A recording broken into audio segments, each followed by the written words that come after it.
Good morning, Dota fans. My name is Wingblade and you're watching the CCT Series 3. We are on the second day.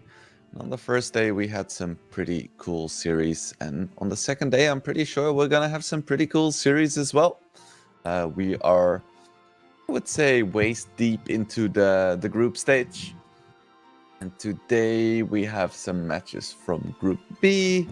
We have some matches from, I think, Group A as well. So yeah, we're gonna start with Team Hydra against Vidar. Hydra hasn't played in this tournament just yet. Vidar has one series under their belt right now. Then we're gonna watch Passion UA against Pantheon. Passion UA has won their series and Pantheon has lost their series, so it's an important match for both of them. DMS against Dragon Esports Club, and then finally it's Hydra again, Night Pulse against Hydra. So I will be your host for the first two games, just like yesterday, and then it's gonna be Tultras taking over from me. Oh yeah, this looks like a nice game. Or a nice day of Dota we have ahead of us. Yeah, as we said, the first game is gonna be Vidar up against Hydra. This is the Vidar roster. We have Dizzying, Difference, FFL, Groom, and Death Domain. They have a nice jersey. I like it. I like the purple and black. So let's take a look at Hydra as well. They have Ren Ethereal, Proletary, James, and FSD. I'm just gonna briefly check my statistics and see if this specific Hydra roster has played in a... Oh, jeez. Harassing me. Has played in previous CCT tournaments, but I don't think they have. Looking at it now, yeah, I don't think Hydra has played, and these players also haven't played in the CCT, so this is their debut match. It's always cool. Yeah, it should be a good series, and we are already into the draft. No delays today, hopefully, and hopefully no technical issues either. We just get some good Dota. Sorry if I'm a little bit distracted. My cat is screaming at me. The little man just wants some attention. I'll see if I can get him in the frame briefly. I'll one sec.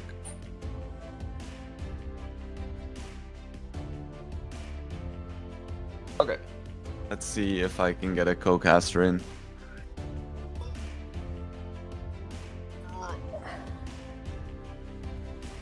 There we go.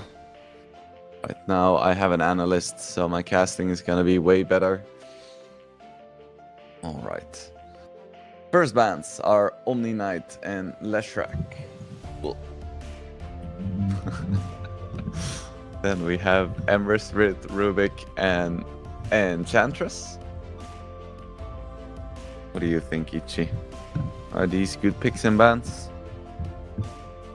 He's headbutting my mic pretty viciously, which means that I think he disagrees with these bans. He's like, damn, you should have banned Tinker instead of all these weird heroes. Is that true, Ichi? Is that true, sir? I don't think he knows, actually. Alright, let's focus on the game. We have a Shadow Demon ban as well. And then, no surprise to anyone, Hydra just picks up Tinker, first pick. I think very few people are going to be super surprised by this, considering that he's probably one of the most broken heroes of the patch right now. Not a lot of people would have seen this coming like a few months ago, seeing Tinker first picked as a support. But that's the beauty of Dota. It evolves over time, and we evolve alongside it. So how does Vidar want to deal with this Tinker? I feel like I personally haven't really figured out the counter just yet. Like if someone picks Tinker, I'm like, what do I do? Well, for certain other heroes, like someone picks, I don't know, Lion or something, I have this list in my head of heroes that work well, but against Tinker, I'm just not quite sure yet. I think this is true for a lot of people. It just feels strong, but it hasn't been strong for long enough that you can easily deal with it. Vidar, though, they pick up a Bat Rider first pick. It's another very strong hero. Most people seem to run it as a position 4. Because it is quite strong in lane, it's quite strong in skirmishes. And then once you get your Blink Dagger, you're just a kick-ass initiator. And next up, they pick up a Doom as well. So, going hard on the single target hero removal. Both the lasso as well as the Doom spell. Are just big buttons that, point a giant middle finger at whoever you cast them on. Isn't very polite, but, it works. So, next up, a ban on Dusa, which I think makes quite a bit of sense. Dusa doesn't really care that much about being doomed. It's one of the few carries for which you can say that. Yeah, good ban. Hydra take out the troll and take out the Sven.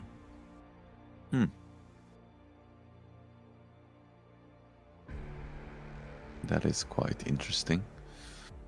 I wonder if they think that Sven and Troll are perhaps the heroes that are so strong against Tinker, but no, I think they just know that these heroes are quite strong against Ursa, because they second pick Ursa. Now that is pretty fast.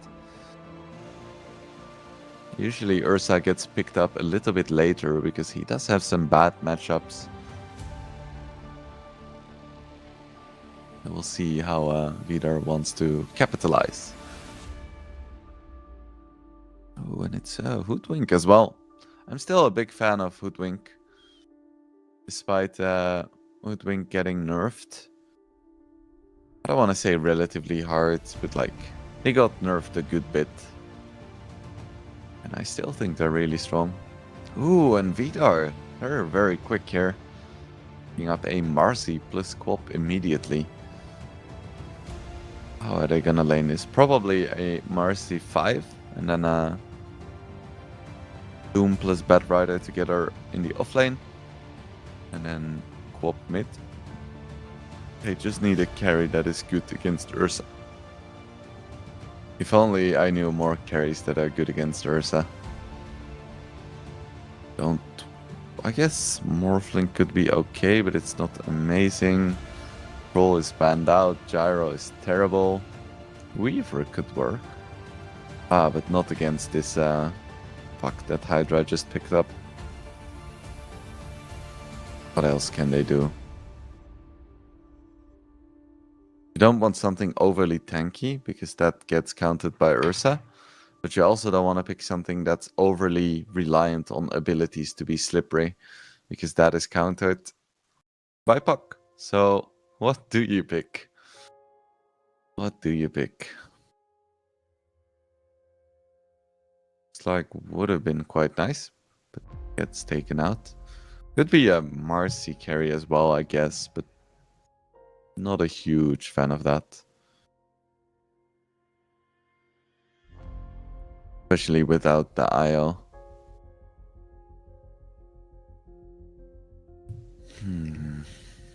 So Centaur is removed by Vidar, which makes me believe that they might go for some kind of ranged carry instead.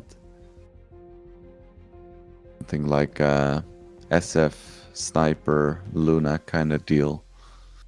Which heroes... Those heroes aren't like super good against Ursa in a 1v1 situation, but they can work quite nicely, because a hero like Luna is just really high tempo, and Ursa really relies on having his Battle Fury, Blink, BKB, and then like one more item to really fight. So if you can push his towers before that, then you're gonna have a great deal of fun. Lina would have been a really nice choice too. Or I guess a medium nice choice. Hunter is the final pick for Hydra. So I could see a Morphling working. I could also see like an SF or a Sniper working. We'll see what they end up choosing. I'm still on board with like a range carry kind of situation. If they want to do something really strange, that is always a good choice in my book as well. Because, you know, Pro Dota is about the entertainment for the viewers. If no one liked watching, then it wouldn't exist. So pro players have to recognize their responsibility to play fun heroes and make the match fun for us, you know? It's crucial.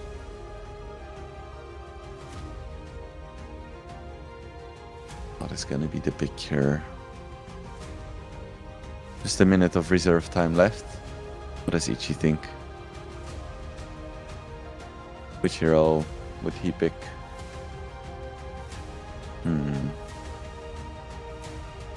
I could see a Drow Ranger working, but they go for Razor. I'm not a huge fan of Razor, all things considered, because Razor is really nice against heroes like Troll, where you can reliably like steal all of their damage. But I feel like Ursa, if he jumps a Razor, he can just keep hitting, and the Fury Swipes is gonna stack up faster than a Static Link will steal the damage. So yeah, that concludes the drafts. I think I prefer Hydra's draft. I'm not buying this Razor. I think it could work if a Razor gets a nice lead early and can actually man-fight the Ursa. But if that doesn't happen, then I think he's just gonna fall behind really hard, because there is no universe in which Razor out-carries an Ursa. PG, don't. Oh, he is in for some shenanigans today. Yeah, okay. We will get into the game soon between Hydra and Vidar. And then we'll see which of these drafts is better and which of these players are more ready for the series. So, of course, this is just the first best of 3 of the day. We have many more coming up. First, it's gonna be me. Then it's gonna be my colleague Tultras. Either way, we're gonna have some amazing games. Just like we had yesterday. I was really pleased with the quality of Dota that we saw. So, yeah, should be good. I feel like day 2 is where every single team has gotten started somewhat.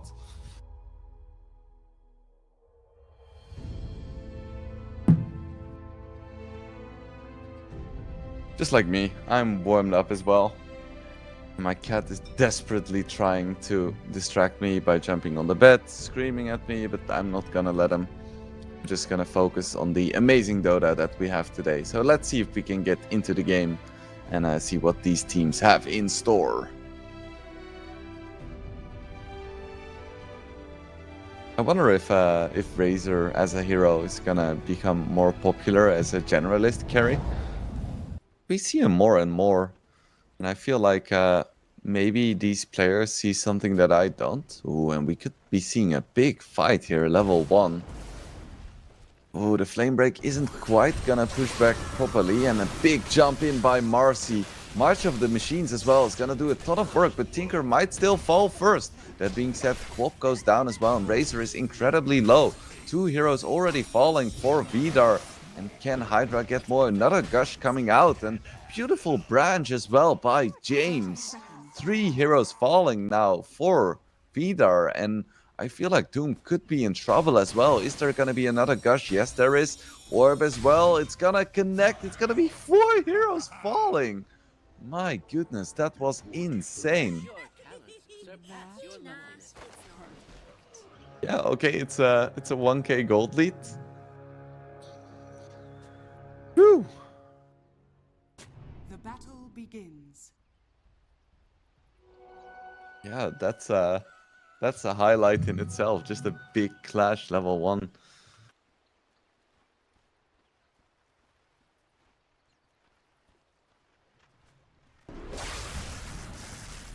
When we're gonna see another clash coming out as well. Just I guess not a big clash, just some good damage from dizzying onto the Tide. So I don't think that this Razor counters the Ursa necessarily, but it is very strong against Tide. Because he doesn't really care that much about Anchor Smash, and he's gonna be able to just bully Tide out of lane.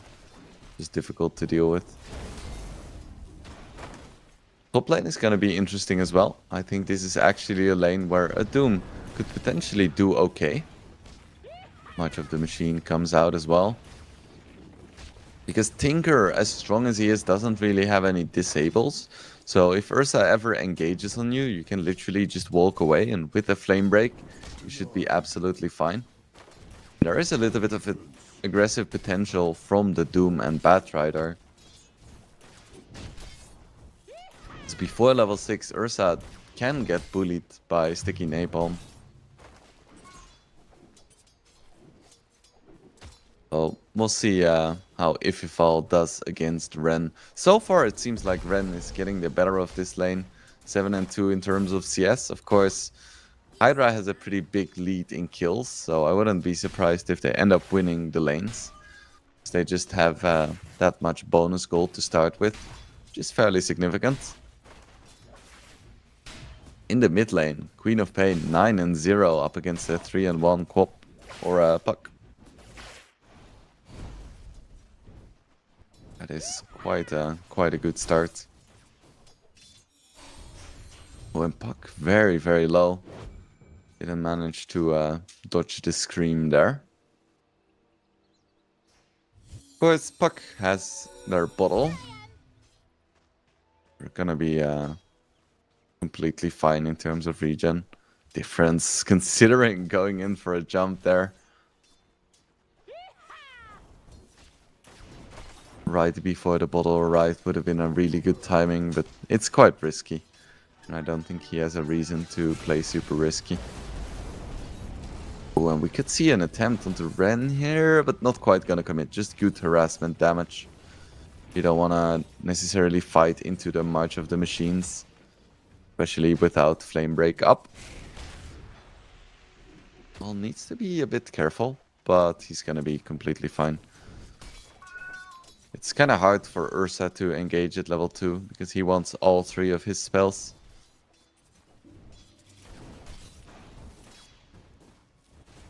I feel like Doom should be having more fun than he is.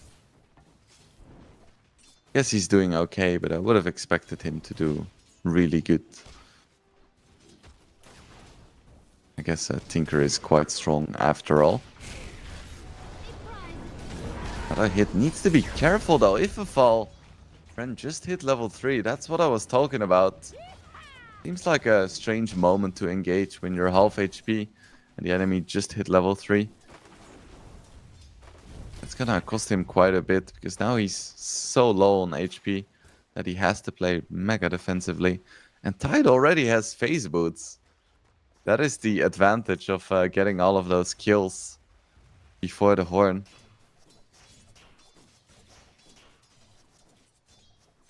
Getting those early phase boots when you have 18 CS, that's a good deal. Net comes out from James, dizzying, taking a good amount of damage. I'm not sure if James can escape, and he doesn't. He was just at the edge of the range. Wait, one more gush, and Tide actually gets the kill onto Razor. It seems like an alternate universe. That shouldn't be happening. Room 2 points in Sticky Napalm. He needs to be a little bit careful here. One of an attempt onto Ififal. Just some solid damage, nothing too significant. But that was an Orb of Venom delivered though. Now 7 stacks of the Fury swipes, but we have Death Domain coming in, misses his rebound. He's gonna get the toss back though. FSD is gonna fall, but Ren might be able to kill Groom, and a rotation from the puck as well. Nice silence onto 2 Death Domain. Doesn't have any spells available. Ren getting very low as well. If it fall, is he gonna fall? 1 more hit, 2 more hits, and Ren gets the double kill. Does end up paying for it. Sonic Wave coming out.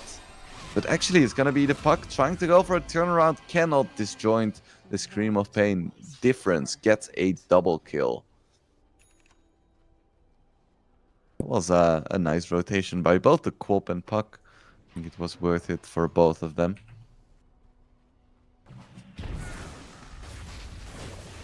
James taking a lot of damage here at Death Domain.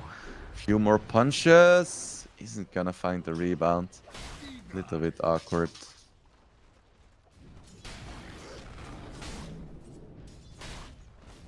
Yeah, Tide is having an amazing time winning lane against Razor.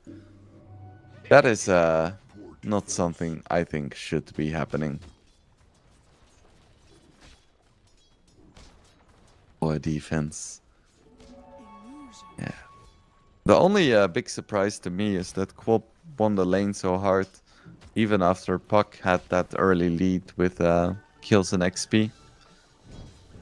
Quop is 39-6 against a 17-5 Puck, which feels pretty bad. I think this is one of the most classic even mid matchups ever since Dota released. Whenever you see one hero taking a big lead, that means that the player is probably outplaying him.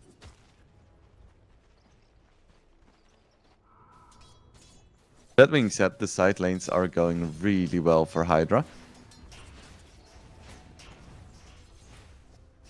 Both the Ursa is winning and the Tide is winning by a huge margin.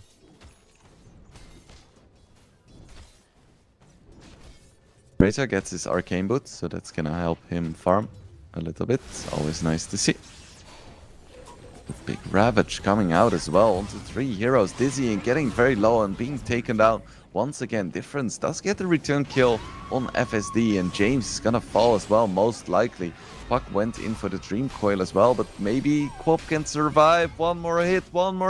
Down goes Quop. Puck makes it out so far.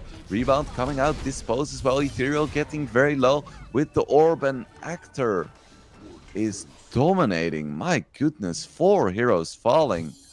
Poor Vidar. Hydra loses absolutely nothing.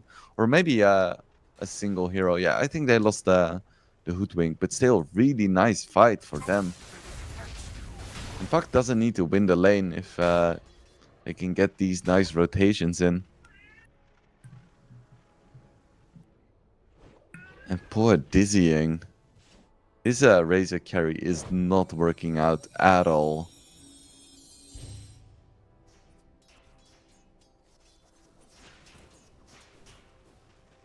Puck and Quop back in the mid lane, just trying to get a few more creeps. Difference, of course, going for the classic Quop build with the Masochist Facet plus Dagon. Seems to be the build that most Quops favor these days.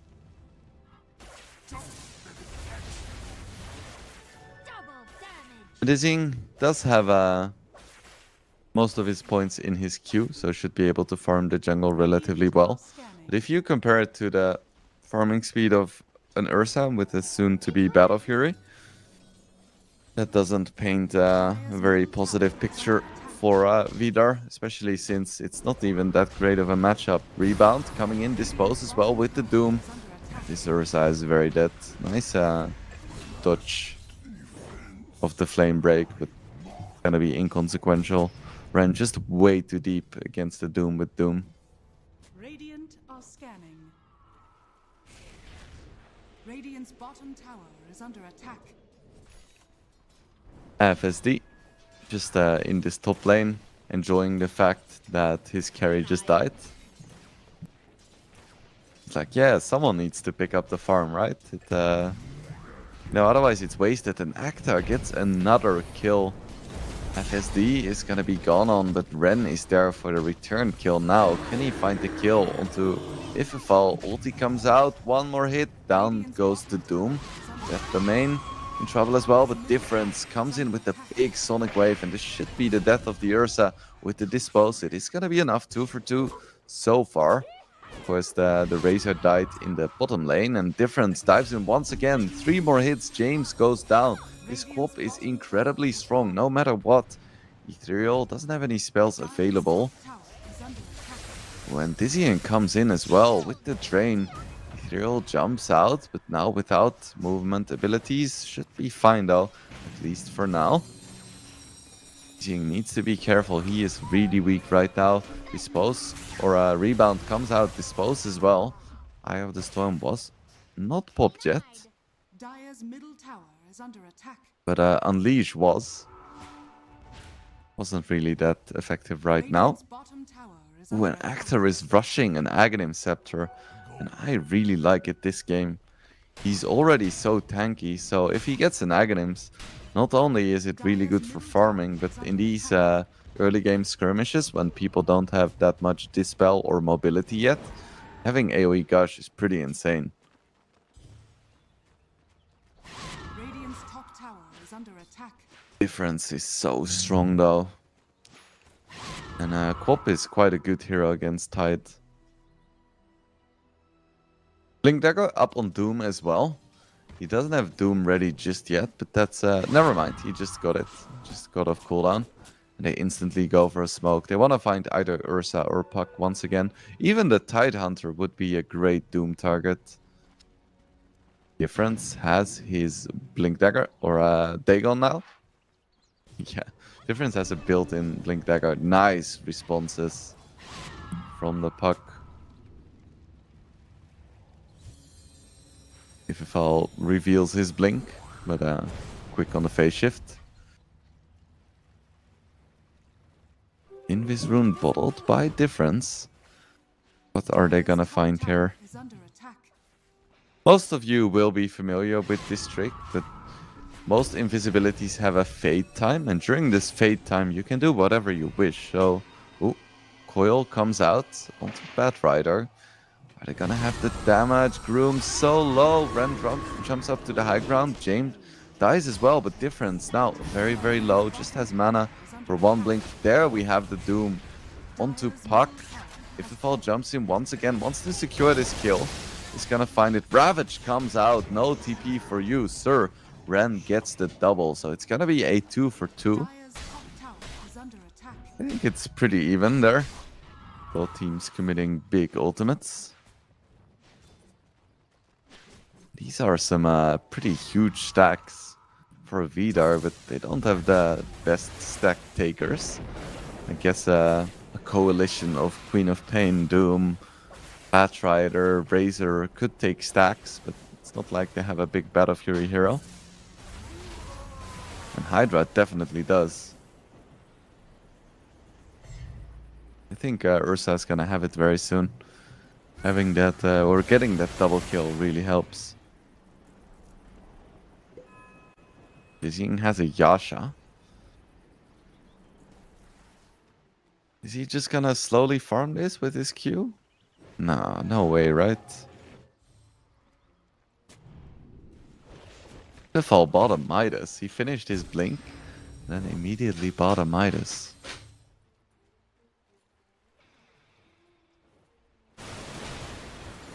There we have the Aghanims finished on the Tide, just in a lot of damage and slow already. They find the Doom.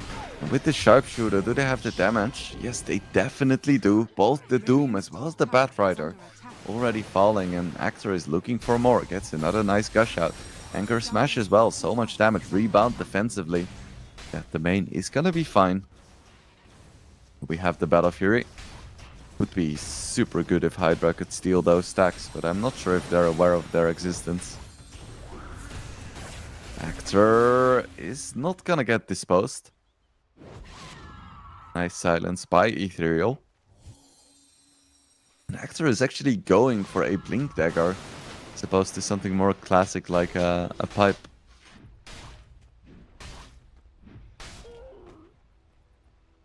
Yes, it makes sense. Wouldn't mind a relatively quick Lotus Orb on him either.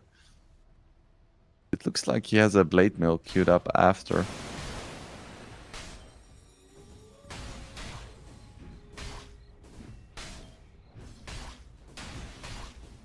Just farming some stacks. Hydra is really great at taking stacks. They have Tinker, Tide, and Ursa. Difference going for a Yule's very defensive option on this Quap. Wants to get rid of the silence. Have some defensive tools against like Ursa or Tide or Hoodwink initiations.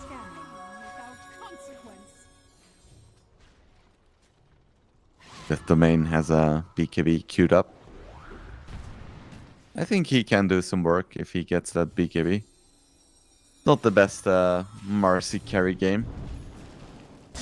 If he finds like Lasso coming out onto the Hoodwink, and that should be an easy kill. And we're gonna see a return though. Actor jumps in. There is a Doom ready. Comes out onto the Tide, but Tide is very tanky. Sharpshooter gonna be blocked by Batrider. Get down, Mr. President, he says. And Doom, you know, wasn't the most effective Doom I've seen in my life, but I guess Ifafal was just a little bit afraid of the Ravage coming out there and destroying his team.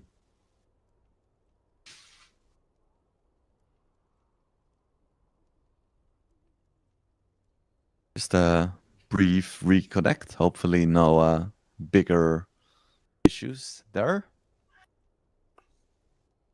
Has reconnected. Says go. We are back into the game luckily, and we could be seeing a big fight here as all of Hydra and all of Vidar are here. I say that as Quop and Marcy leave the scene.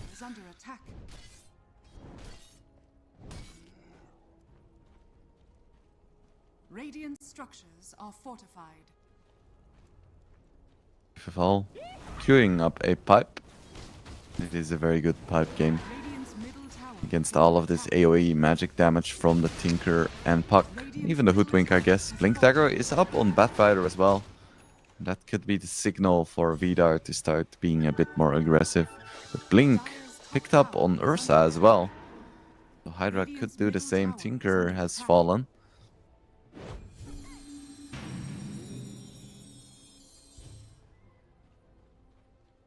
And now all of Hydra is on the top lane aside from the Hoodwink. But all of Vidar has retreated, so we've seen a good amount of kills already in this game, but it feels like it's slowing down somewhat.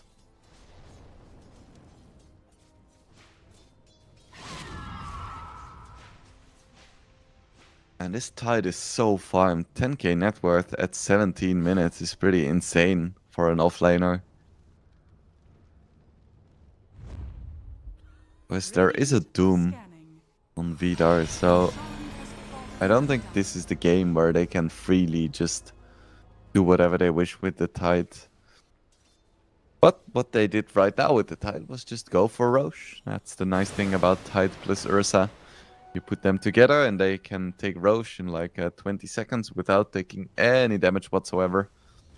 I'm not opposed to taking the occasional bounty. Gush slow talent picked up by Tide. Very strong option when you have Aghanims. Normally you kind of want to get the Anchor Smash for faster farming. But he already has the Aghanim, so that's not a problem whatsoever. So getting that extra slow is really nice. Ren finds the Doom, and we hear a lasso as well onto James once again. This is kind of what Hoodwink does, be annoying and then die. Feels bad, man. Doom comes out onto the Puck, and that's a big one. Ravage comes out as well, but is there any follow-up? I don't think so. So Puck just ends up falling. Killing spree for the Quap. Groom should fall here. Laser comes out. One more right click or Gush. Groom, can he juke it? Nope. Gets another one, but definitely worth it for Vidar getting the 2-for-1.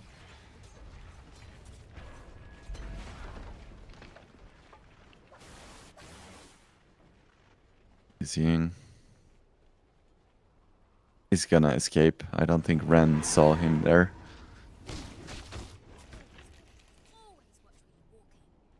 Pipe almost up for Ifafall as well, which is really nice. Games, be careful, my friend. Dizzying has just been farming jungle, but he's getting further and further behind all of the other cores because pretty much everyone else still farms faster than he does.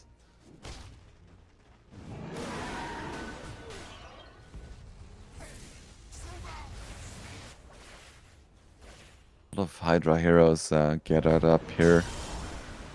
We see a lasso coming out onto the Ursa, and that's gonna be the Aegis Golem. 4-man net though. There is no Ravage. Ren gets the blink out, so should be fine. Might want to go back in. There is no Doom. Puck has joined the fray as well. Mentor is up, and I feel like Hydra wanted to go for some kind of steal. But with all of Vidar being close by, I'm not sure if that is the best call right now. They're gonna go for it though. And they steal this Tormentor away from Vidar. I don't think they really want to commit too hard, but with the Ursa they are gonna take it, so it's gonna be a shard for Tinker practically for free, and Vidar just really didn't want to go for a fight there. They even lose the Bat Rider. Yeah, without Doom, just seems like a bad idea. Even though there was no Ravage, you don't want to fight into March and like Coil and stuff. Radiant's top tower Hey! Dire's bottom tower. So Tidehunter has a Blade Mail queued up next. He's like, yeah, you can kill me with Razor. It's just gonna cost you your own life. Invis Doom is gonna make it out. Coil came out onto the Marcy. That should be a free kill. Down she goes. Looking for more. Doom is up, but they find the Doom. That's a big deal with the Sharpshooter. Ethereal gets a double kill. Looking pretty good for Team Hydra here.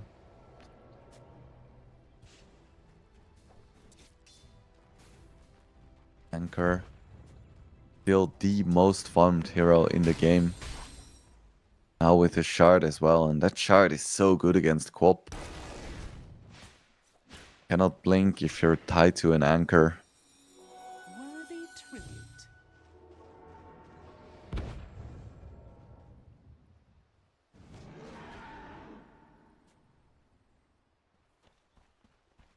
Radiant Ursa almost has a BKB ready.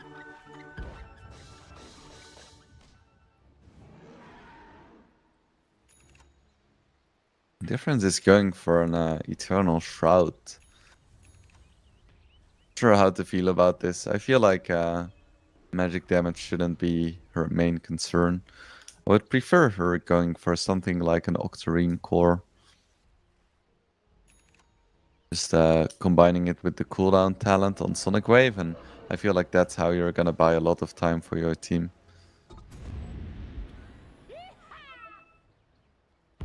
Don't think Aghanims is particularly great this game. There's a lot of Dispel on Team Hydra. Getting those low cooldown Sonic Waves seems really nice. Now, Big Smoke. 5 heroes. are scanning. Coming out from Vidar. Wait, did Doom just buy another Blink? Ah, I guess he must have sold it. Ah, I think he has the facet for selling his stuff. So he sold it and now rebought it.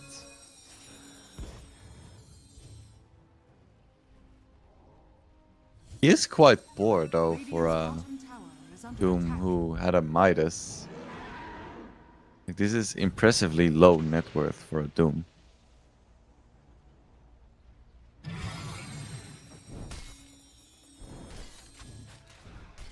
He just sold his Midas for the pipe. They find the Doom, but quick response there on the blink. Avoiding both the anchor as well as the coil. Very nicely done. Dire are scanning. Radiant's middle tower is under attack. Seeing just 900 gold away from his BKB as well, and then we might finally see him join a single fight. That would be cool. Really struggling with the center juking him right now.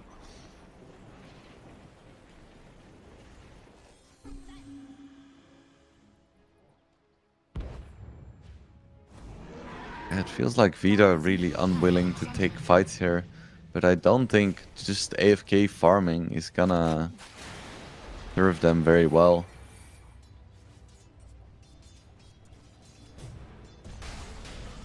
Jump in by the Ursa and they find the Doom. That's a big kill. Means they can deal some damage to the high ground if they want to.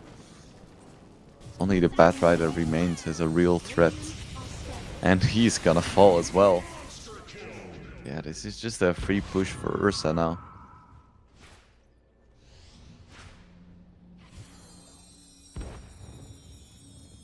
Tinker with a classic perma Glimmer Cape.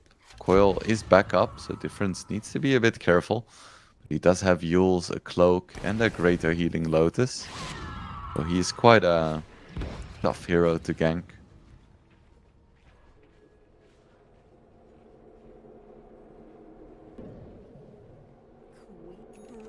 Engage shenanigans going on. Oh, she's gonna be up in 1 minute. Vida take down the tier 1 top. Can't believe that was still alive. The main needs to be careful though. If he gets found out by Ursa, he is mega dead. Oh no. Run. Big Bear is coming. Some nice fancy footwork, and it's gonna be fine. No basher for Ren just yet, I believe.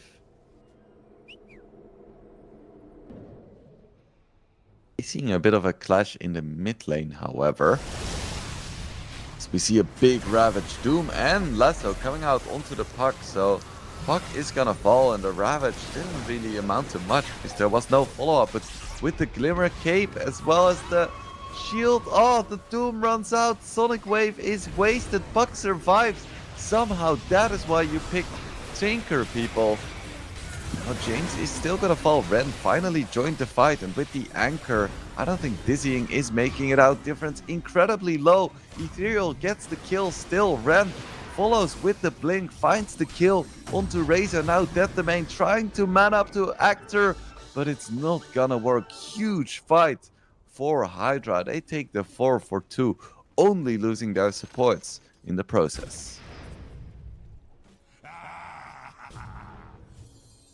Only Doom ended up surviving. He's once again gonna buy a Midas.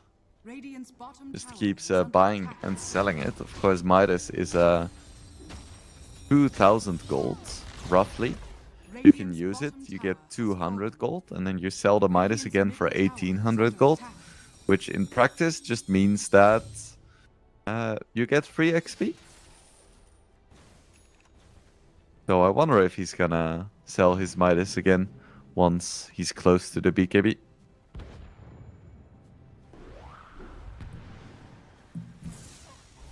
For now, no real reason though. Just like buying an Ogre Axe isn't worth losing the 200 gold again. Smoke coming out from Vidar. They really want to find another core. They don't have Doom. They do have Lasso. Lasso should be enough. Ursa is already in the Roche pit, and it's gonna fall soon. Scan comes out as well. Seeing runs close, but there we have the Lasso onto James. Hoodwink once again gonna do Hoodwink things. Big coil coming out, and Ren destroys absolutely everyone in the coil. Needs to be careful though. It's getting manned up on by Dizzying. His BKB runs out, so Ren has all the time to just go back, and Ethereal actually manages to find the kill onto Difference. Does get Doom in the process though. Ren jumps back in. Ravage finally comes out. Down goes Dizzying, and I don't think Ivifal's gonna make it out either.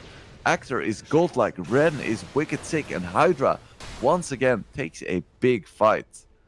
5-4-1. And now they're gonna get Roche as well, and I don't think the buildings are gonna be safe for Vidar no longer.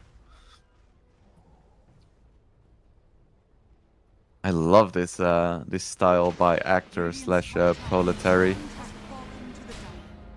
We've seen so many like Guardian Greaves, type Crimson Guard kind of offlaners that seeing an Aghanims into Blink, into Blade Mail, into Refresher is quite refreshing. Ben has an Aegis now. He's just gonna farm up for a little bit longer. Oh my god, he just bought a Desolator. Yep. Seems good. Radiant's middle tower is under attack. Keep in mind, this Tidehunter has infinite scaling. So at some point his Kraken Shell is gonna absorb 1000 damage.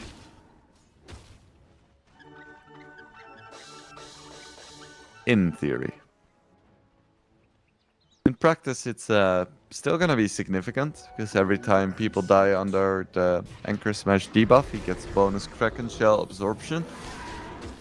It's probably not gonna hit super high numbers. And most of the damage on Vidar isn't like physical right clicks anyway. It's just gonna be Marcy that is sad about this mostly. 26k gold lead, and difference gets picked off right before the high ground push. Ren has an Aegis, Ector has a Deso, and there is a Catapult as well. It's a fortification, but with Roche's banner that isn't gonna amount to much. But it should be a set of racks. Middle tower has fallen.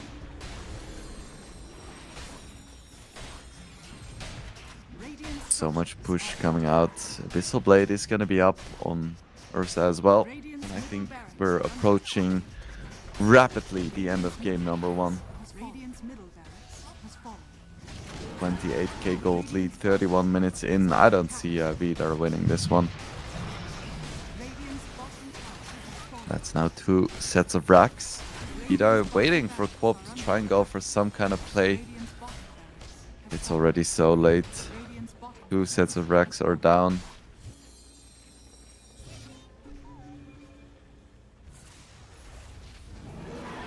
Dire's top tower. Hydra isn't stopping there. They just want to have megas. They want this game to be over. Oh, and they find the Bat Rider. Room. Oh, gets the blink out. The blink TP. No idea how he managed to survive, but big Ravage coming out. Once again, the Doom onto the puck though. But with the Tinker behind, they still cannot kill the puck. Oh, this is rough. They get the Doom on the perfect target, but they still cannot take them down. That's now Doom used, Lasso used, Sonic Wave used, and Hydra's like, okay, cool. We'll take your buildings now. There is nothing left in the tank for Vidar.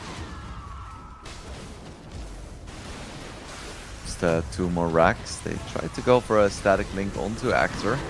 Blade Mail is still up, so this is taking a lot of damage, and Actor just TP's out. He's like, yep, seems good.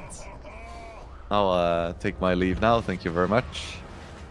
Aegis is popped. They find the Quop here with the Bushwhack coming out and the silence. One more hit. Ethereal takes down Difference once again. In the March of the Machines, everyone is just being healed. Vizian can go for another final fight, but I don't think he has it in him. Mega Creeps are up. Top barracks. No GG called just yet, Vidar. You know, okay, they do call it now. No chance for a defense. GG is called. And Hydra take game number 1 in fairly convincing fashion.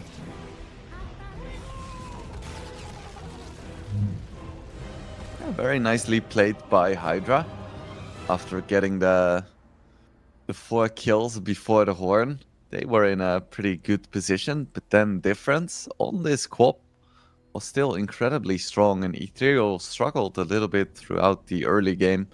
But then ultimately they got everything they needed. The Tidehunter was unstoppable.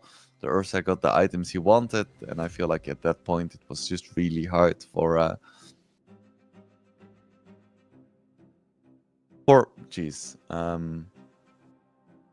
lost my train of thought for a moment.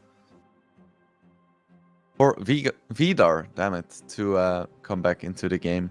They tried to get their core items in the jungle, but ultimately it felt like, I don't know, they were just too far behind in their draft, didn't enjoy playing from behind. So for the next game, I hope they pick a bit of a better carry matchup, and I hope that they're a bit more careful with their level 1 jungle invasions. That being said, this was just the first game of the first best of 3 of the day. We have at least one more game in this best of 3 coming your way, and then another full 3 best of 3. So we're gonna go into a bit of a break, but stay tuned for more Dota. We will be right back.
Welcome back, Dota fans. My name is Wingblade, and I am your host for the CCT Series 3, at least for the first two series of this second day of Dota. And we are already into the draft, isn't that blissful? Hydra ended up taking a commanding game 1 in this first series against Vidar. And I'm curious to see if Vidar can turn the tide, if you know what I'm saying. Hey. I have no co-caster to annoy with my puns, so chat will have to do. But yeah, Vidar is gonna ban out the Tinker this time. The they don't want to deal with it again. And I don't understand, every single Tinker we've seen in the past few days has just won. And then people still don't ban it out, and then they lose against it. And they're like, surprised Pikachu face. Hydra is gonna ban out the Doom for some reason, even though I feel like it did almost nothing last game. But I guess that was mostly because of the Tinker, right? Because Puck would have died so many times if not for the defense matrix plus Perma Glimmer Cape. Because that is quite a strong combination.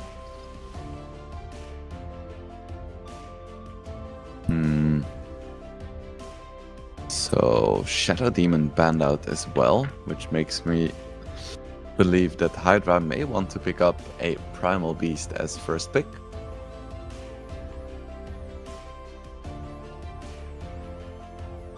Lina banned from Vidar, which makes me believe that they don't want to pick Primal Beast.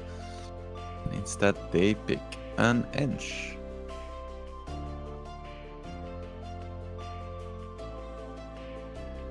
Oh, they pick up a Sven. Interesting. I guess this is likely to be carry Sven? The support Sven was kind of gutted.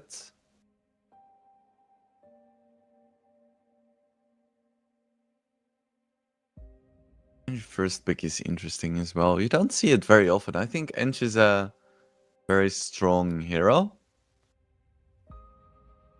But I tend to lean into picking it if there are certain conditions that are met. Like if you're against a TB, you can steal the illusions.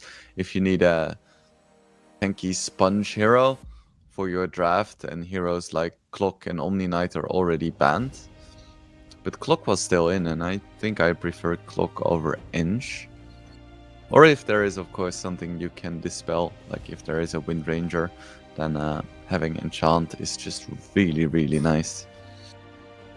Amber and Centaur banned by Vidar, and Quop banned by Hydra, which is very understandable given the fact that Quop was insanely impactful last game. And Hydra pick up a quick Shadow Fiend, so it may not be a Sven carry after all. It may just be a Sven support plus Shadow Fiend carry. Also, I love the way these two heroes look together, the blue and the red. Like the demon plus the knight, it looks really nice. I would buy 2 posters of this. Looks really damn cool. So how do they want to respond to this? Once again, it's gonna be a Batrider. Not sure how to feel about this. I'm not sure how to feel about these opening picks by Vida in general. I don't think Ench is really the pick here, and Batrider seems, yes, alright against Shadow Fiend. And then Vidar goes for the puck. So if I were Hydra right now, I would just straight up pick Medusa. Like put the Shadow Fiend mid or something, but Medusa is so good here because Vidar just doesn't have any damage whatsoever. So a hero like Medusa is just not gonna die. They could go for Tide again if they want to. He doesn't care about Lasso, he doesn't really care about Puck, and she can do a lot of damage, but if you buy Blade Mail again, that's also not an issue.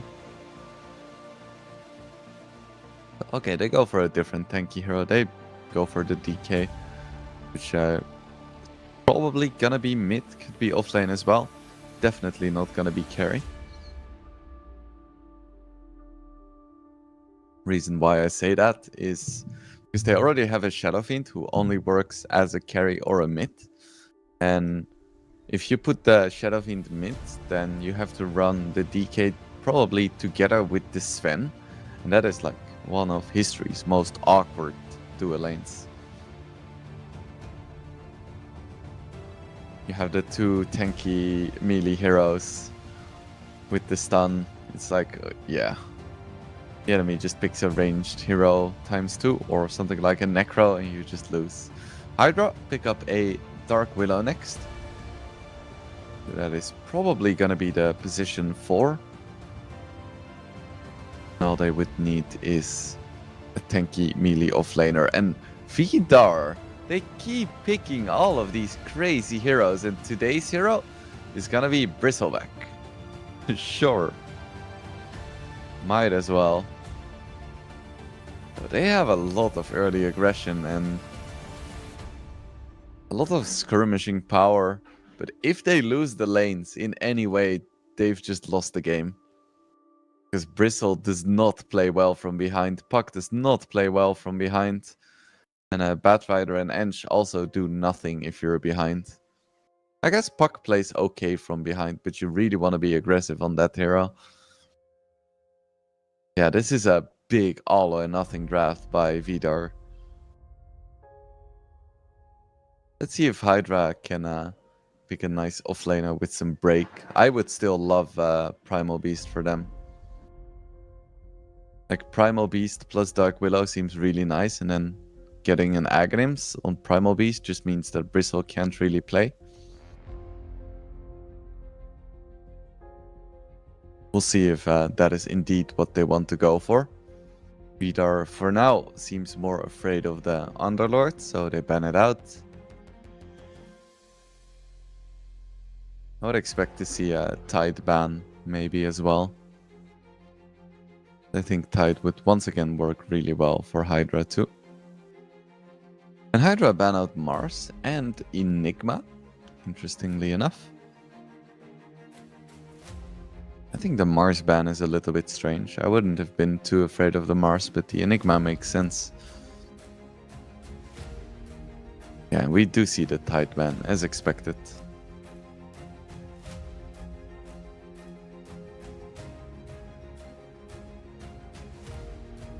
And final pick is gonna be a Pangolier, so probably Pango offlane together with the Batrider. Should be fine against any lane. Gonna be a Bristle carry together with Ench. So what do you pick to do a lane together with a Dark Willow against Bristleback plus Ench? That is the question here.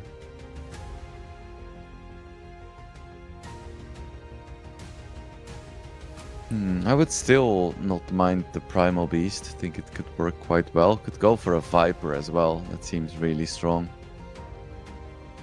Just shit on the Bristle in lane, and then I don't think he's gonna be able to recover. So yeah, my money is on Viper or Primal Beast. I think like Sand King could work as well, but I like that a little bit less. Phoenix seems quite nice too, if they want to run offlane Phoenix. That is a thing. It's not very popular. They go for Legion Commander. Okay, well that is one way to get Bristle to turn your back away from you, or as Legion would say, face me. Yeah, that's the drafts completed. I love the innovation from the teams here once again. Vidar might not have been having too much success so far in the CCT Series 3, but I do love the way they're drafting. I don't think it's necessarily the best way.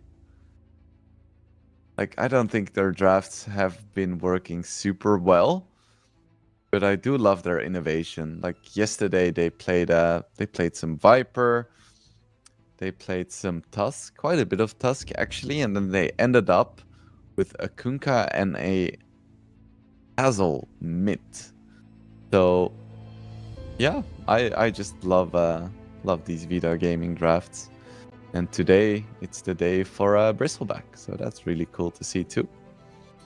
I haven't really seen this hero in a single game ever since Innates and Facets have been released.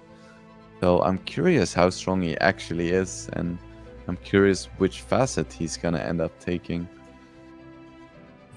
So he has the Blind Rage one, or the Seeing Red, I think it's called, where you get bonus attack damage and movement speed for a short duration, but you can only see right in front of you.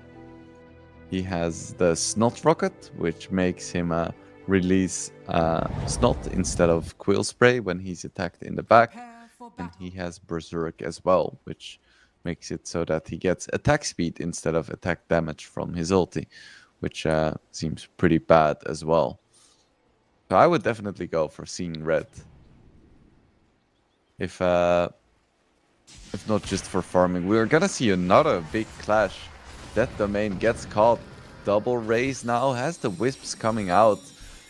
Everyone is slowed on Hydra and the quill sprays are stacking up. Dizzying needs to be super careful and he's gonna be taken down by a double raise. Ren getting very low as well.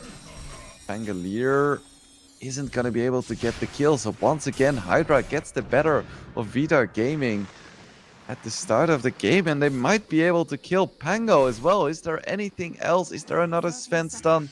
No, it's just gonna be a single kill. I have no idea why Vidar Gaming tried to go for another level 1 clash into freaking Shadow Fiend Legion Commander. And even Dark Willow is really strong level 1. But once again, big advantage for Hydra at the start. It isn't 4 kills, but it's still significant.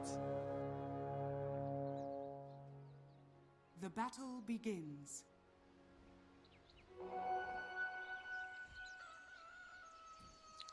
So 2 bounty runes going either way. Classic bounty trait. It's like the bounty headshake or a handshake where you're like, yep, let's make a trade. Everyone is happy.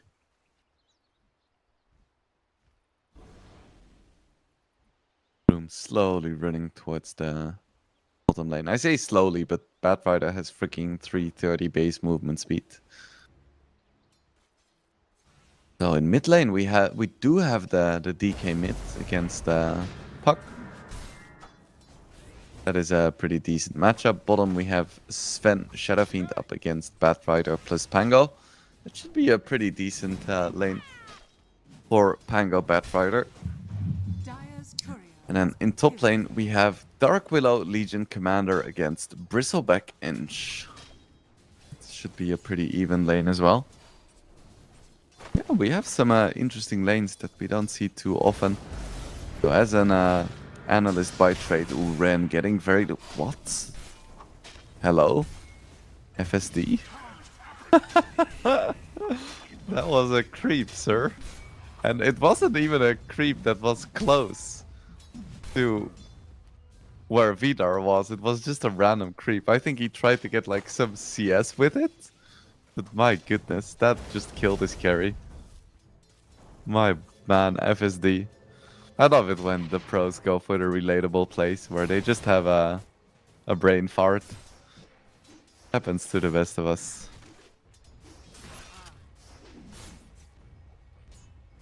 I wonder how this Bristle is gonna do in lane. So far the answer is not that good, and he did end up going for the Snot Rocket. So we're gonna see a lot of Snot coming out this game. Which, you know, doesn't seem that great considering the fact that it can just be dispelled by the Legion. Because I think Snot is dispellable, but Quill stacks are not.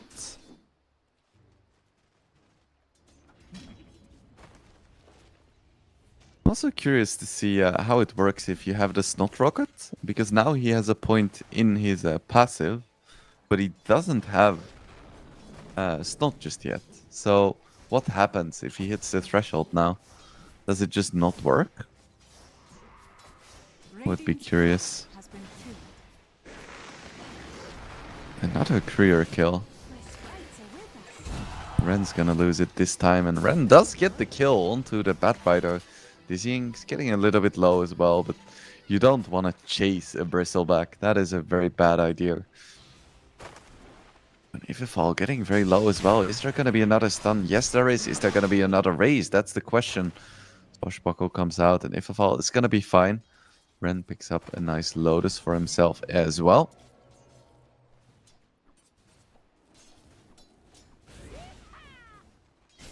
So far, Pango is having a very nice lane here, while Ren only has 8 CS so far. Does have a kill, but has a death as well. So it's a decent start for Vidar, all things considered.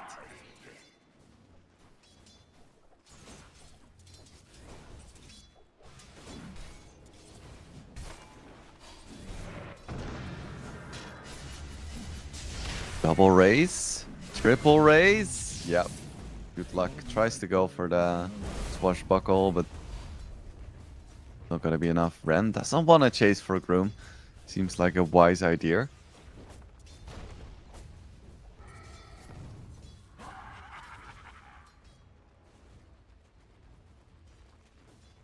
So once again, small advantage for Hydra here in the laning stage. And that is not something Vita wants to see, because as I mentioned before, this lineup does not play well from behind. They want to be hyper aggressive. And if you're trailing by several thousand gold, you can't really do that. When DK is utterly demolishing the mid lane. 15 denies. He has as many denies as the puck has CS. That is insane.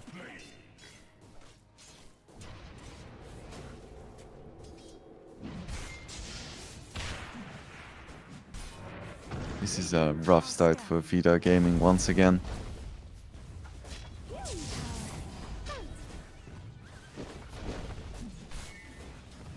See, getting very low, has 19 stick charges.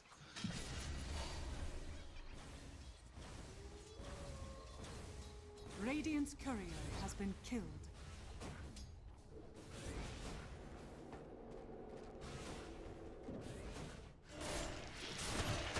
Is he getting very low here? Few more hits. Is he gonna go down? Yes, he is. So Bristle dies now as well. This is a terrible start for Vita Gaming. They're losing every single lane so far.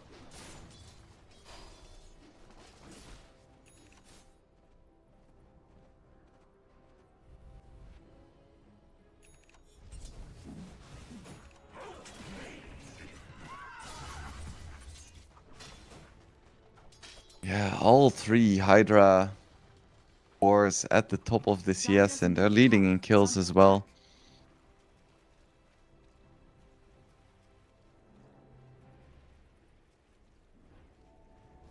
Dire's middle That's tower rough. is under attack. Radiant structures are fortified. Web of Corrosion on Legion, that's an interesting choice. I haven't really seen that before. Yes, it is working out against the Bristle. Dire's middle tower is under attack. Dire's middle tower has fallen.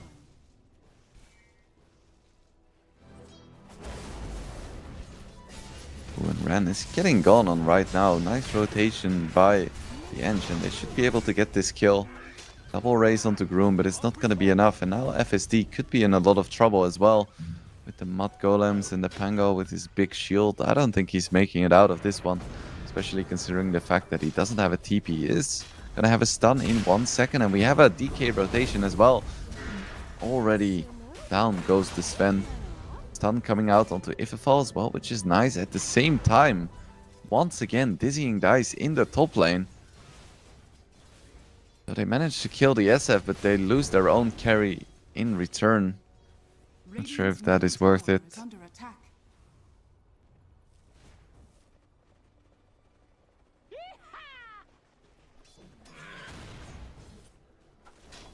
Room already has the Blink Dagger queued up, very ambitious.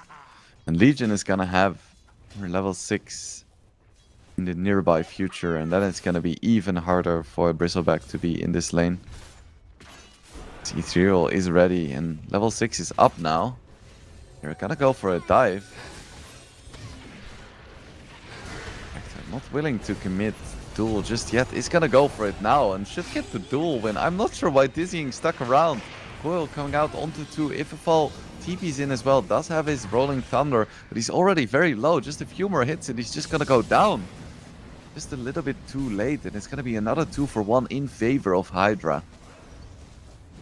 His tower is going to be in a lot of trouble now as well with the corrosive dragon form. It's going to be a free tier 1, and both Puck and Pango ended up rotating towards the top lane, and they still take an unfavorable trade. Radiant's bottom tower is under attack.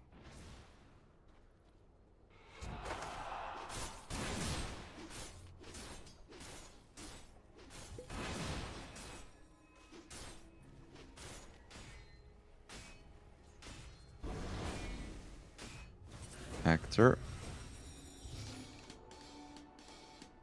Just farming away right now, chilling. They already have the tier 1. I feel like Hydra can just chill right now. They should be able to outfarm Vidar and they skill better as well. I think this is just a complete outdraft. Radiant's bottom tower is under attack.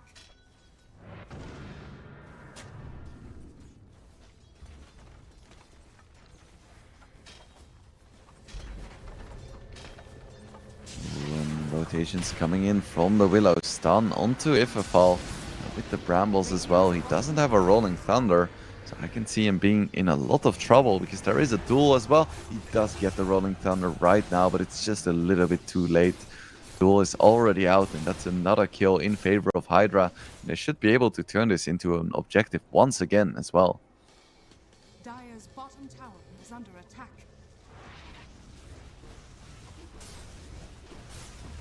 Gonna be a tier 2 for sure with the Corrosive Dragon debuff and the Orb of Corrosion as well. It's just a free tower. It's just a 2k gold lead. I would have expected it to be more. I think it's about to hit 3k.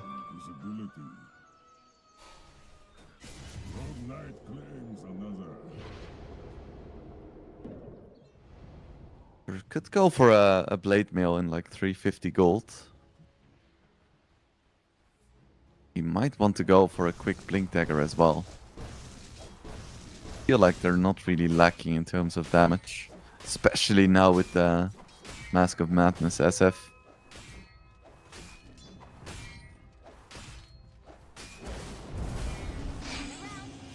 Oh, they do find the DK. They should have plenty of damage to take him down.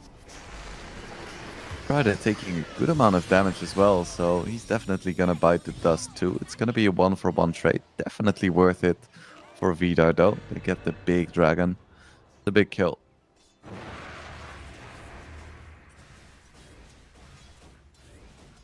Ren just chilling in the bottom lane, but has to be a little bit careful. There is no tier 1 anymore.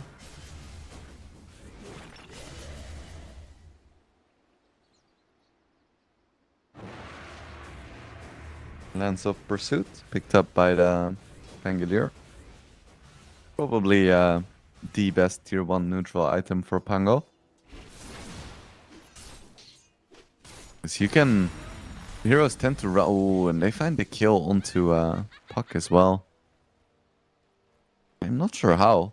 Ah, never mind. I am sure how. DK got his Blink Dagger. That's the Blink reveal. Oh, Blink on Legion as well, so didn't end up going for Blade Mail and just went for the Blink instead. And I like that choice. He really doesn't need the Blade Mail.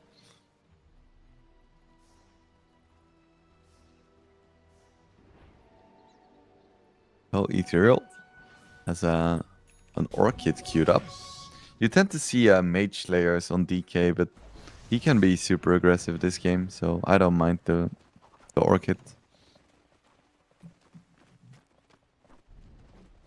Drums on Sven. Still astonishing to me how Sven can be a viable support hero, even though he only has 2 spells. As Cleave and God Strength do nothing for the support version.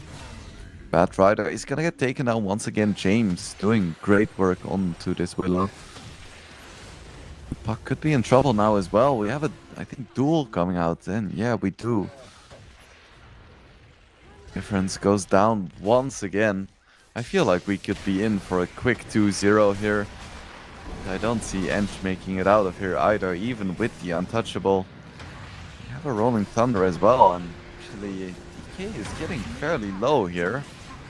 Already wasted his TP. I think Ethereal is gonna go down. Ench did end up falling as well, and so is the Bat Rider. They get the kill on DK, and that's a big one. Shadafin still has his ulti, so just go for it if he wants to, just defensively. There's gonna be a silence in time. No, SF gets off the ulti, gets the kill onto everyone, it seems like. As now Bristle is gonna be in a lot of trouble as well, and the Bristleback isn't gonna be enough. Ren gets another kill there. Oh, it's just disaster after disaster for Vidar Gaming. Now they're gonna steal the stack as well. Oh my goodness. Yeah, this is rough.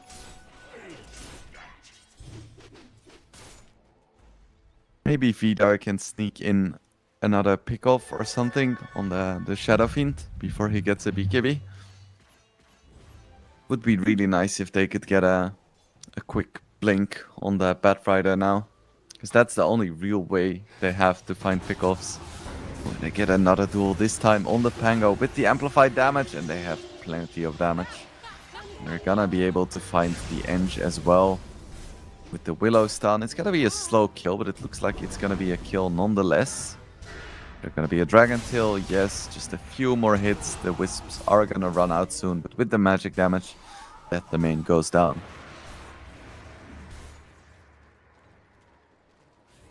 Dire's bottom tower is under attack. There'll be a lot of damage coming out onto this tier 2 tower. There is a fortification, so that's gonna delay all of this somewhat. Counter fortification comes out. Radiant's middle Creeps tower are gonna fall, but it's gonna make sure that there is no backdoor protection until the next creeps come in. This should be a free tier 2 tower. Down it goes. Ren takes the CS. Radiant's middle tower is under attack. And he has his Hurricane Pike at 15 minutes. Radiant are scared. Plus a Mask of Madness. That's pretty good. Dire's bottom There we have the blink on Bat Rider. This could be a turning point in the game. I say that very hopefully. I don't think it's gonna be enough, but it's a start.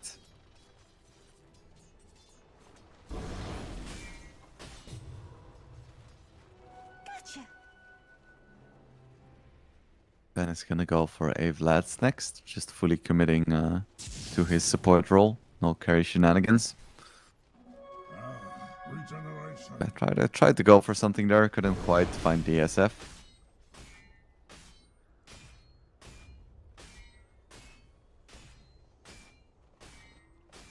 So what I'm worried about is that if they do get a Lasso, they might still not have enough damage to kill certain heroes. And there is so much counter initiation on Hydra with the Terrorize and the SF ulti. And even the press the attack. Yeah, you see instant dispel coming out. They're still gonna be able to kill the Dragonite, I think. And indeed, SF ulti now coming out. It's gonna get cancelled. SF taking a good amount of damage here though. And we finally have the SF ulti pop. Duel is still up as well. Press the attack comes out onto the SF. Duel comes out, instantly kills the Bristleback. Not a chance for him. And now they're gonna chase onto the Bat Rider. So it is still gonna be a 2-for-1. Even if the initiation by Vidar Gaming was really nice. Dire's bottom tower is under attack.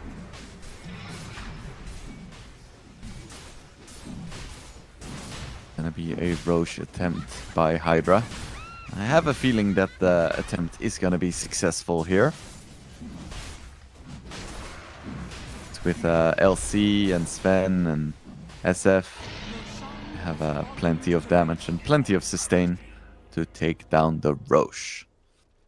Ren has 24 Necro Mastery stacks as well. That's the facet coming in there. Getting extra max souls when you get kills.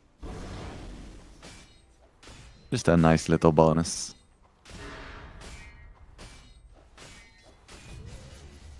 Ethereal almost has his Orchid.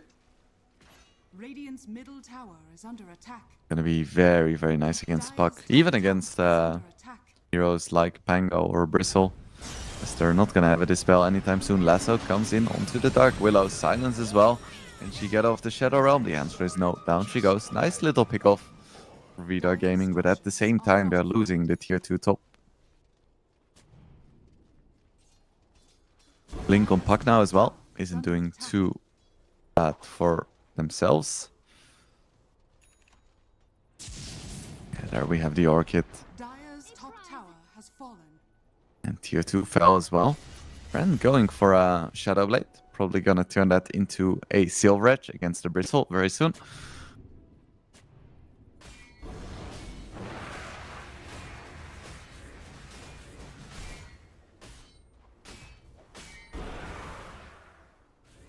Dire's middle tower is under attack.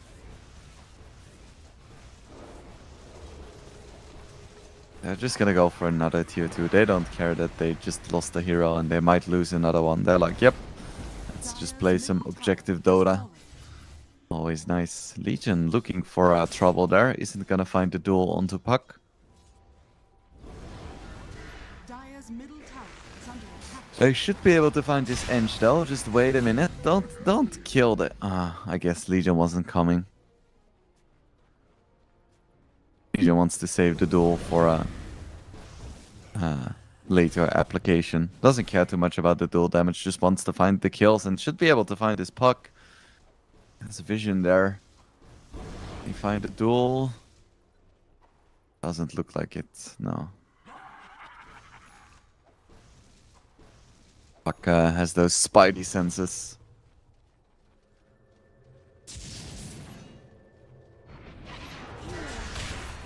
Oh no! Well, again, of course, these aren't the highest damage heroes, Sven plus DK, so Enge is gonna make it out. Rolling Thunder comes out as well, creating a lot of chaos, but there isn't that much damage on Vidar Gaming right now. Dragon Tail comes out onto the Pango. It's gonna be plenty of damage. Duel coming out as well, long range onto the Bristle.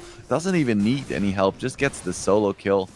Oh my goodness, this is so rough for Vidar Gaming. Every fight is a disaster. And they still have a solid amount of Aegis time left, so they're just gonna go high ground. They're like, yep, thanks for playing, we'll take your base now.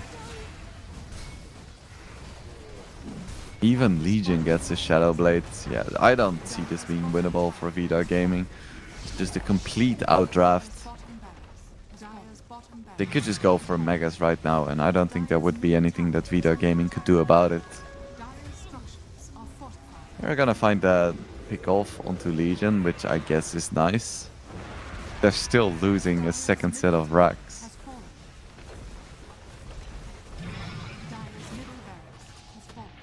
Yep. Games can just TP out. Isn't gonna though. Sticks around for some reason and he's gonna die for it. Maybe the TP was on cooldown. So Vidar Gaming, they find 2 pickoffs, which is nice, but I wouldn't want to trade 2 pickoffs for 2 sets of racks. Kill Reg now on Shadow Fiend as well. All he needs is a BKB.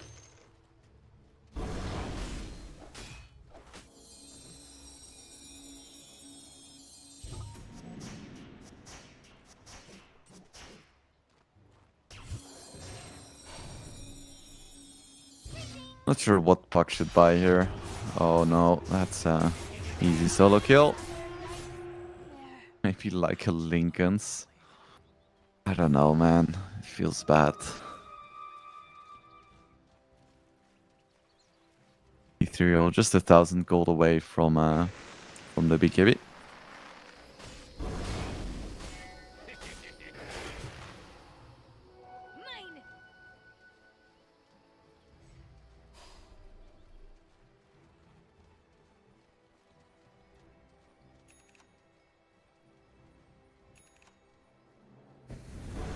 Looks like they're not gonna really wait for their big items, or are they?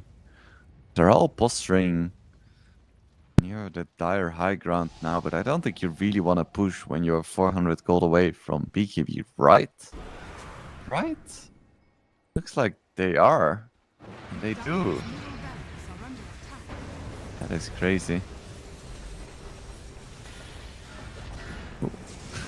Instant Orchid onto the Puck. DK was definitely spamming that on the floor. Rolling Thunder coming out as well, but Rolling Thunder is so risky when you're against such high damage heroes. It can just right click you, and now there is no Pango ulti for this fight. Lasso comes out onto the Legion. That is the ideal target, as now there is no Dispel. A lot of damage coming out from the Bristleback as well, but Pango has already fallen. They are going to be able to kill the DK, but I think Bristle is going to fall here. gonna be a 2 for 2, but I think Vida Gaming is completely out of steam. Buyback onto the Pango as well. They desperately want to defend here, but it's too late. It's mega creeps. The game is over. There is no way they can defend this break coming out onto the Pango as well. It's gonna be a dieback. Just a few more hits. SF ulti coming down. Gonna hit absolutely nothing, but James is gonna have plenty of damage to take down if a fall. Now Hydra can disengage. Difference is gonna find the chase, and they should have enough damage to kill the Sven. So they kill 4 heroes, which I guess is cool, but yeah, it's mega creeps. Ren isn't even going for a BKB. He's like, yeah, I'm just gonna buy Daedalus and 2 shot heroes. I think it's admirable that they didn't call GG yet, but I don't see them winning this. They have terrible mega creep defense heroes. If they had a gyro with rapier, I still wouldn't favor them.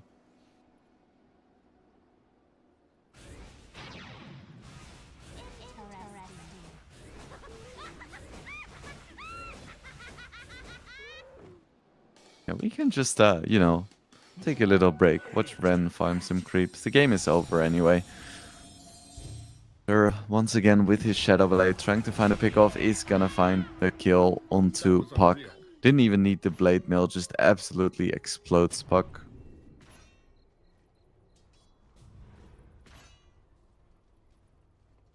That's a dieback as well. Ooh, Lasso coming out onto the SF. Or the DK, but DK has a BKB this time, so should be fine. SF does not, so needs to be a little bit careful. He's just so much more farmed than all of Vidar. So even if he gets caught out, it doesn't really matter much. A lot of snot coming out, everyone is really slow.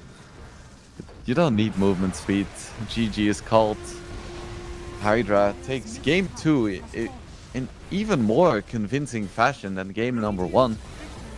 I feel like, judging by their play, they could be one of the favorites for this tournament.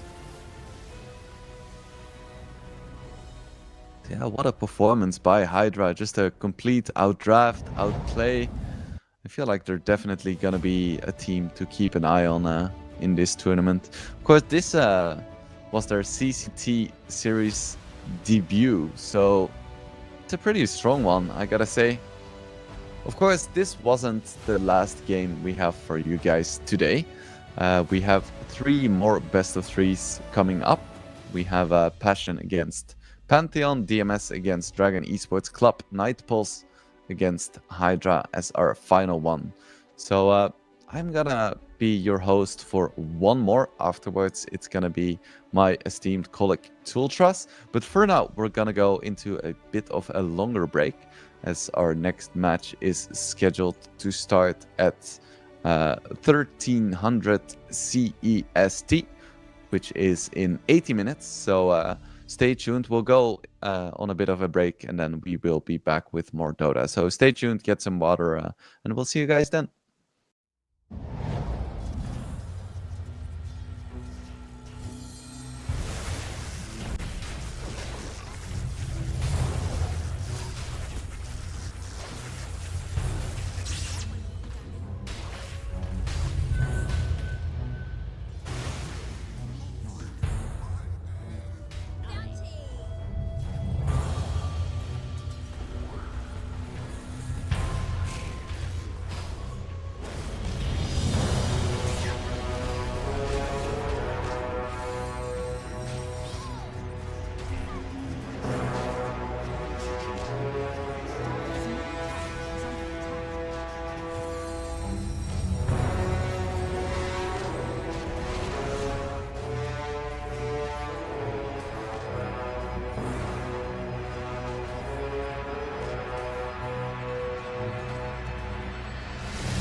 Dire's middle tower is under attack.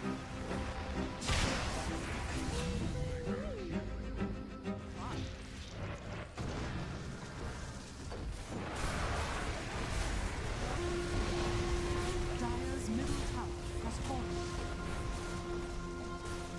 Radiant victory.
Radiant's bottom tower is under attack.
Dire's middle tower is under attack. Dire's middle tower is under attack.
Welcome back, Dota fans. My name is Wingblade, and you are watching the CCT Series 3.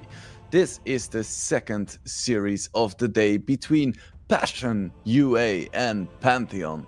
We've already had a, I don't want to say a nail-biter series, because it really wasn't, between Hydra and VDark Gaming.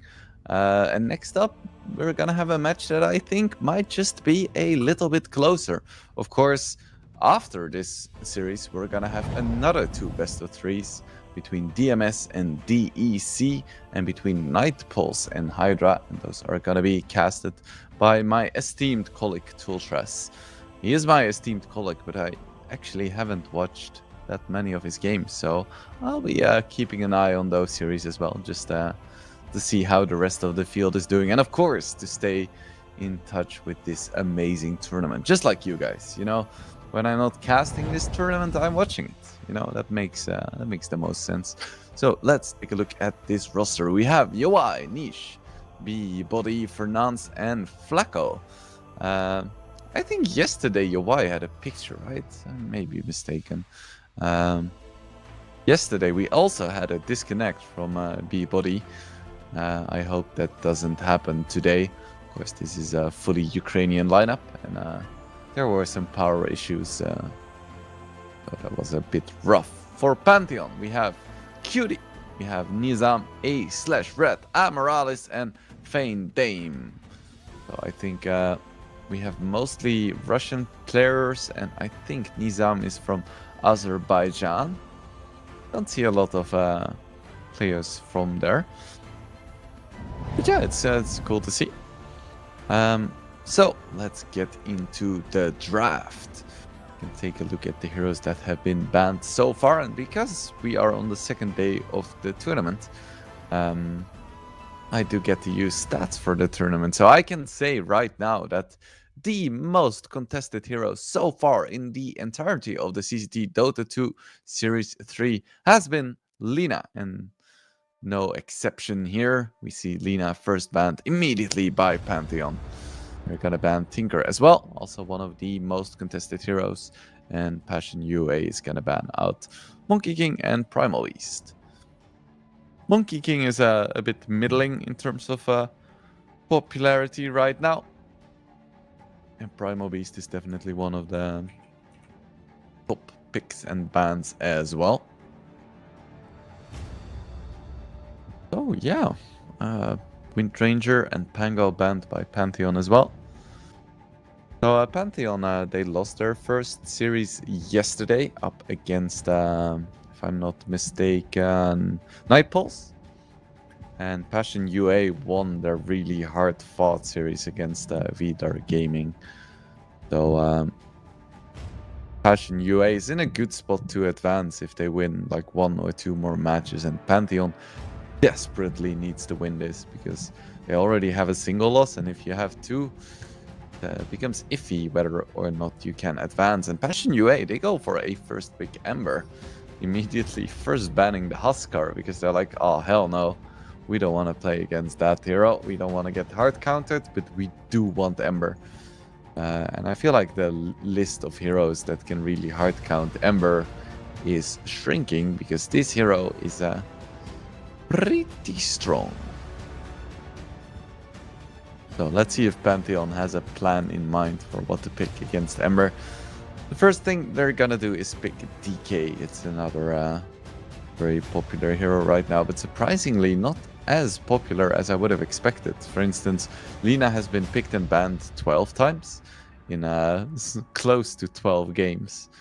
But Dragonite only been contested 6 times. So 4 bans, 2 picks, that really isn't that much. Would have expected a little bit more, seeing as he is one of the strongest heroes of this patch. So let's see what other bans we're gonna see. I think Ember is played exclusively mid. And I'm not sure if Pantheon wants to place Dragonite against him.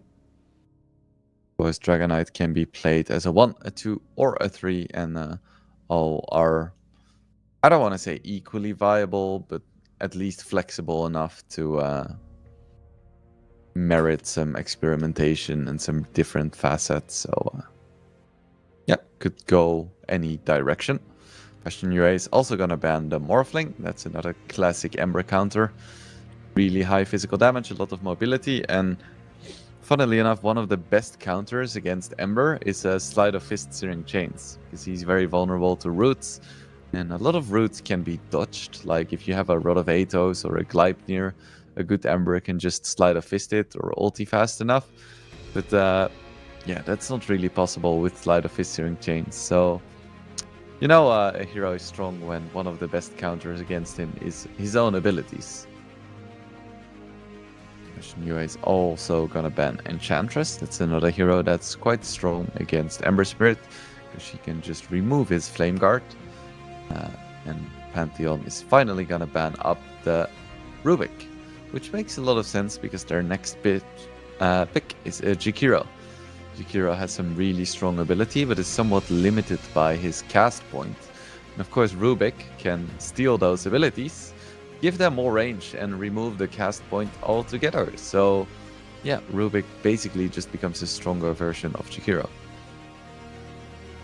Like literally the two reasons why Jakiro is balanced is his really long cast point and relatively short range of his dual breath. And Rubik removes both of those limitations. Ooh, next pick is Elder Titan Sniper. I wonder if Passion UA is gonna take a page out of IG's playbook and play this as a position 4 sniper, or if they're gonna commit for a carry sniper, which personally I like a lot less, because with carry sniper, sniper is just very vulnerable, and if you pick a few jumping heroes, you can just run at him. Like, if this was a carry sniper, I would pick Centaur now, no questions asked. You press Stampede, you all focus sniper, he dies, and you win the fight. But with a position 4 sniper, if you commit everything to killing a sniper, then, well, the sniper is still gonna die, but then you still have to deal with the carry. And if you don't, well, you have a sniper peeping you. So yeah, we'll see what Passion UA wants to go for. I do really like watching Sniper. I think he's a funny little fella. So Pantheon, if it were up to me, I would just pick the Centaur. We'll see what else they want to pick. They could go for I don't know, a mid that works well against Ember as well. Maybe pick something like a Sand King. Could pick a Quap, although I don't think Quap is that good anymore against Ember. Maybe a Doom or something would be cool, but I don't think Doom is that good against Sniper. Go for Pathfinder as well, but they go for Hoodwink. Just a solid position 4. They picked a little bit of Hoodwink yesterday as well. Yeah. Did they? Yeah. They picked the Hoodwink yesterday too.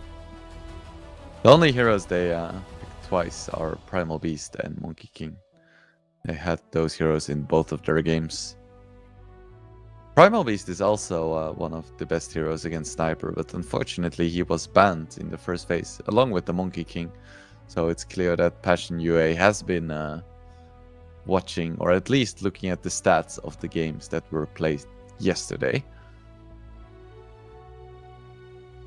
So what is next for Pantheon? I still think they want to pick a hero that can jump the Sniper, and I still think that Centaur is a really nice idea, but now you have a Hoodwink as well. It's just a good combination.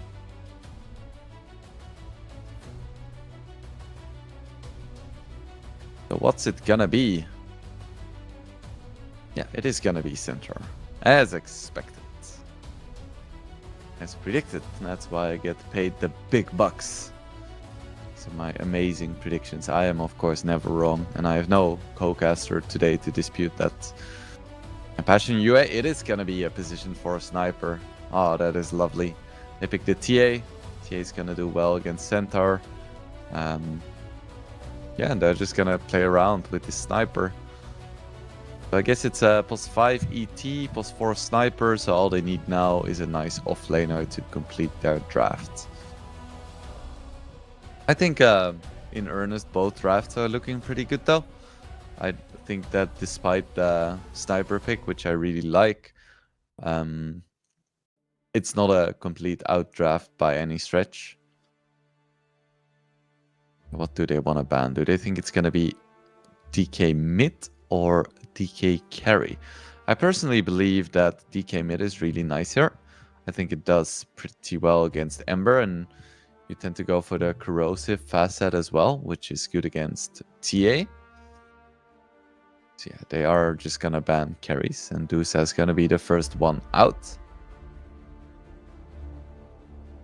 If this was like the old meta, you would definitely want to pick PA or PL as well, or ban it rather, because PL is a really good hero against TA and against Ember. But of course, no one picks PL anymore these days, and I'm very happy to see it, because me and all my homies, we hate PL.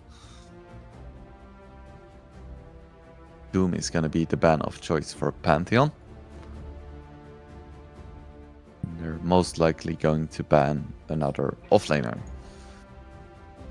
So, which offlaner is that gonna be? Passion UA does really like running Brewmaster.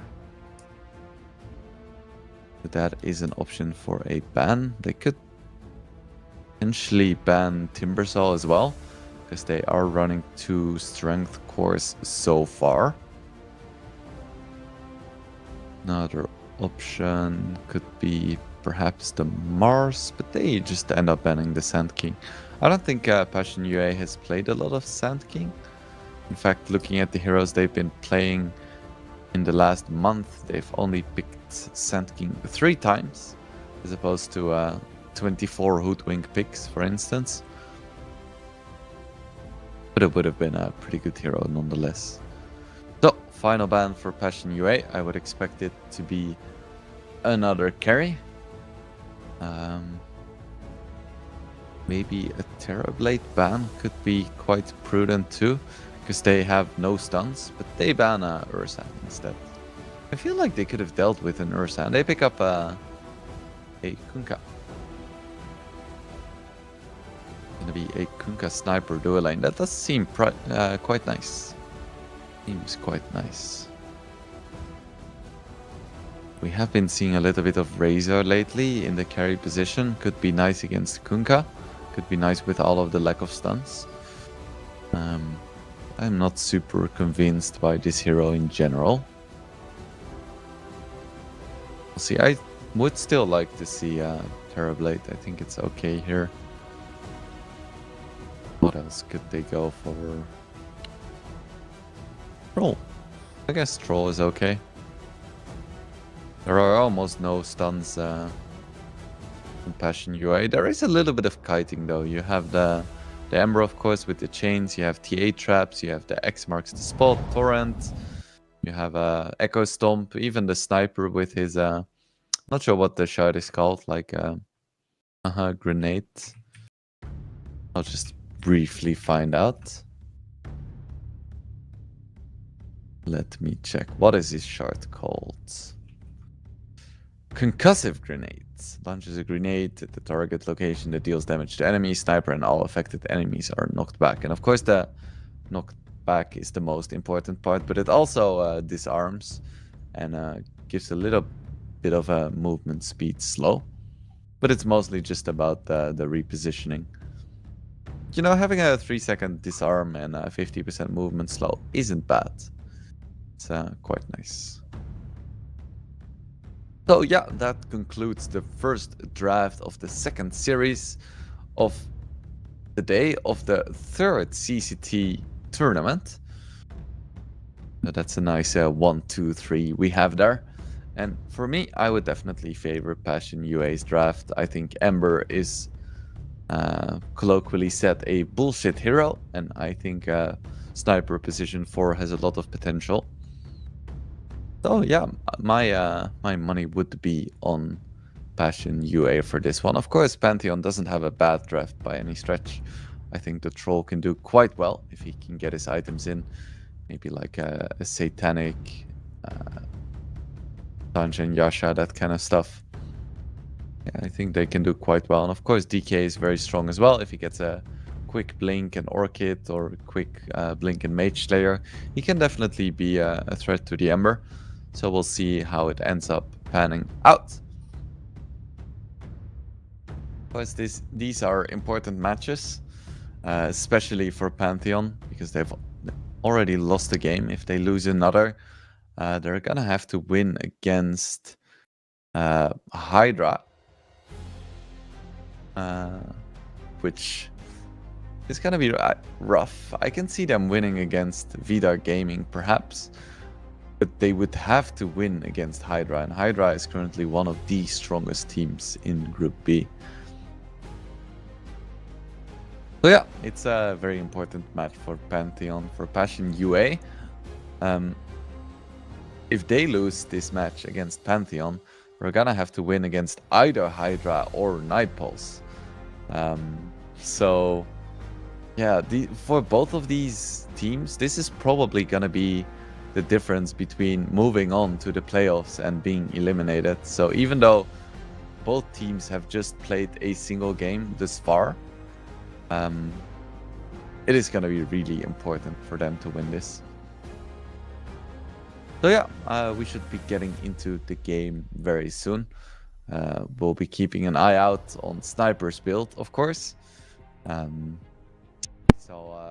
Baboka yesterday for IG play a lot of like carry sniper from the support role, but we've seen Vision for snipers also go a bit more support oriented with like 4 staffs and just general support gameplay. So we'll have to find out if Fernance is the former or the latter type. Gonna be fun to watch regardless. Also curious about the Ember Spirit into DK lineup or matchup. I think back in the day, I think it used to be pretty even back when I was a mid player. Maybe a slight favor or a slight advantage for Ember Spirit, because it used to be a big deal that DK wasn't able to break the shield, but now that DK has a different passive and just gets the innate for free, I think it's a pretty decent matchup. We have loaded into the game. Let's see if we get another like big clash like we saw in both games of the previous series before the Horn.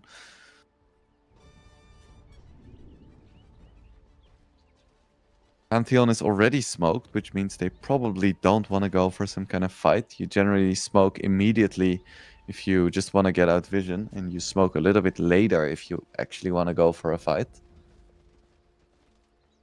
Because right now it's 45 seconds before the horn blows, and the smoke is already expired.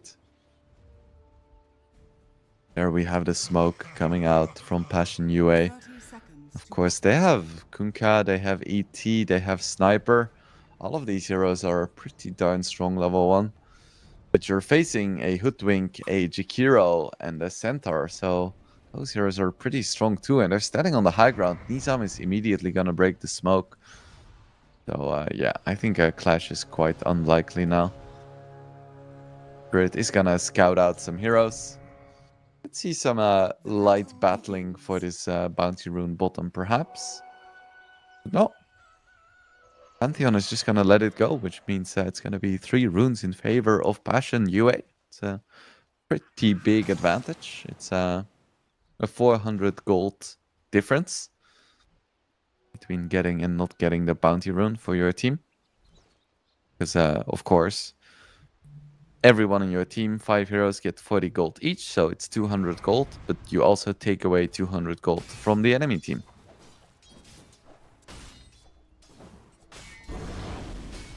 So we'll keep an eye on the mid lane, see how this matchup goes. And at the same time, where are we gonna see the kills? I feel like any lane with a sniper is gonna have some kill potential, and of course, Hoodwink plus Centaur is a classic kill combo as well.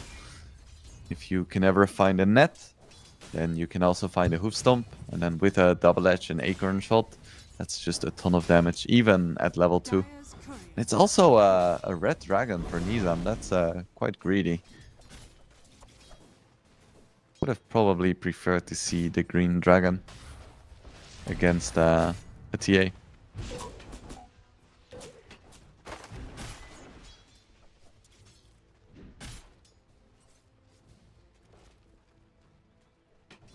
So, TA getting clicked down by Hoodwink right now.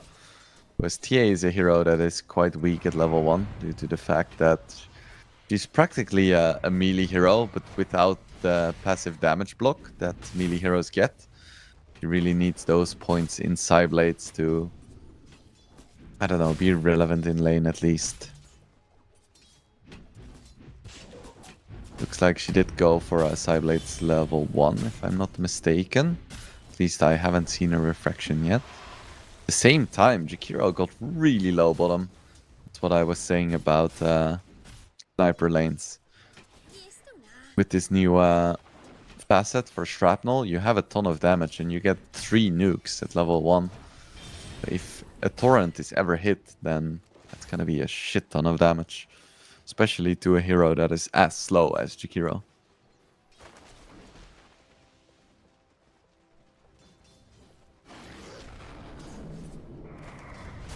So, some slight pulling shenanigans coming out.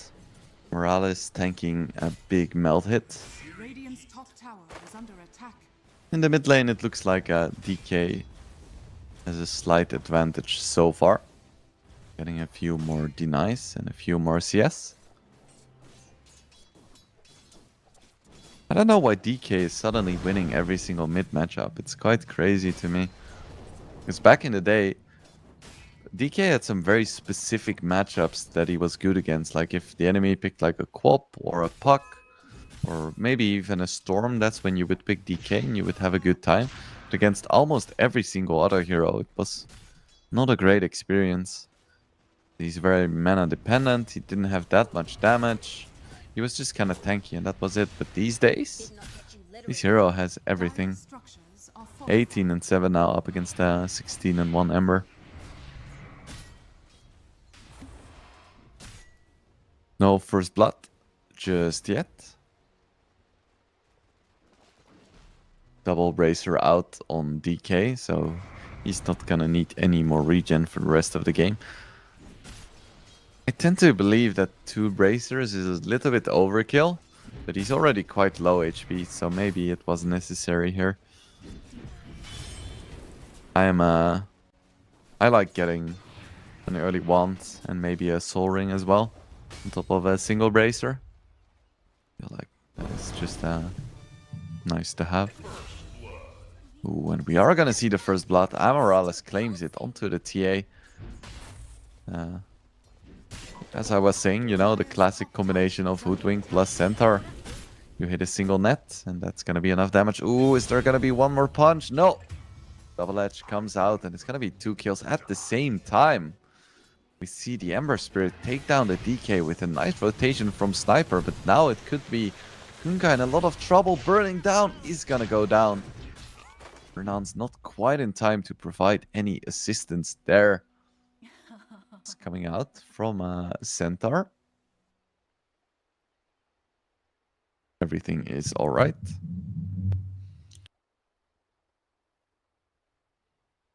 Headset. Wonder if this means he has some issues with his headset or he's just browsing for a new one. You know, could be either. I don't know.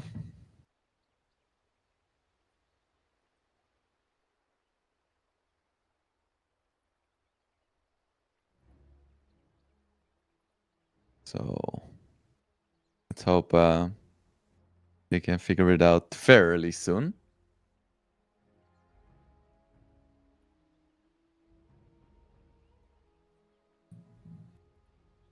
In this early game so far, it seems to be favoring the Radiant side a little bit.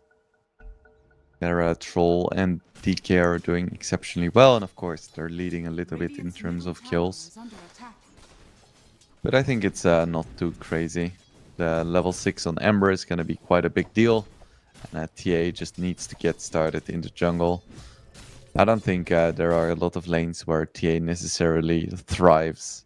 There is a few, but Caught you in your you generally don't pick TA for her laning strength. Damn, we got caught in our stubbies. I don't even know what the hell Hoodwink is saying of her voice lines. And what does that even mean, caught in your stubbies? It's like some Australian thing? Let me just Google it real quick. Caught in your stubbies. What does it mean? What does it mean? Okay, let's see. What is the Aussie slang for stubby? I believe that stubby is a small beer bottle. Okay. So I still don't know what caught in your stubbies means. Thanks, Hoodwink.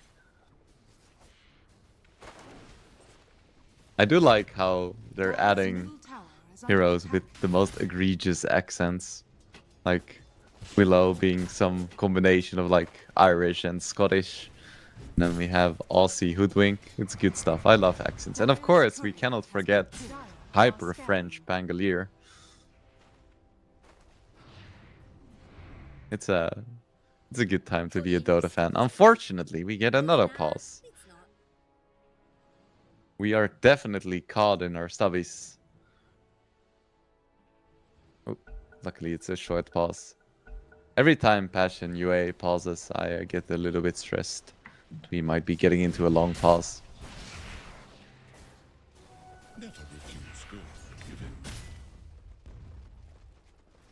So TA doing fairly well in her lane as well. It is comparable to the troll, just a little bit behind. Oh, the denied ward, always nice. Invis rune for Ember Spirit as well. Meanwhile, we are seeing another kill attempt onto the TA. She's getting very low, but pops refraction, and that tends to help a little bit. She's gonna get stunned, but she's gonna be completely fine. And now with Ember Spirit moving in as well, with the chains facet, doesn't even need to get close to get off the chains. Doesn't even need Slide of Fist. Who needs Slide of Fist anyway? It's overrated. We're gonna see another set of chains. Yes, we are. One more melt hit. Down goes the Hoodwink, but Jawai is definitely gonna pay for this. The dive without refraction is always a little bit scary. Still, it's a pretty good trade as long as Ember Spirit doesn't die. TP in from the DK. A little bit of time wasted. And of course, it leaves the troll alone as well. So this would be the opportune time to go for a kill on troll. Because now DK TP is on cooldown and Jakiro TP top.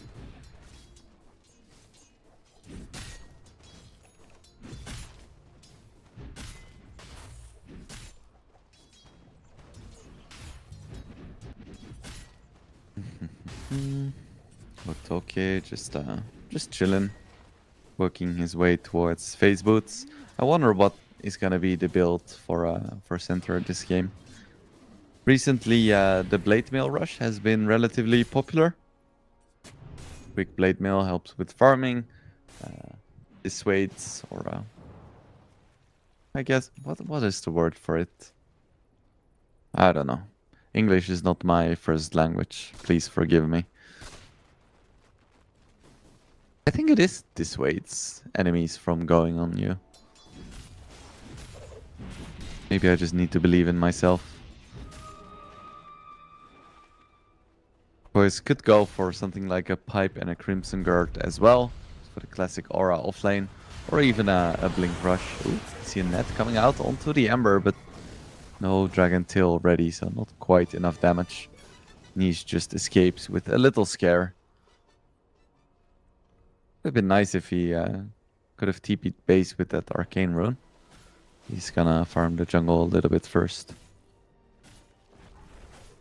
Fine Dame gets the ops. Of course, Jakiro, potentially the best D-warder in the game with his double hits. Makes it virtually impossible to win like a sentry war against him.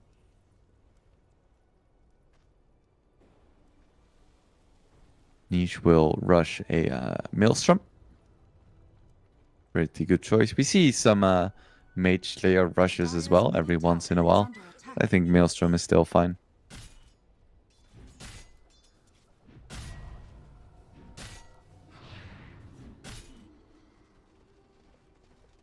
Why just also chilling, hitting some creeps. Goes for the Dragonlance first, which is quite common on carry TAs. Also, yo why is exactly what I say when one of my teammates picks Venomancer. Yo why?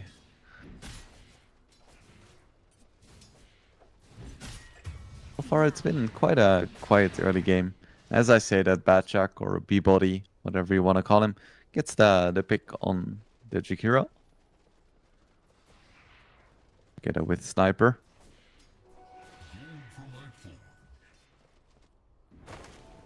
It's gonna be a Blink Rush for Centaur, so they do want to be aggressive, and I think this is a fine choice. As, of course, both the Jakiro as well as the Hoodwink have plenty of damage to follow up. Ooh, nice melt dodge there on the Dragontail. Of course, Dragontail doesn't have a cast point and is instant when used in a human form. But of course, it has a really short range. But if you use it in Dragon form, not only does it increase the range, but it also gives it like a travel time. Still has 0 cast point, but because of the travel time, it can now be disjointed, which in some situations can be a downside. Leap coming out on the center, but I don't think there is enough damage to really scare him. Just gonna focus on killing the creeps, and DK is like, oh hell no, this ain't gonna work, it's gonna take too long, I'm just gonna go back mid.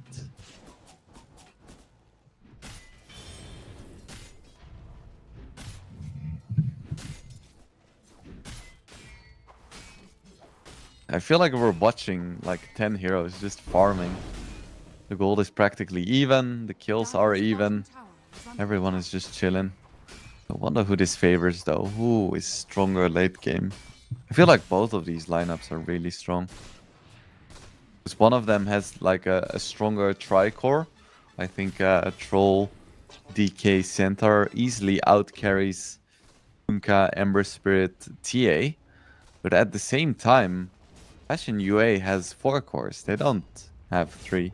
So you also have to take the Sniper into account, and that might just pull the favors, or slightly favor Passion UA over Pantheon.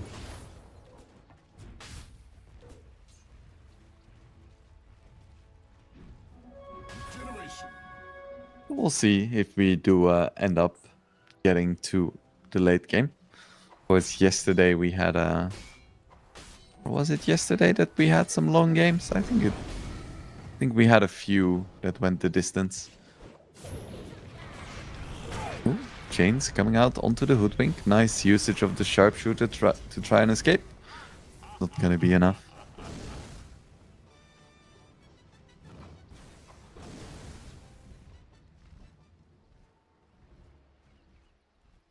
We have an Armlet now on Dragonite, going for a Blink Dagger next.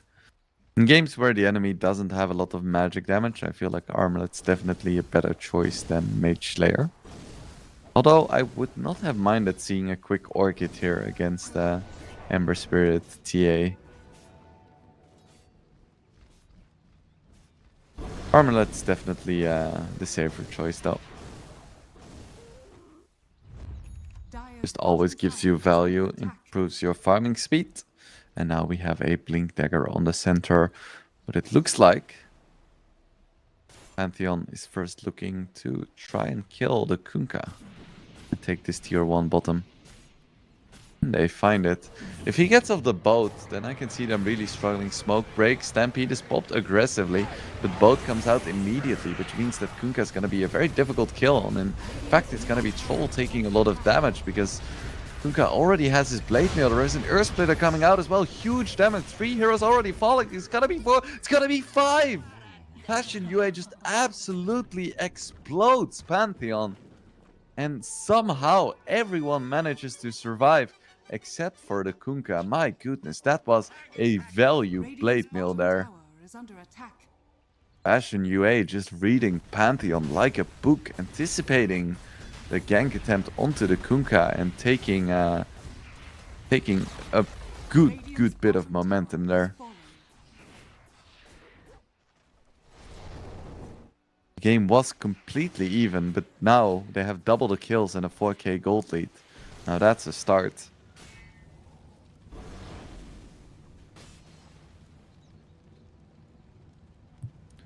He finished his Maelstrom now. Going for a Gleipnir next. Nissan pops his DK form. I feel like Dragonites these days are a lot more liberal with it than they used to be. Because it does help you farm. And you're not super reliant on it anymore once you have your blink.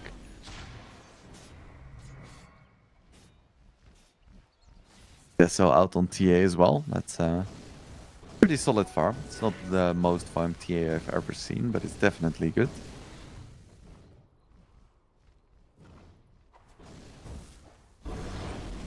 PT with drums as well. Can expect to see him go for Boots of Bearing at some point.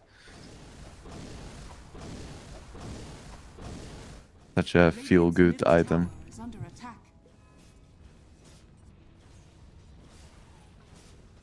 And this should by all means be the death of the tower here. Light chains coming out. With the shrapnel and the assassinate. And the X, and the Torrent, and the Tidebringer. Down goes to Jakiro. Should have probably just used the macro power from long away instead of going for the dual breath. We see a smoke from Passion UA. They really want to fight now. They feel like they have an advantage and they want to put it to good use.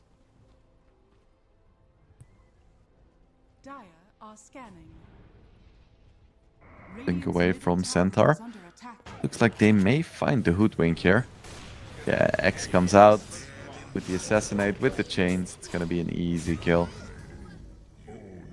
Dominating. No matter what happens, I would definitely just ban the Ember next game. This is a silly hero. Atos is done as well. It's gonna have his Gleipnir either already or within a few hundred gold. Yeah, it just has it. And Gleipnir is so good at this stage of the game where people don't have 4 staffs. They don't have any dispels for the Gleipnir. So if you Gleipnir someone, they're just gonna be stuck in place, and that is incredibly valuable. Especially against heroes like Troll. Speaking of, he's gonna get caught, pops his ulti. They do get a nice double stun. Once again, actually a double stun. Cutie still alive, runs away, but is gonna go down to the shrapnel. Pantheon already got 2 heroes in return, so it's gonna be a 2 for 2. Can Passion UA find more here? UI has his Deso, so he hits really hard. But no. They're not gonna find more, so it ends up being a 2 for 2 trade. 2 cores for 2 cores. Pantheon lost their carry and their mid, while Passion UA lost their offlaner and their mid. But, you know, Passion UA is leading by a little bit, so all things considered, I think that is an even trade. It looks like Fernance isn't going for the Boboka build. He's just gonna play more of a classic support sniper.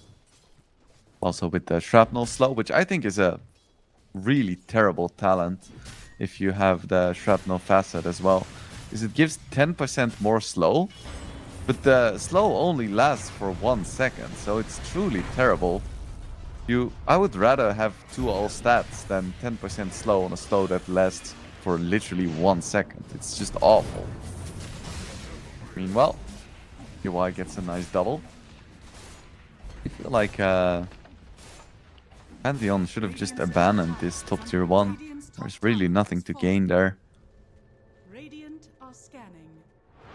Almost a pipe now on Kunkka on top of his blade mill. Get the chains onto the DK. Both as well. Yeah, I think he's just dead.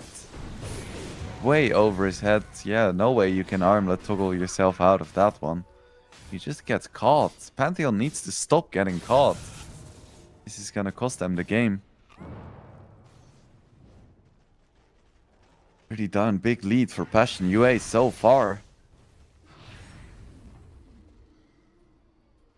TA is snowballing. Ember is really strong. Kunkka is really tanky.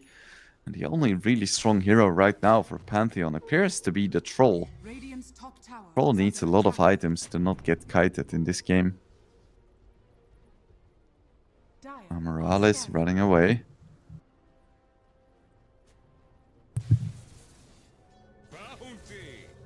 He's just gonna go for the TP out. Scan comes out, but it's not quite gonna hit. Niche is still gonna go for the Mage Slayer. Chuck has his pipe, and Yowai just finds the Jakiro, no problem whatsoever. Steering chains into Torrent, into boat. Nice quadruple stun by Hotoke. That's a lot of damage coming out from Pantheon. Sniper already falls, but Dragonite hits the deck as well. Of course, they do manage to find Kunkka as well. But in return, they also lose the Centaur. So every time it looks good for Pantheon, they're just too far behind to really capitalize. I feel like if the game was even and they got that quadruple stun, they would have won that fight by a landslide.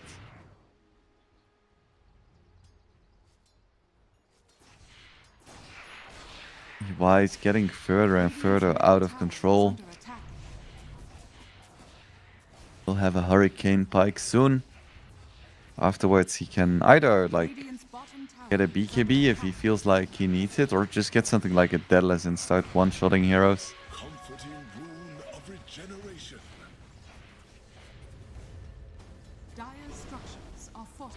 Now with the Grove Bow as well, if you compare this range to the range he started with, it's pretty astonishing. Dragonlance Grove Bow and 4 points in Psyblades. DK runs in for a casual stun, but he's gonna lose almost all of his HP in return. Might even just die. Gonna try to go for some kind of armlet toggle.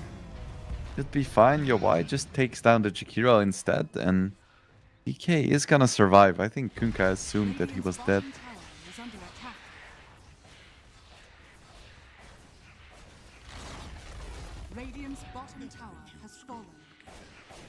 Cole is still just farming away, but I'm not sure if he can 1v5 this.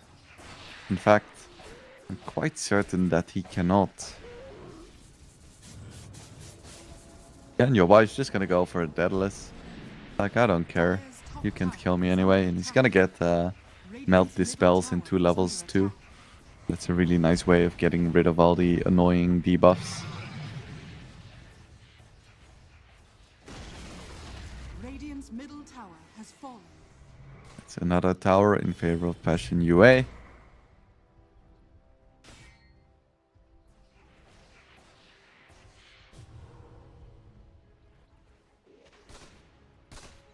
I feel like it's gonna be time for Roche. Now they got most of the tier 2s now. They have a good lead, so I think it's time to take the big man down. Scan comes out. Not sure, yeah, it's a dire scan, so we were looking for any Pantheon stragglers potentially.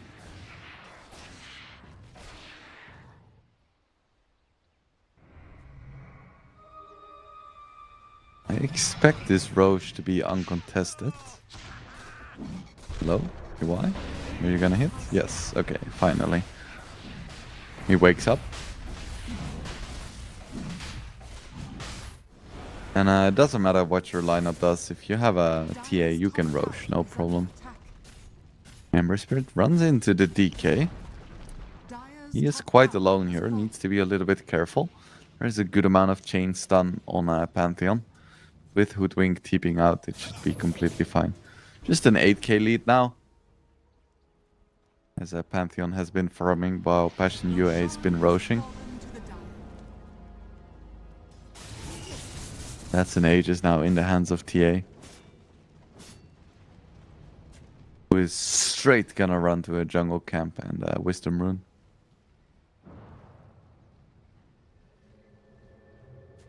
Nizam still going for a late orchid now, seeing that Ember isn't going for any form of dispel.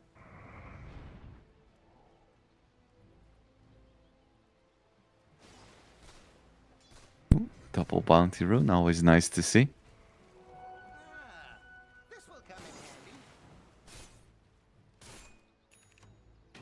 Maelstrom on Hoodwink. It's gonna help a little bit with farming and debushing.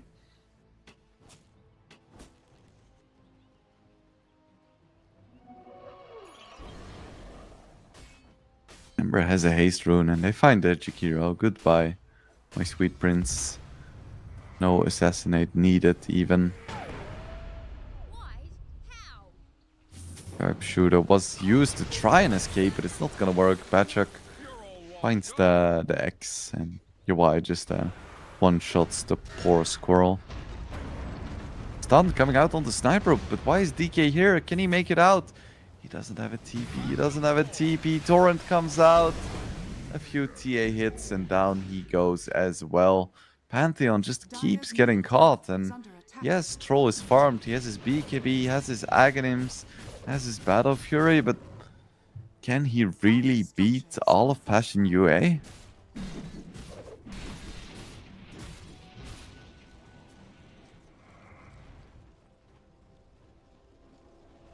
Going for an SNY next, just a good value item.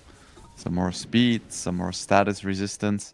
I feel like the speed aspect is kind of overkill, because when he presses his phase boots, he's really close to hasted movement speed anyway, and his ulti also gives him movement speed.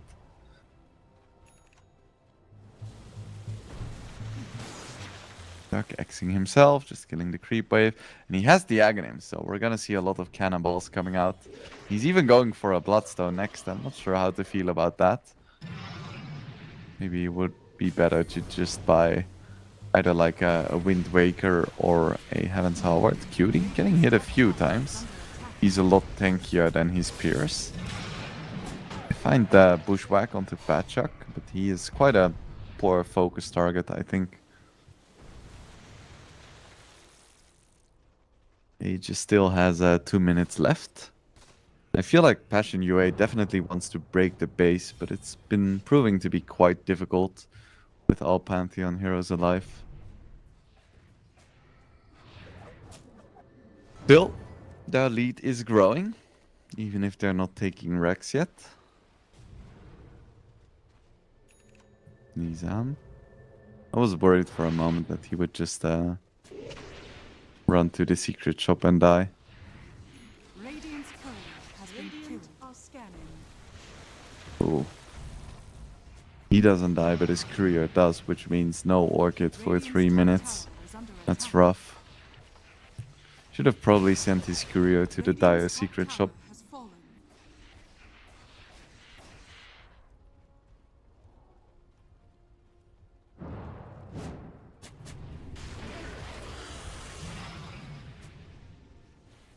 Jakiro just doing Jakiro things with all of the annoying D-pushing. I think Passion UA might be able to break the base nonetheless. Nice X marks the spot play coming out. Good aggression. Jakiro gets sniped as well. There we have the cannonballs. Big damage coming out here, and Troll taking a lot of damage. Doesn't quite have to ulti yet, but it was... Oh, now he does. That's rough. Having to use your ulti that defensively, and UI just one-shots another hero. Now Centaur is gonna get one-shot as well, and I don't think that Troll plus DK are gonna be able to defend this with a nice tidal wave, pushing everyone back as well, and a Torrent. Wicked Sip, double kill, 19k gold lead now. Oof. I feel like we've been caught in our stubbies.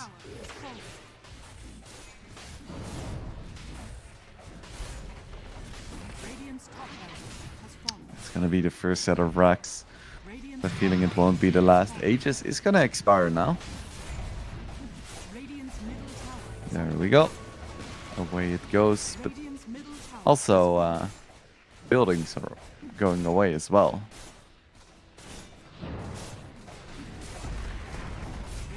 That's a bad sign for Pantheon. Radiant's middle barracks has fallen. Another X-aggression play. Trying to kill the Jakiro, almost killing him. Niche claims his life. It feels pretty effortless at this point. They can just do whatever they want. They're so much more farmed. Stun onto the TA, and we see a big attempter. Troll has his ulti as well. I think TA could be in a lot of trouble. Doesn't have the BKB, of course, but now with the boat buff, it's actually quite tanky with the refraction charges as well. Troll ulti comes out, should be able to take down the ET at least. But BKB was popped as well, and this Kunkka is so tanky. Nice double stun onto both the sniper and the TA, but already Troll is down. Just too much damage, too much farm. Nice macro pyre as well, and triple kill for Yowai. Niche gonna try to go for a fight, but GG has already been called. Passion UA takes game number 1 in convincing fashion. I feel like we've had a lot of convincing fashion today. I think their draft was slightly better, but not even like a landslide draft win. So overall, I feel like Passion UA just played a little bit better. Turns out that when they don't lose one of their players to disconnect, they're quite a strong team, all things considered. Of course, this was just the first game. Anything can happen in the second game and potentially the third game. And then after this series finishes, we have 2 more series coming up for you guys, which are going to be casted by my colleague Tooltrust. So we're going to go into a bit of a break right now to wait for game number 2. And afterwards, we have some more amazing Dota planned for you guys. So stay tuned and we will be back very soon.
Welcome back, Dota fans. My name is Wingblade, and you are watching the CCT Series 3.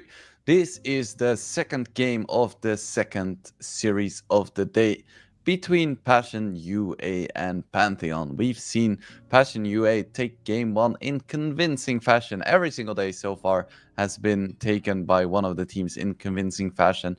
So I hope Pantheon can bounce back and give us a absolute barn burner of a game for game number 2.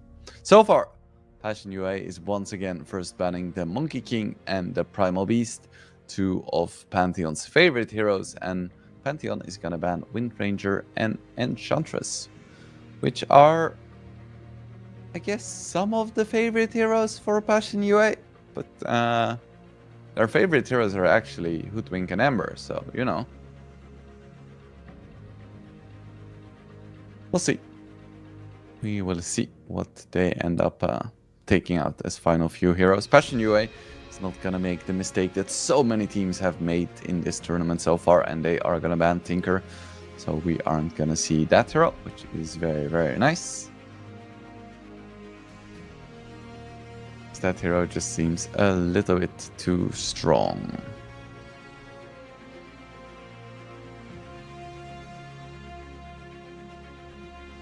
So what else are we gonna see in terms of bans? For popularity, the only like super popular heroes, actually a lot of the most popular heroes in this tournament so far have been ignored. We see a Marcy ban, so Lina's still in the pool, Pangolier still in the pool, Doom still in the pool, Ember Spirit still in the pool.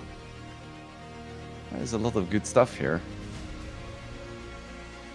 What are these teams gonna pick up first? Yes, they do pick Lina. They instantly ban Centaur, because Centaur is one of the best heroes against Lina. Lina is very similar in that respect to Sniper, where she doesn't really like it when people run at you with their entire team. So if you have a hero that consistently just makes the entire opposing team run at you with hasted movement speed, that isn't ideal.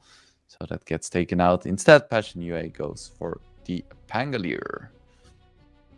I wonder if Pantheon is gonna pick up an Ember for themselves, or if Passion UA is still gonna pick that up as their second pick. Because of course, Pangolier can easily be played in the offlane. In fact, is it his most popular role these days? I'm not sure, but it's definitely close. It is definitely close. And I think Pangolier is one of Passion UA's best heroes as well. I think their best hero is Ember. They picked it 19 times, won 80% of their matches. And Pangolier was picked 10 times and won 68.95% of their matches. Wait, is that true? Or am I lying? No, just was picked 10 times and they won 80%. Never mind, I can't do math.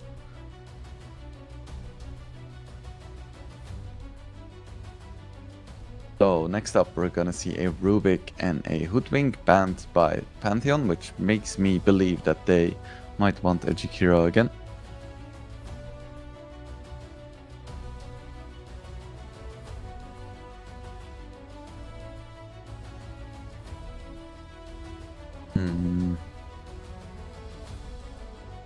And Passion UA is taking their sweet time.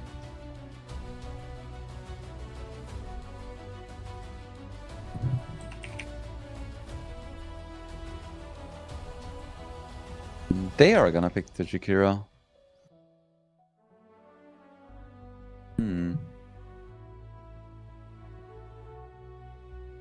So what is Pantheon gonna respond with?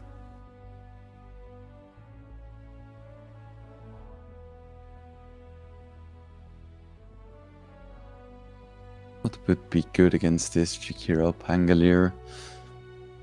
I think Lina is already pretty decent against Pango. And you're not gonna try to counter Jakiro, so what would complement their draft nicely? They go for a Naga Siren? In this economy? That is weird. That is so strange. What is the thought behind this? Do they wanna just pick Lina mid and Naga carry then? Or is there some new Naga meta that I'm not familiar with that everyone is playing these days?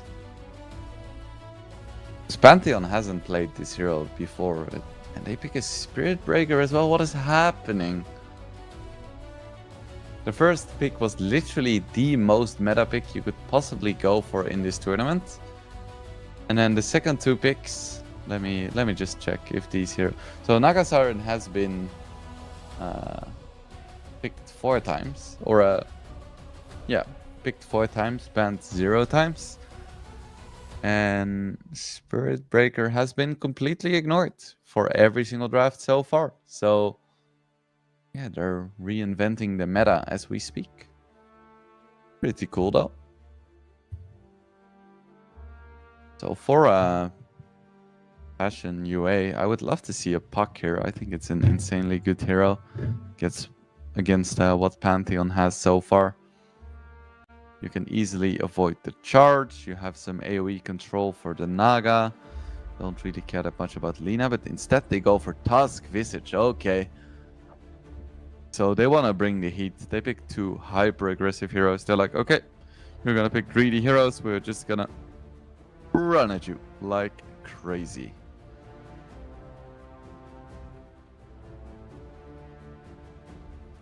So what does Pantheon need now? They need strong laning heroes for sure. Because if they lose the lanes really hard, this is going to be a quick series, I think. I wonder where the Spirit Breaker is even going to go. Could be a 4, could be a 5. I feel like if they have Spirit Breaker 5 and Naga carry, they're just going to get mega wrecked. Like, it's not even going to be fun. There's going to be no fun in that lane. So how do they salvage this? I'm not sure.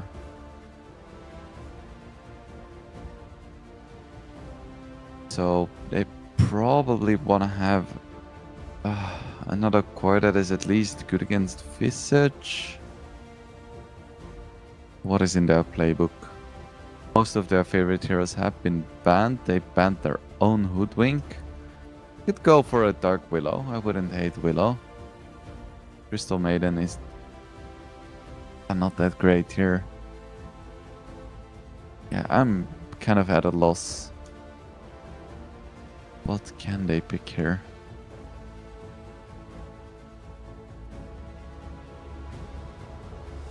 I think it is likely that they still need an offlaner.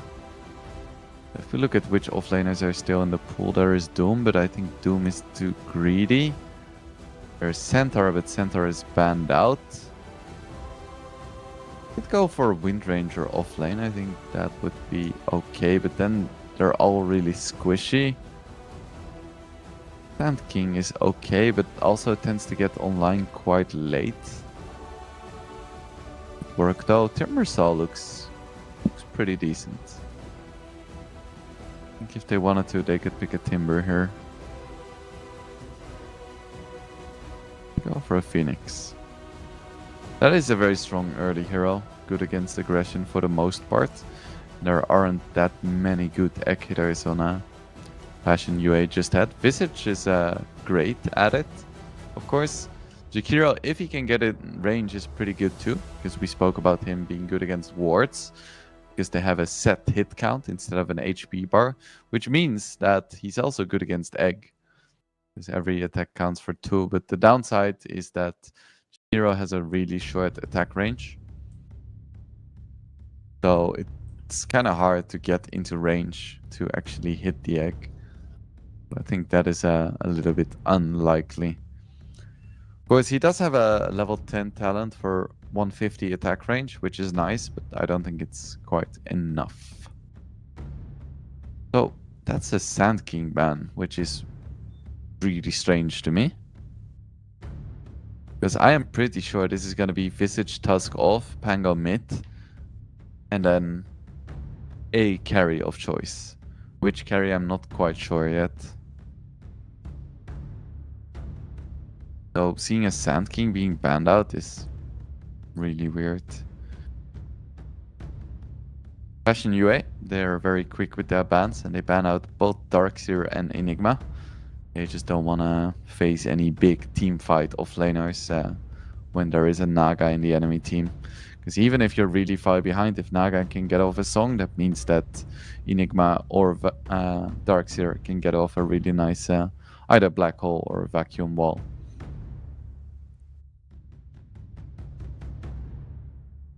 So final ban will be an Ursa for Team Pantheon. I'm curious to see what Passion UA's final pick is gonna be. Pantheon is gonna pick a Leshrac. So I guess it's Lesh mid and Naga is gonna be some form of offlaner then with Lina carry. Or it could be Naga carry offlane Spirit Breaker mid lane Lina. It's a bit strange either way. And final pick for Passion UA is gonna be a Morphling. It's a good egg hitter. It's historically pretty decent against Naga. But I'm still really not sure which roles are which, or which heroes are gonna fulfill which roles on Team Pantheon. Because both the Spirit Breaker and the Naga just throw me for a loop. In some games where you see a Naga, it's pretty clear that she's gonna be the carry, right? But here we also have a Lina, who is traditionally played as a carry, but sometimes as a mid. But then there is also the Leshrac, who is traditionally played as a mid, and sometimes as a 4. But for the 4, you also have the Spirit Breaker, and potentially the Naga, and it's like, oh, what is even happening? Which hero is gonna do what? I have no idea. I think I'll just try to fill the time until we load into the game, and we can actually see what is happening.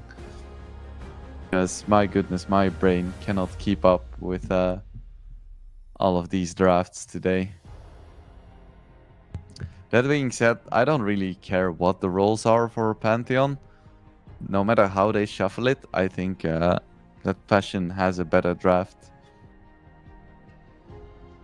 Because I think that draft is just, I mean, so clear. They have such a clear objective, such a nice game plan to follow. They have good matchups, they have good heroes, good lanes, good team fights, good everything. And I could see this game just spiraling out of control with this Tusk Visage lane. So I think it's really, really strong. So yeah, that is going to be the second draft concluded. Could be a quick one looking at these drafts. Could be a really long one as well, because there is a Naga, and you know, Naga's passive ability is actually not Riptide, it's actually just prolong the game by 20 minutes. Not a lot of people notice, but it's true. Just like Gyro. Like, yes, you're losing every single lane, you lose every single team fight, but then Gyro gets a rapier, then defends the throne for half an hour and then still loses. It's like, yep, the hidden passive ability. But we'll see if they can make this Naga work. So, let's take a look. Both teams already smoked. Nizam, it's gonna be the mid Lesh then. Gonna get slowed, but not slowed quite enough, so he is gonna be fine. I want to see this dire lineup. I want to see the players. I want to see the items. What is it gonna be for Pantheon? Ooh, which hero is Cutie playing? Which hero is A/Red playing? I feel like the Ops is trolling me by only showing the Radiant. Keeping me in suspense. Keeping all of you in suspense. There are, of course, no surprises on Passion UA's side. Everything their draft does is completely clear and obvious.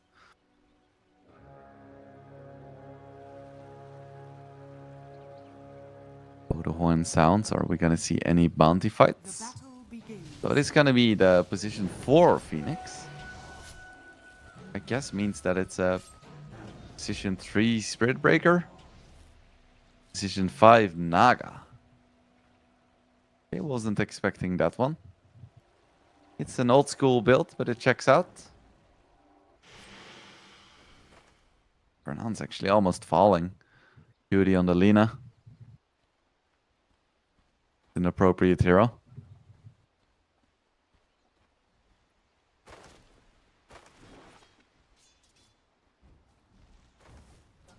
So let's see if this Visage plus Tusk can do as well against support Naga as they can against carry Naga. Of course, Bacek went for the money soul assumption talent. This Naga is actually doing really well here. Just boxing out the Tusk. I don't know, I could see this working out for a Pantheon. If it was a carry Naga, I feel like she would struggle a lot, but now as a support Naga, looks pretty darn good.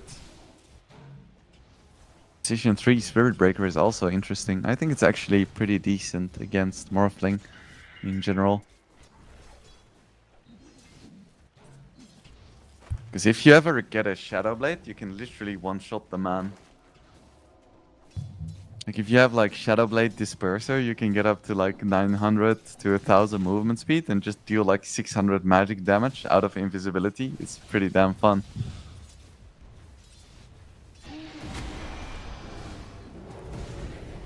Level 2 now on the Phoenix. It's Tails all this time. They hit level 2, they use their spells, they get first blood. Passion UA does get a return kill, so it isn't all bad.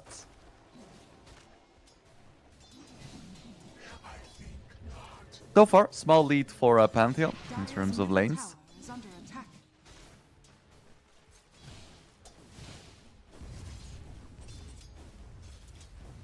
Although it should equalize at some point. I don't think their lanes are that much stronger. Jad is Lina doing so well. This I wasn't expecting. Maybe it's gonna change once we see like Snowball tag team.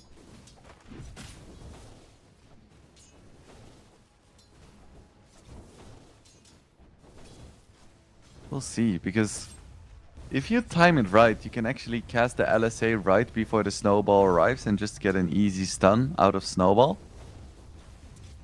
And the timing isn't even that difficult. You don't need to be super perfect, because the delay of LSA is quite long. Lotus for Fernance.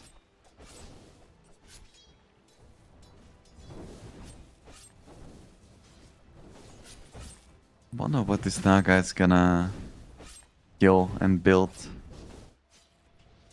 Maybe like an early net, or just the Riptide, or God forbid she went for the other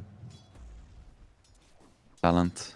Let me just check what the win rates on those are.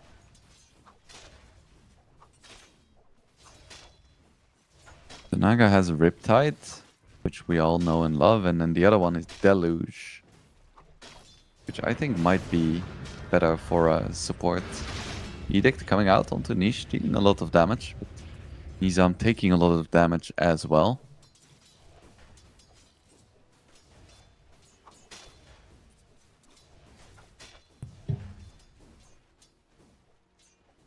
Ooh, Nizam could be in trouble, but no. Tango isn't gonna go for it. Ooh, see a bit of a kill attempt onto Find Aim. With the Soul Assumption, that's gonna be plenty of damage. A lot of gold coming out, but with the Fiery Soul for Nance, he's gonna live, and he has a salve as well. Really nice exchange there for Passion UA.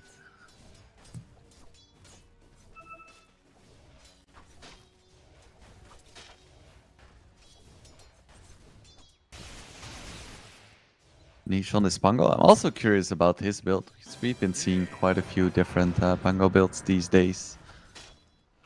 We've seen like Echo Saber, still Diffuse. Oh, that's another Soul Assumption. It's another kill. Lane is starting to get online here for Passion UA. You know, I think it would be prudent for Visage to go back to base, as to not feed any kills for no reason.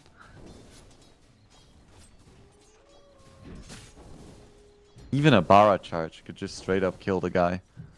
Just from downtown. The other side of the map, just a big charge. Or even like TP to the tier 2 top, go for a charge. Would be pretty easy kill. No, he's not gonna go back. He's just gonna rely on his Bracer regen. Now a root into a stun. Good amount of damage coming out onto the Tusk, but he's quite tanky as well. And he is gonna go to base. Probably gonna bring some nice regen for my boy Batsiak. Or a B-body. Still don't know what his preferred name is.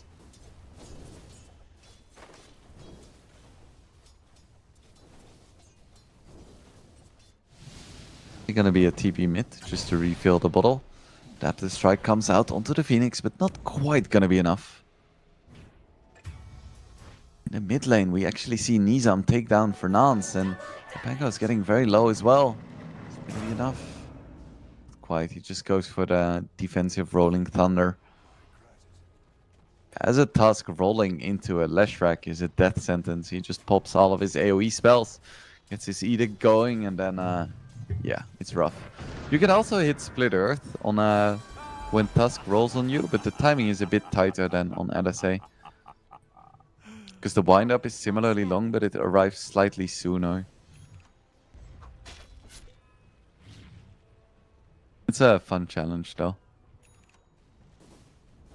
Level 3 Soul Assumption now. Is it Riptide?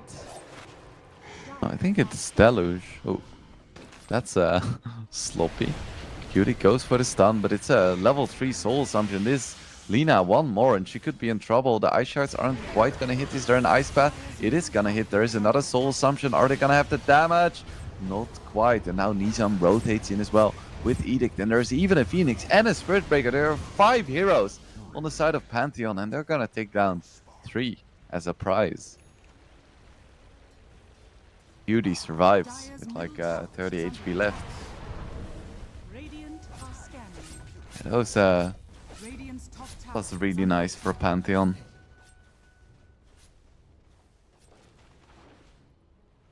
Now a 1k gold lead in their favor, and they get a double Wisdom Rune as well. That is really nice.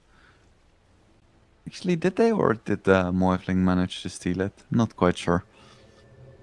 They have at least one, potentially 2.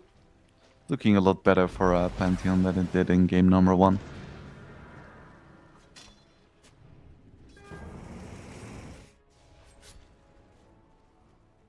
This Naga boss 5 is really working out well. Gonna be even better when Song comes out. Lina, very low. It's just 2 neutrals, and Pango now being engaged, and with the root, actually doesn't have a way to escape. Can he get off the swashbuckle? Yes, he can, but he still cannot escape. It's another kill in favor of Pantheon. This Naga net is proving a thorn in the sides of Passion UA.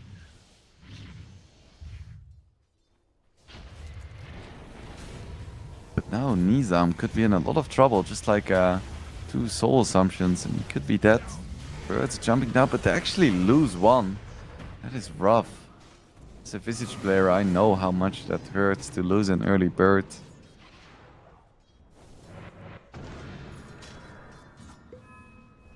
The kill attempt on Lesh, it was a nice attempt, but it's not gonna end up working out at all. Also, did I just spot a Perseverance on Morphling? What?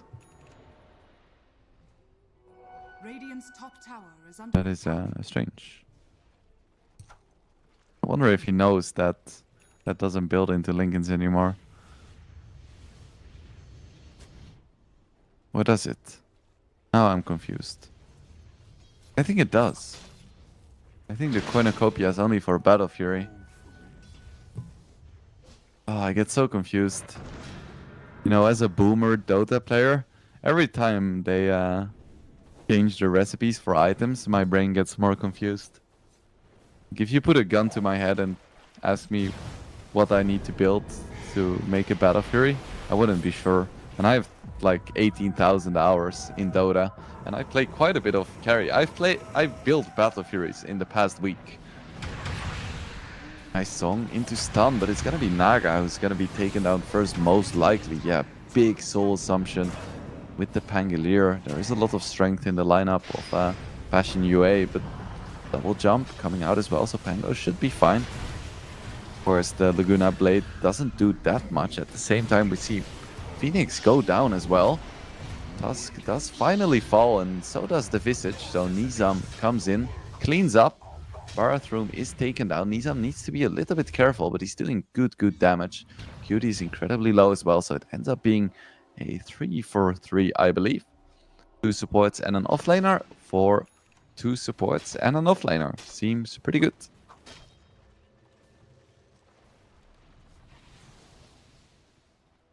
And Niche is gonna opt to go for a Mage Slayer. Yeah, easily the best choice against Leshrac, Phoenix, Spirit Breaker. All of these heroes pretty much only do spell damage.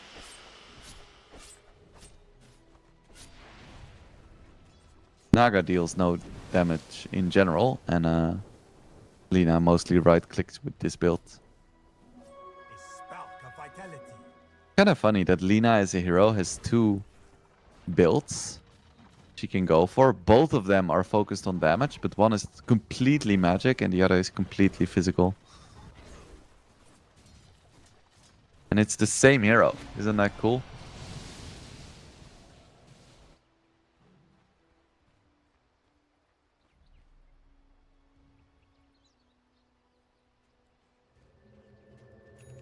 He's just gonna TP top as we're gonna see another fight breaking out. Naga already low. As we go to the bottom lane. No, we go to the top lane. Rolling Thunder comes out. Double jump. Fat Chuck. One more soul assumption. Not gonna be in time. The cooldown is so short, but couldn't quite get it off. That was so close. As 2 heroes for Passion UA fall. 3-3, and it is gonna be 3. As Nizam is on a monster kill streak on this Leshrac. He has a Blink Dagger and a Kaya already at 12 minutes. That's pretty spooky, not gonna lie.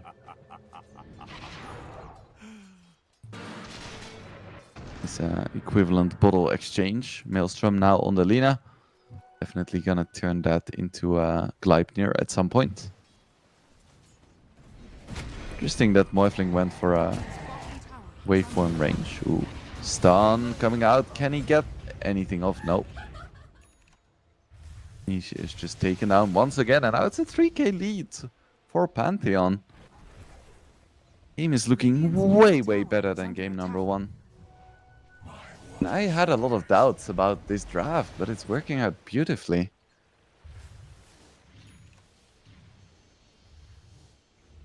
Safety bubble on all the clones. There is a Linken's, you know. Perseverance does build into Linken's. I swear I used to be a pro player. I swear.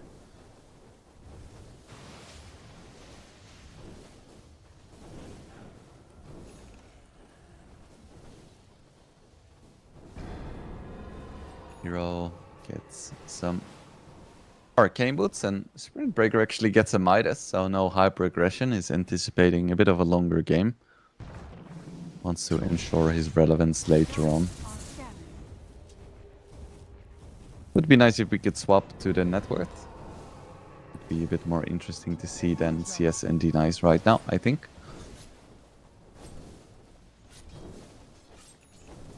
Safety bubble on illusions is silly. Very silly. Just like building I guess Vlad's on Visage isn't that silly. It's not that silly. It's pretty good.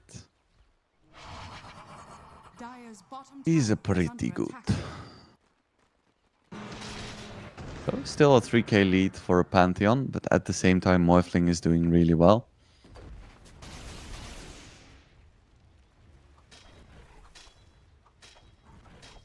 Now there's gonna be a bit of pressure onto this tier 1 mid.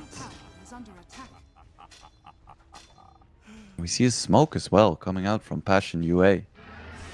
It gets immediately broken, and there is a song, so it's a little bit scary to be positioned this aggressively. Purge was coming out onto one of the Pango illusions, but it's gonna be cancelled. Now we're gonna see a smoke from Pantheon. What can they find here? If they can find Morphling, that is huge. They're all converging on his location, but he has a Linken Sphere. It's quite difficult to lock down. Pango's gonna TP first. Do they want to go for a fight, or do they just want to protect their Morphling?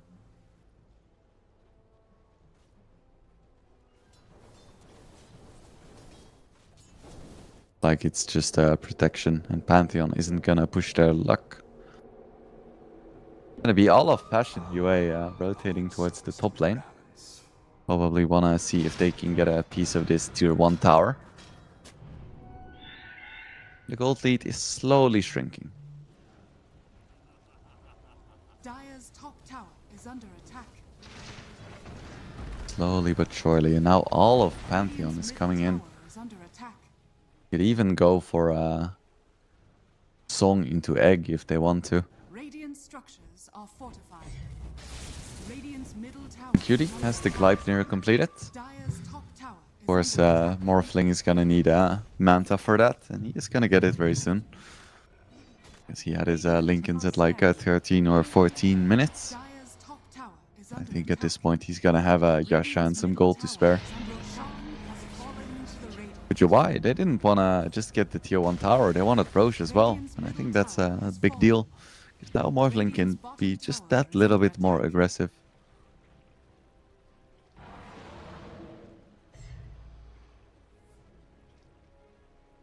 Radiant's bottom tower is under attack. Breaker is going for Shadowblade next, and we're gonna see a big charge coming out onto the Pango. Can he get anything off? No, he just gets immediately destroyed. Snowball save, not in time. Egg coming out as well. Nice macro power as well. Is it gonna be enough to deter the side of Pantheon? I don't think so, as Passion UA get Roche and then immediately lose 3 heroes. Could even lose Batchuk if they get vision on him and get a charge out. Oh, they see him now. Can he get the charge? Is under attack. Do they want to get the charge even? Nizam runs in, but that could be a huge mistake, and he gets blown up completely. And now Batchuk resummons his Familius, gets the first soul assumption off. Then they get the kill with the stolen charge. Big overcommitment by Pantheon, underestimating the strength of this Visage and this Morphling. And that's a big streak lost for Leshrac, so I don't think it even ends up being worth it, despite them getting a 3 for 2 in terms of kills.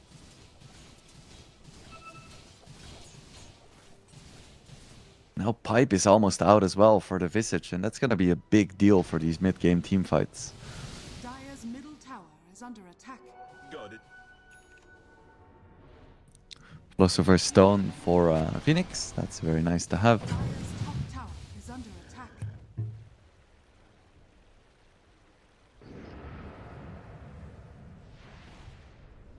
Gonna be Manta completed at 18 minutes, and this Morphling is becoming really scary. And I don't think they have the best heroes to deal with a Morphling. Lina is okay if you can stay at a distance, but if a Morphling just like waveforms in on you, there is very little you can actually do. Because you have like no armor on Lina.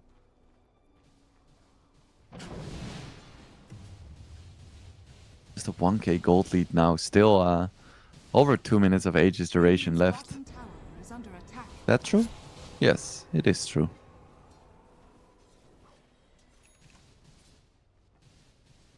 And you're why? They're actually gonna start tickling the tier 2 tower somewhat.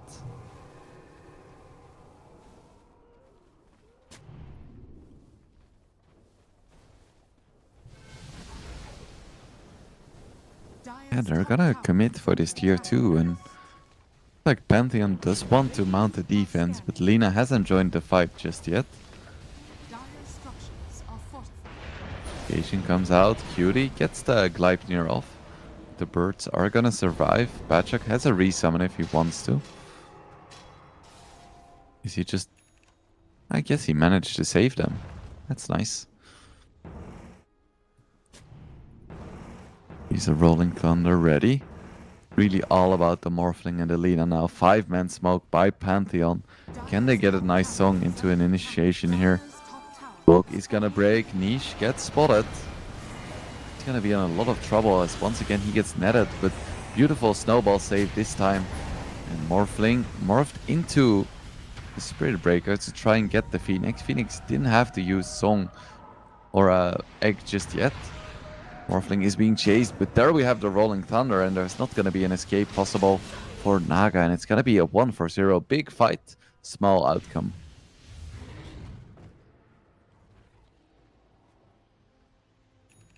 Now the tier 2 is definitely gonna fall, and there we have the pipe.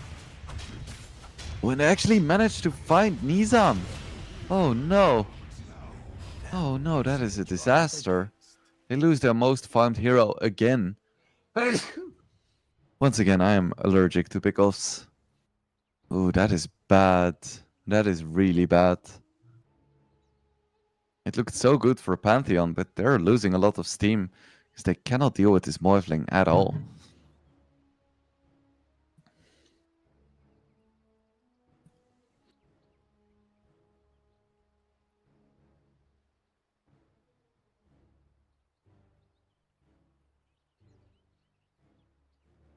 So, I don't remember seeing a reason for this boss. I hope everything is okay for both teams.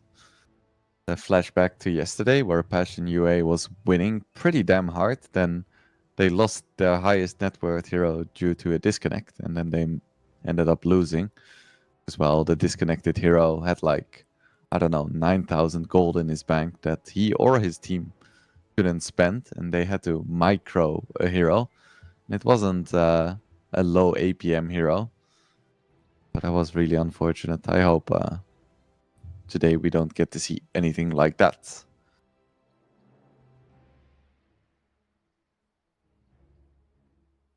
I think should be fine. Yeah, as ready is called, and we get back into the game. Has a blink and a mage slayer. This is really the kind of game where he just wants to sit back, wait for Song to come out, and then use Rolling Thunder and blink in, as opposed to just being in the front line and being annoying, and then either getting charged or netted and just dying in a single stun. UA is going to be able to take this second tier 2 here for Passion UA. Aegis is gonna expire, but I think that was a pretty high value Aegis, all things considered. Kadi is next on the menu for Morphling.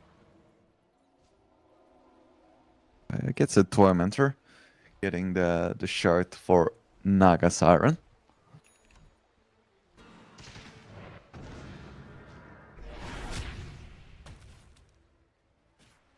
So the shard for Naga Siren is max mana as a bonus mana regeneration to ally units when within the radius. Increases max health as a bonus health regeneration.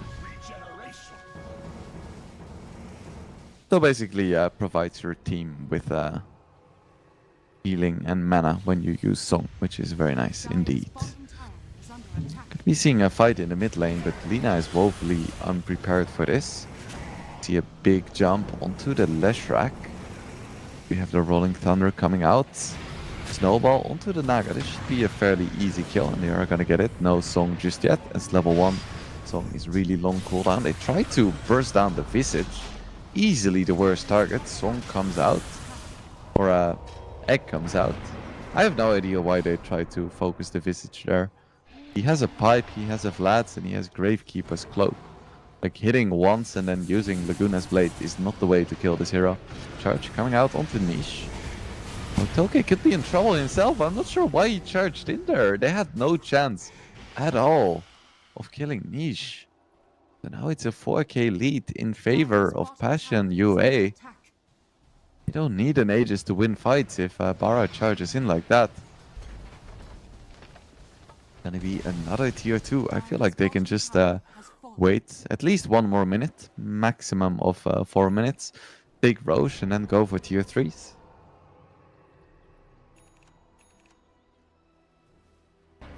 Boots of Bearing coming out from Visage. It's very nice to have drums on Visage, because it's one of the few ways that you can give a big bonus to your birds. But of course, drums have charges, and at some point they run out. But if you buy Boots of Bearing, you can just use the active on cooldown and have a super strong birds for the rest of the game. On top of that, Visage really likes building Tranquil Boots already, so it's just a natural build-up. Very nice. Gets the Wingblade Visage Spammer seal of approval.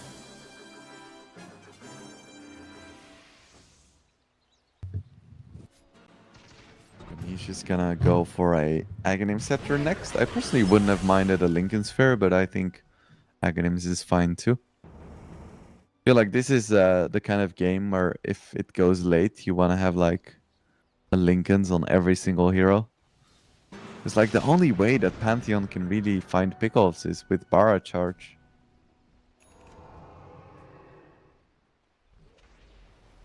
Bloodstone is out for the Lesh, which is very nice.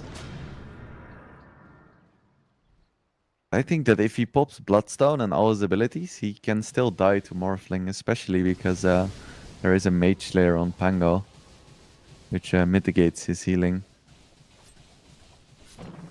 Not in the sense that it literally reduces healing, but it reduces his outgoing spell damage, and as a result, his spell lifesteal. Why? Just having a great old time hitting creeps. A good life.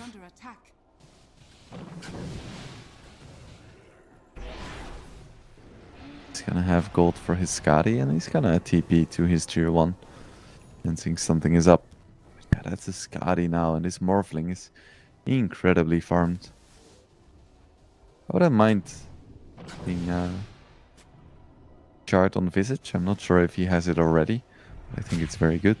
Ooh, and they find Nizam immediately, and he's gonna get bursted down completely. Oh, the song comes out, but it's too late. Now Egg is gonna pop as well. They get the stun, but the most important hero is already dead, and now Naga's gonna die as well.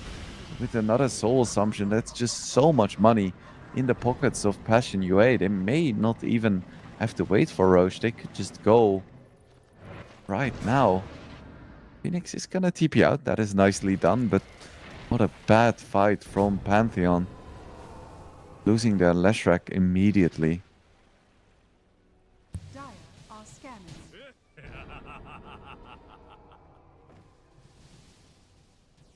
Ken comes out from the Dire as they wanna leave the base.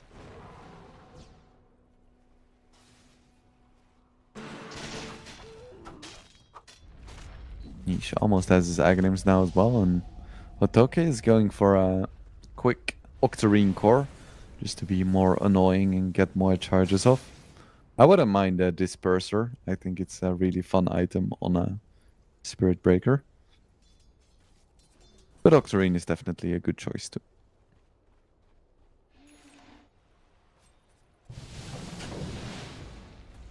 Morphling's so aggressive. He knows that he's kind of untouchable with his Manta and his Lincolns.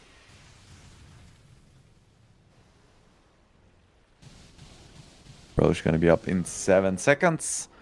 Passion UA is already in position.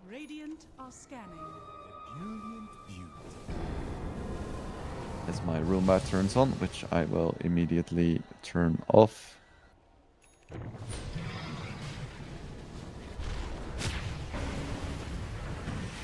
This is gonna be a really quick Roche with a Soda crested Morphling with a Vlad tag team. Yeah, this is that's just cruel for poor old Roche. Morphling immediately TP's mid. Starting to push out all of the lanes. Getting away from all that it takes.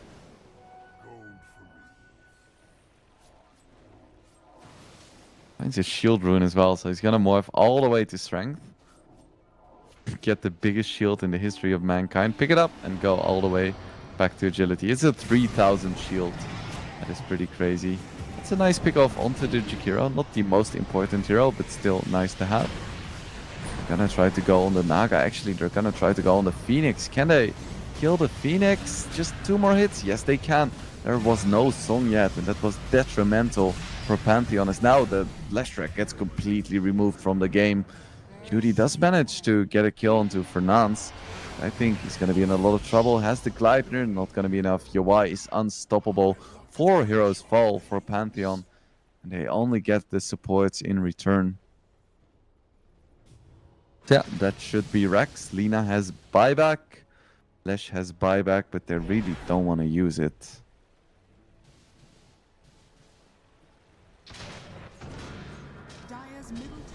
Yeah, let's see. Lina might have to buy back. Unless they want to lose mega creeps. But Les should be able to avoid his.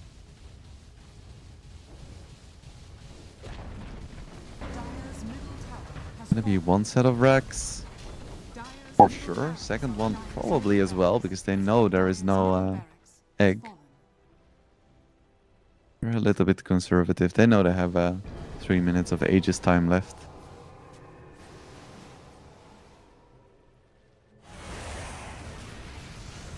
Actually, they managed to find the Spirit Breaker who's trying to charge away, but through the Macro Pyre, he's gonna fall. Tried to go for some split pushing, creep skipping. He's gonna pay the ultimate price for it. 35 seconds, no Spirit Breaker. Could go for a buyback if a fight breaks up, so it's not the end of the world. Definitely the beginning of the end of the world. Why now with the Deadless as well? So much damage, even on a Soda crested Lina. Rolling Thunder comes out. Niche very excited about the prospect of a fight breaking out, but I don't think it's gonna work. Rolling Thunder now down, and Spirit Breaker is recharging. That being said, Passion UA isn't gonna go back. Y still feels confident. They're gonna blow up the Naga before Song can come out.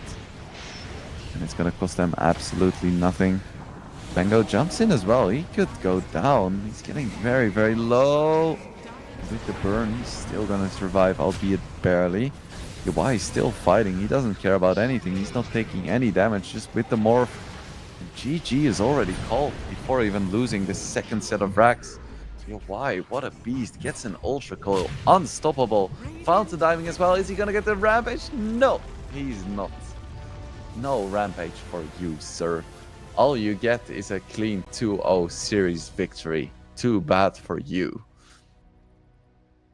Yeah, Passion UA, they take it pretty convincingly once again. I feel like at the start it looked really good for Pantheon. I was like, you know, maybe this unconventional draft can work. Maybe they have it in them to push this to a game number 3. But, you know, Passion UA, they get their shit together. This Morphling was unstoppable, and they just roll over Pantheon. I feel like Pantheon just really needs to focus on not getting picked off so often, because it gives so many openings for the teams that they play against. And it's quite a shame, because at the start they were playing really well. So that is going to conclude the second series of the day. After this series, we still have 2 best of 3s remaining. It's going to be DMS against Dragon Esports Club and Night Pulse against Hydra. Unfortunately, it's going to be the end for me today.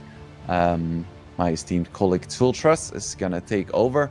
But first, we're going to go into a small break, as the next best of 3 is scheduled at 1600 CEST, which is in roughly an hour from now. So get yourself a drink, maybe like call your parents or grandparents and tell them you love them.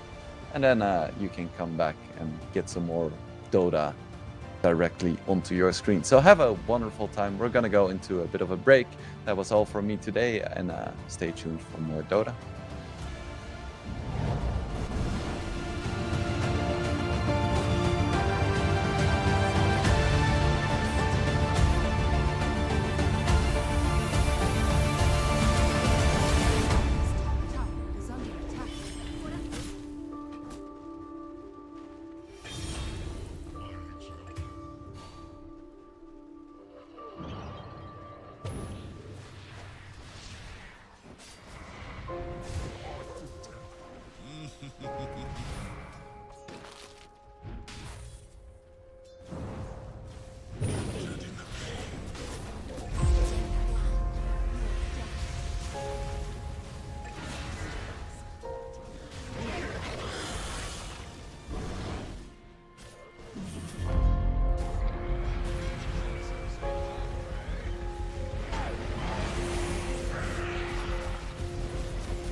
Hello, everyone, and welcome to the third series of the CCT Dota 2.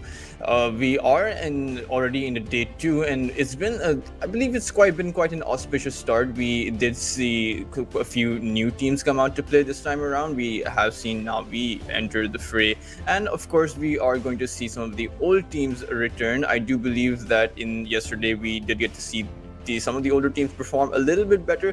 I do think that these teams will be improving as the series goes on, and I really do hope that we get to see some excellent Dota. And of course, for today's schedule, we will see the return of DMS and Dragon Esports come to light, and of course, we will have Night Pulse and Hydra as well. Night Pulse, of course, had a very good run last series. I don't believe they were here the first series around, but they came in last series. They took out Team T 2-0, but then Team T managed to recover and then eventually defeat Night Pulse and eliminate them. But of course, it is Night Pulse. The way that they demonstrated their performance, the way that they debuted in the CCT Series 2, I definitely do think this is one of the better teams. I definitely do think that they should be going on ahead. And meanwhile, Team DMS, I would say that they're also one of the stronger teams, but it is a bit of a hit and miss as far as all of the other team goes. But meanwhile, we have gone through two of today's matches: Team Hydra versus Team Vidar. Team Hydra did manage a 2-0 Team Vidar, and meanwhile Passion UA versus Pantheon, and then Passion UA won 2-0 from there as well. For this third match, we are going to have Team DMS versus Dragon Esports. Dragon Esports, I do believe, is a Saudi organization, and they're based in quite a lot of esports games throughout Valorant, CS2, whatever have you. And as far as their roster goes, if you look at Dragon Esports, you do have Paw as their position 1, you have Dual Rays as their position 2, Norma as their offlaner, and then Armageddon and DRT for their support roles. And if we look towards Team DMS, of course, I believe that you guys are fairly acquainted with Team DMS, but let's just go recap for everyone, including myself. We have Shigetsu as their position 1, Melojule as their position 2, The Hawk playing their offlane, and Problems and AIK playing on the support roles. I do believe it is quite a good roster, particularly The Hawk and Melojule. They're really good. Let's not forget Shigetsu as well. So DMS is, I would say, the veteran team out of these two teams, and I do believe they might be considered, for you fans, they might be the favorite for this matchup. But I have seen a bit of Dragon Esports play, and they look quite formidable, so I do hope that we're going to see some spectacular Dota going forward. Of course, you guys should feel free to speculate and comment on who you think is going to be the stronger team. But meanwhile, of course, we do have a newer patch, right? We do have the 7.37b, and I remember last series, before the tournament started, a new patch just dropped, and it was very random. No one really expected the patch, and then the meta wasn't really well defined. But for this series, the meta is very well defined, right? You have those carries, those sort of S tier carries are going to be the Lina, the Alchemist, that the support heroes are strong. The mid laners, Ember Spirit's really strong on the mid lane. You have the Resurgence, the Storm Spirit. You now have a Dagon wielding Cop. I don't think I've ever seen, I would never have predicted Dota would come to a phase where the competitive meta would be dominated by the Dagon build, but now you have it. And so you have a very stabilized, I would say, stabilized meta so far. You know what teams are going to go for. So you have a lot of conventional Dota that is going to come out. We need to see a bit of experimentation as far as CCT Series 2 goes, courtesy of the fact that the meta was very new. But let's see what some of these teams have in store for this first match.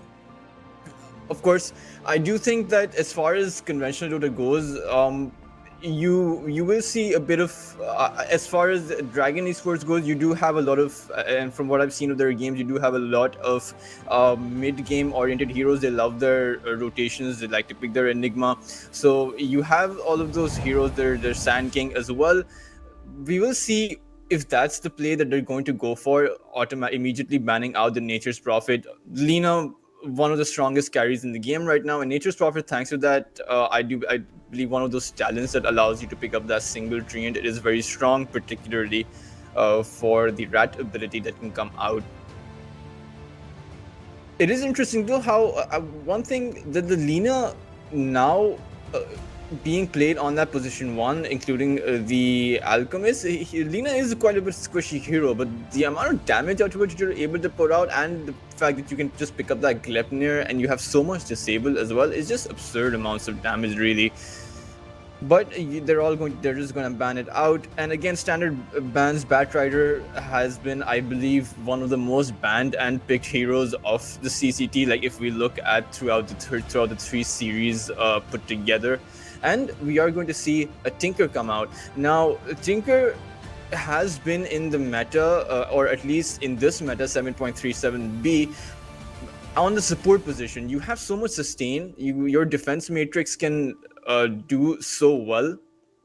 You just send your Tinker down, and even on the position 5, really, you can send your Tinker as a hard support or the soft support. You can support your carry incredibly well. You have that HP regen, you have that status resistance, you can span those spells out. Not to mention, you can just go back to base and come back in.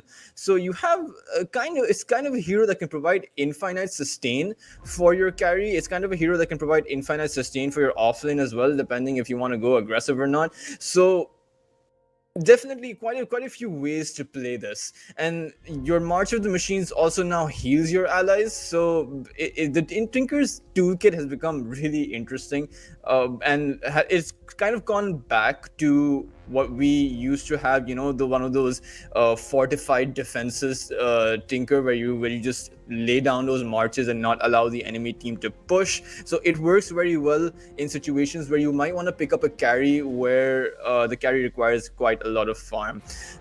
And Dragon Esports, they're also going to pick up an Enigma for themselves. So one thing for sure, of course, this Enigma perhaps will be going on the position 3 or the position 4. So that means that a Tinker might not be going towards that top side.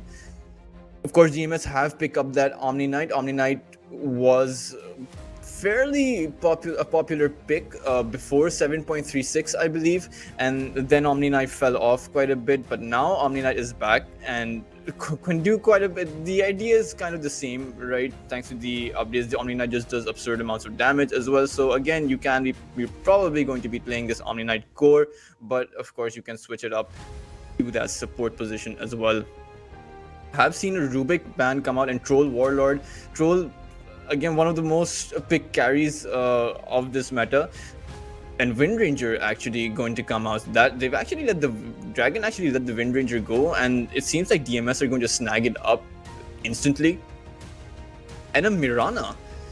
That's interesting, because I haven't seen, correct me if I'm wrong guys, but I haven't seen a lot of Mirana in this patch, and in fact in quite a few patches or in my pubs. Really, I just haven't seen a lot of Mirana, honestly. But I'm not sure what the idea behind this Mirana is. Perhaps use the ultimate, perhaps utilizing that ability to gank and whatnot. But there must be some kind of idea. I do think that this Mirana is going to be on a support position. A core Mirana, just I would not say is the right way to go, but we will have to see what DMS have in plan. So now, at least Dragon Esports lineup is fairly certain. You do have the Centaur Warrunner on that offlane. You do have the Enigma who will be supporting that Centaur Warrunner, or even perhaps a Tinker that might be going there as well. I do think it's going to be the Enigma though. So you might want to be sending this Tinker down towards that safe lane on that support 5 position, or if Dragon Esports are looking to play this in a more old school setup, then this Tinker might just be heading down mid. But we will see. What is certain though, that Dragon Esports have to be a bit careful, because DMS have Windranger, and Windranger is just so strong in this patch. Just does absurd amounts of damage. You have picked yourself up a Weaver, so you have a lot of because of that Sakuchi mechanism, you have a lot of wiggle room to move in and around those fights. You can potentially escape some of those abilities. It's very hard to have an arrow land on you. It's very hard, decently hard to hit a shackle shot against the Weaver as well, and you have a lot of follow-up. So you have the Centaur Warrunner with the Weaver, right? So you can't be that far behind the Weaver because you have your Stampede to rely on at all times. So suppose you're in a position where your Weaver Shikuchi is in to the fight, so you have that Stampede for that follow-up. And obviously, it works the same way. It works the other way around as well, where you have the Centaur Warrunner who's going to be initiating onto DMS, and then you have the Weaver who can just Tsukuchi in. So you're less reliant on that Stampede to be able to get things done. So then you have a sort of way, you have that sort of wiggle room where you can potentially save the Stampede or hold the use of that Stampede. You don't need to necessarily be using it in all of those pickoffs. You don't need to be using it every time you want to get every time you want to get a single kill, or every time you want to gank one or two heroes. But DMS, meanwhile, they are going to pick up themselves a Beastmaster. I do think that this is an attempt to counter the Weaver before the Weaver gets a Lincoln Sphere. The Roar is one of the, I would say, strongest disables in the game. It has one of the highest, largest amounts of stuns, and not to mention the Beastmaster is overall just a very strong hero with that Aghanim Scepter and can just mow down those towers. It does provide DMS with a lot of, I would say, counter tower push, right? Because you have an Enigma on the other side, so you're probably going to be expecting a lot of aggro to be coming onto those towers, a lot of aggressiveness early on. As soon as you transition out of the laning phase, that your towers are going to start falling. But now DMS have a bit of that as well over on their side. You have the Beastmaster, so it is a situation where you can offset a lot of the pressure that Dragon Esports are going to put out with some of your own pressure, thanks to that Beastmaster and thanks to that Mirana in particular. But 4 heroes now, we will see which mid laner both of these teams are going to go for. Of course, Dragon Esports has the option to just send this Tinker down mid, but we will see a cop ban come out from DMS, and that's actually interesting. They could have just chosen to let it go and pick up the cop for themselves, but you do have the spirits available. You do have the Storm Spirit if you want to go for it, but actually DMS are going to pick up the Earthshaker. So one of these heroes is actually going to be, is this going to be a Mirana core? Was I wrong this entire time?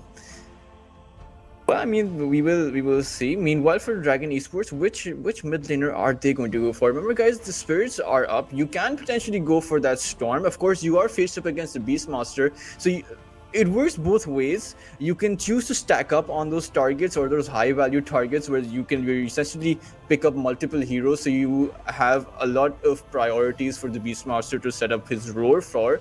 And that's one way to go, right? Another way to go is that you pick up a stable or a safe hero. You have a Dragon Knight available, and in fact, they're going to go for a Huskar. So Dragon Esports are actually have significantly invested themselves into that mid game. Meanwhile, DMS have that late game to play for. I do think that the Huskar doesn't. The Huskar, obviously, of course, is one of those is a bane of the mid game and even the early game. Those burning spears just do so much damage. But of course, when you are faced up against a Windrunner with that focus fire, who's going to be dealing so much damage on you, the armlet toggle becomes really difficult unless you have a lot of lockdown for that Wind Ranger, which at the moment it doesn't seem like it's there.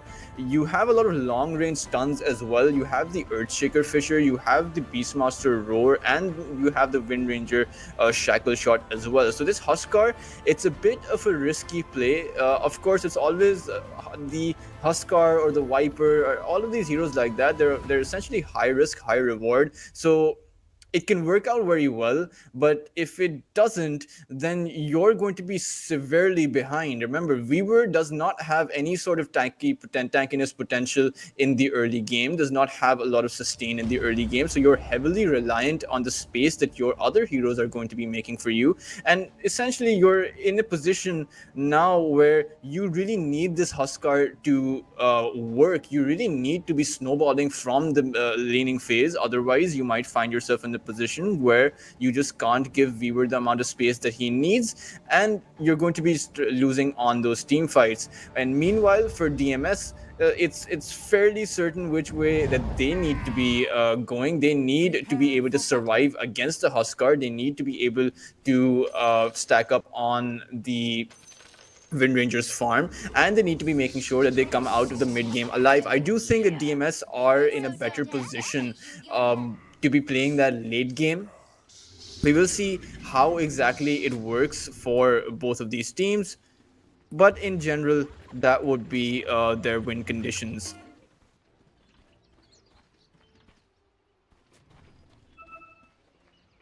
And in fact, it's going to be the Earthshaker mid versus the Huskar. So this is going to be interesting, guys, because it is a melee hero against the Huskar, and it, of course, the Earthshaker was picked before the Huskar, but I don't think Mello is going to have a superb time against Dual Rays. Those burning spheres, they're just going to destroy any melee hero. I would have imagined this Wind Ranger go there. At least you can dodge some of the hits. At least you can use the power shots to be securing those creeps. But we will see. This could potentially be a disaster for DMS if they're not careful. And I imagine that Melojul will need quite a lot of support from his team to be able to survive on this mid lane. And meanwhile, up towards top, the Wind Ranger is going to be supported by the Omni Knight, so we'll have a fantastic time against the Centaur War Runner. Not a lot of kill potential on towards the Wind Ranger in particular, because you can just choose to Wind Run out. You have the Omni Knight for that repel and that purification, so you have a lot of sustain. And because of the fact that you have a Tinker on the other side, not a lot of kill potential exists for Dragon Esports currently on towards that top side. So it's probably going to be DMS's lane to keep on farming on that side. Meanwhile, bot side is where we probably expect most of the action to be happening. You have the Weaver, you have the Enigma, you have that stun, you have the Tsukushi, that harass that's going to be coming out from Dragon Esports. They're probably looking to get a few kills on towards this bot side. The slow from the boards don't matter as much because you are dealing with the Weaver. So that's going to be the lane where you need to be most careful. That's going to be the lane where we're probably going to be looking the bot lane is probably going to be the lane where things are decided, how they're going to progress, how they're going to transition forward. Oh, and actually, problems going to face a pretty big problem. I'm not sure how he was caught out in the first level, because you don't have the stun from the Enigma. You had the Eidolon, so, and you had, okay, that's interesting. So again, not sure how that happened, but apparently it did, and he's fallen pretty. He actually fell and gave first blood, and it was a solo first blood. I don't think the Weaver was there either. He just simply fell too low and just ended up dying. But again, guys, back to what we were talking about, it is going to be the bot lane that will have the most amount of damage, or most amount of aggro coming out for both of these lanes, for most amount of trades coming out, and essentially this lane is going to be deciding the pace of the rest of the game. So we will need to keep an eye out towards that bot side. Of course, the Hawk is an excellent off-lane player, or an excellent player in general. So the onus is going to be on him to be making that space later on. Armageddon falling pretty low. Probably won't end up falling. In fact, it's going to be AIK who needs to be a bit careful. But this is what the Omni Knight does. His purification hammer and his purification, his level 1 ability, it just means that you're able to match the sustain that a Tinker is able to give to his Centaur, and you're able to match it for your own carry. So this is essentially a lane of sustain. This is essentially a lane where you get to do as much damage as you can, and it'll come down to whoever doesn't have that last heal available for his team. Shigetsu predictably has the highest amounts of last hits. It's not really possible to stop him. And if we look towards that mid side, it is going to be another predictable scenario where the Huskar is far out leading double the last hits of the Earthshaker, and in fact the Huskar has 14 denies as well. So I mean, like, guys, this was predictable, right? Melee lineup, Huskar versus a melee hero. So Earthshaker is not expected to do well. So the question is, what is this Earthshaker going to do, or what does DMS plan to do with this Earthshaker, knowing that he's not going to be having a good enough time against the Huskar, because you obviously need the items. Earthshaker is a hero that is very reliant on items, particularly if you're playing on that core position, right? You want to be getting that blink dagger, you want to be getting that damage output up, so that you can maximize the use of your enchant totem. Without the farm, you're essentially forced in a position where you're reliant on using your abilities to get that, to get those kills, to get those pickoffs and rotations, and we're probably going to see that happen as soon as we hit the 6 minute mark. As soon as we start getting some of these runes, provided that Huskar doesn't completely block them out, then we will probably see Earthshaker rotating towards some of these other lanes. Now, if we talk about where those rotations will be happening, then the Enigma, or rather the Weaver Shigetsu, he's a very difficult target to pin down. So you would ideally want to be going topside. But then you have the Centaur Warrunner who has just so much HP. So DMS we are going to see how exactly they are going to come towards that conclusion of where they want to be going, where they want to be putting that aggressiveness, and how exactly are they going to be countering the fact that you have a Sukuchi available on Dragon Esports and you have a Centaur Warrunner who has so much HP available.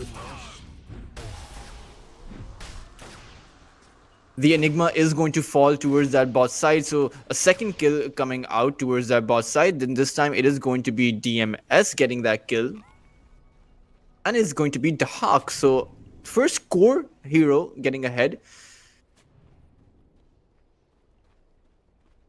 Of course, the problem, again, it simply comes down to the fact that Dahak needs to be doing overtime, right? So there's this sort of added pressure on both the Wind Ranger and the Beastmaster to be doing extra for their team, because their mid laner is going to be struggling. So then the itemization and the eventual itemization, what they choose to go for, becomes all that much more important. Because you might want to be going for items earlier than you would prefer. You might want to be skipping on those very early, perhaps say a drum. You want to be, if you're going for a drums of endurance or something like that, perhaps you might not get the time for it. Perhaps the Hawk might be forced to be getting that early blink dagger instead of those items that really amp up the amount of farm that he can get. Is AIK forced to come down mid, help Melojule a bit. Armageddon is here as well. As Dragon Esports, they're choosing to add a lot of pressure towards this mid tower. Eidolon's at the ready as well, and this tower is already down to half HP. So Dragon Esports, they have their minds set, right? They have their objectives very clear in their minds, and their objective is that they want to be getting this tower down as quickly as possible. You open up the space because you know for a fact Dulriz is very aware that he has like 30 denies, so he knows very well just how ahead he is of the opposite mid laner. So if they're able to take this mid tower down, if they're able to take some of these towers earlier on, then there's an increased window, in an increased period of time where they can add a lot of pressure onto DMS, and that'll essentially be what I would call free pressure, where you're not being punished because you have an Earthshaker that is essentially going to be functioning as a support for a significant portion of the early game. Dulriz is going to be getting that very early armlet, I would say. I think he's about 300 or 400 gold away from it, so he should be having it by the 9-minute mark. And with that armlet, he's going to be quite unstoppable. You're really going to need a long-range arrow stun on towards Dulriz, or say a roar on towards Dulriz. And then the question will become, where's the follow-up? So this is potentially going to be a pretty dangerous situation if you're DMS. We will see how they choose to respond to it. They don't have a lot of overtime damage as well. The reason I mentioned the Wind Rangers Oh, actually, Enigma's going to end up falling by Dahak. A second kill for Dahak. A very good start for him, and this is exactly what DMS needs. But back to my point, guys. They don't DMS don't exactly have a lot of overtime damage. You have the Wind Ranger focus fire, which is the closest thing to overtime damage you can get, because you're hitting the opponents at max speed. Oh, and actually, Wind Ranger has gone for that whirlwind, so he won't have that focus fire. That's interesting. So they're going to go for that damage dispersion, just dealing damage to all sorts of heroes rather than the focus fire. And this is I've seen pro players do this quite a bit, where they do pick up that that whirlwind ability facet over the focus fire. And I have to say, I don't know why, but it's not been as successful as the focus fire from the games that I have seen. And in particular, if we look at this game, guys, you have a Weaver and you have a Huskar, two heroes that usually require a lot of focus to kill. You know, two heroes that require you to use all of your abilities and all of your attack onto them in order to kill them. So we will see how this whirlwind plays out.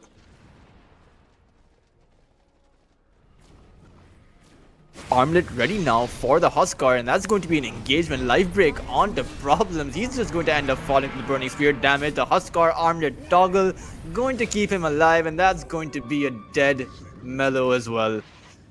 Double kill coming out from Dual Rays, the debut of the Armlet. And in fact, I don't even think he was going for that debut. He was just content farming the Ancient, guys. You poke the bear, and you receive death in return. Yeah, that's the bluntest way I can put that, guys. And now that you've seen the Armlet, now DMS, they're going to be sweating just a little bit, because it is a 9-minute Armlet. You've now given a double kill. The Earthshaker, in fact, has a Blink Dagger. It is a Brown Boots Blink Dagger, and that's the debut of the dagger. Echo Slam to the face of Norma, as he's going to end up falling. So Earthshaker definitely not that far behind you. You are playing with just a blink, so you are reliant on just using your ability. You don't have a lot of enchant totem damage as well, because you don't have any items. But if you get enough kills from that blink dagger, then potentially you can transition into creating that damage. And meanwhile, Dragon Esports, they're in full control of the enemy's triangle, and those are a lot of stacks for DMS towards that side jungle. But I don't think that Dragon Esports do see this right now. I do think that, you know, as we're transitioning out of this laning phase, that Dragon Esports really need to be amping up the pressure. Dragon Esports really need to be going for some of these towers. Take out these towers, put as much pressure as you can onto DMS, squeeze them out, and essentially that's how you win, right? Because we all know that the Huskar is a very mid-game oriented hero. And looks like DMS are in plans for that. Engagement on towards that mid lane. They're trying to kill the Huskar as quickly as possible. But DRT is going to buy him some time with that black hole. Earthshaker is going to end up falling. The AIK, he's going to be safe for now. Shigetsu getting a return onto the Tinker. But these engagements, it's a core for a support and a lost tower. Dual Rays, they tried to focus everything onto Dual Rays, but it just simply wasn't enough, and he's just going to go in again onto a kill onto AIK. Shigetsu's trying to return some damage, but it's just not going to be enough. And this is what I mean, guys. This early on, Huskar is just an absolute menace in this early game. There's just no real way to stop him. Particularly when you throw in the march of machines from behind and you add that overtime sustain on towards that Huskar, and in fact the defense matrix as well. That's a lot of sustain that you need to be taking out, and I'm not sure how DMS are going to do that. One thing though is that we haven't seen the Huskar, we haven't seen the Beastmaster roar, we haven't seen the Hawk come out with the roar onto the Huskar, so that might be what they need to be able to finish this out. The problem is when you use the Beastmaster, if you're utilizing the Hawk to come on to the Huskar in that prospective scenario, you're leaving the Weaver to free farm,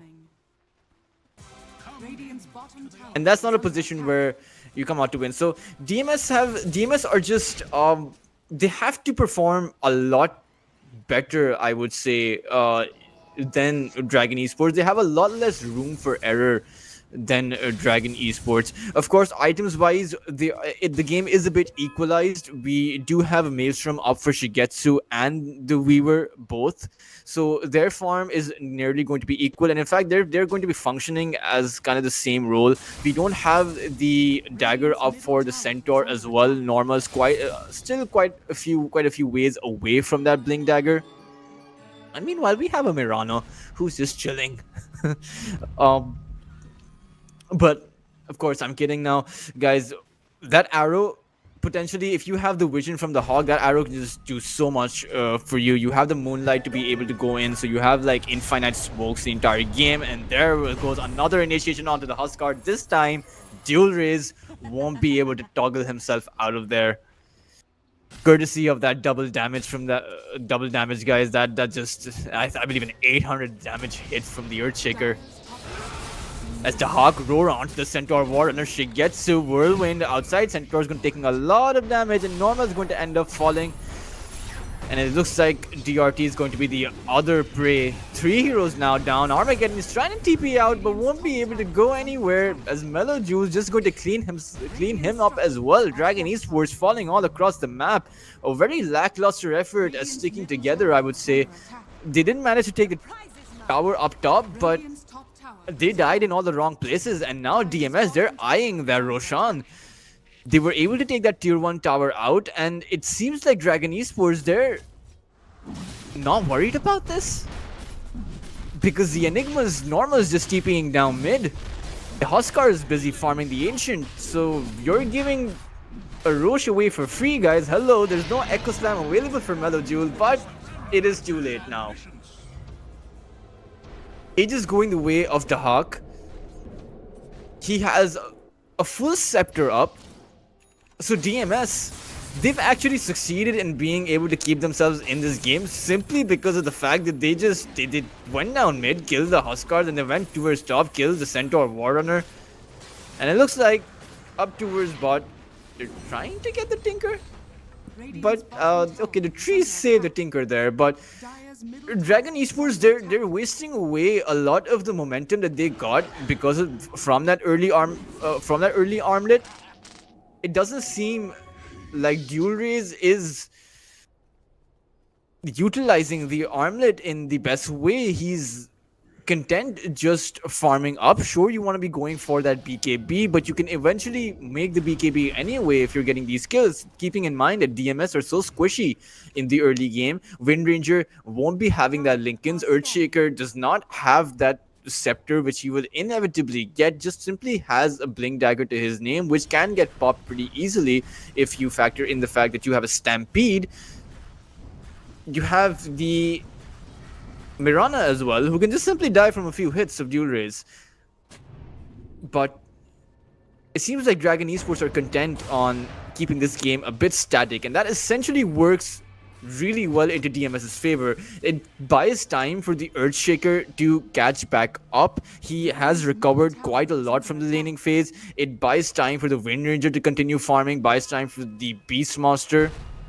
And sure, you have an Aegis, but I still do think that Dragon Esports are stronger despite of the fact that DMS have that Aegis. If Dragon Esports choose to 5-man, Roar onto the Tinker is going to fall very quickly. The Onage Call going to come out. 5 heroes down in a row for Dragon Esports. And it seems like Dragon Esports don't have a very clear unified goal in their mind. Problems, so he's going to manage to leave himself out, but the Echo Slam onto 3 is going to clean them up. The PKB activated now by the Huskar, but it's not going to help him as he's just forced to use it to get back. Oh, what a bait by Problems. That foresight by the Mirana and that leap out at the right second, it allowed Melojule to come in with that 3-man Echo Slam and just clean Dragon Esports up. It looked so flawless, guys. As the BKB, the item that Huskar spent so much time farming for, there was so much stasis in the game that in the end, it wasn't the most useful. And now Earthshaker's actually brought himself back into this. Wind Ranger's back up there as well, and Weaver is nowhere close to the farm that the Wind Ranger has. 10k net worth versus the 8k of a Weaver, the full 2k net worth disparity. As the Wind Ranger has a full Gleipnir up, and meanwhile Weaver's going for that Lincoln Sphere. So with that Gleipnir, you can essentially just stop so many of these heroes. You can stop the Enigma from walking in for that black hole. You can stop the Tinker as well, and you can stop the Huskar, who primarily relies on the fact that he needs to be moving around. And Huskar is very weak, I would say, innately against those mobility disabling items. Oh, Stampede counter initiation onto DMS, but it's not gonna help as Dragon Esports, they're falling. Their Tinker going to fall, but Melojule is going to be the one to pay for it this time, with Jewelry is getting the kill.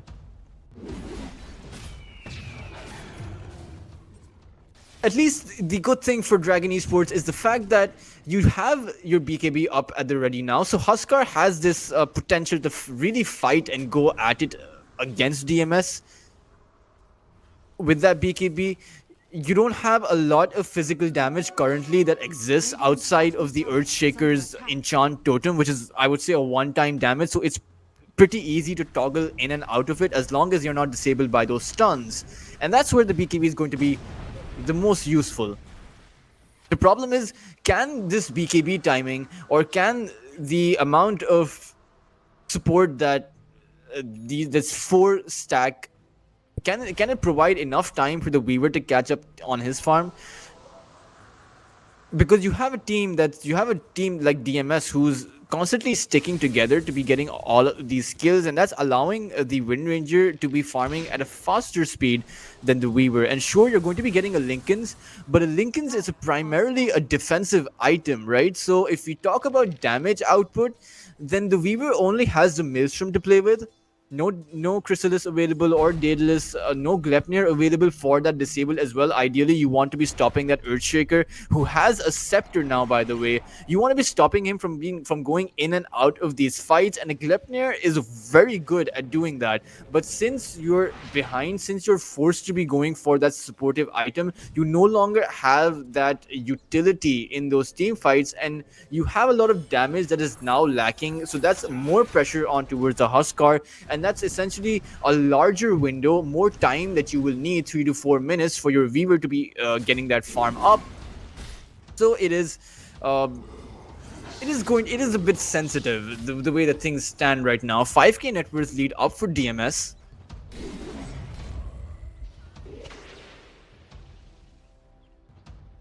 But again, they're not out, guys. Remember, as long as the Huskar has that BKB, his ability to fight is always there.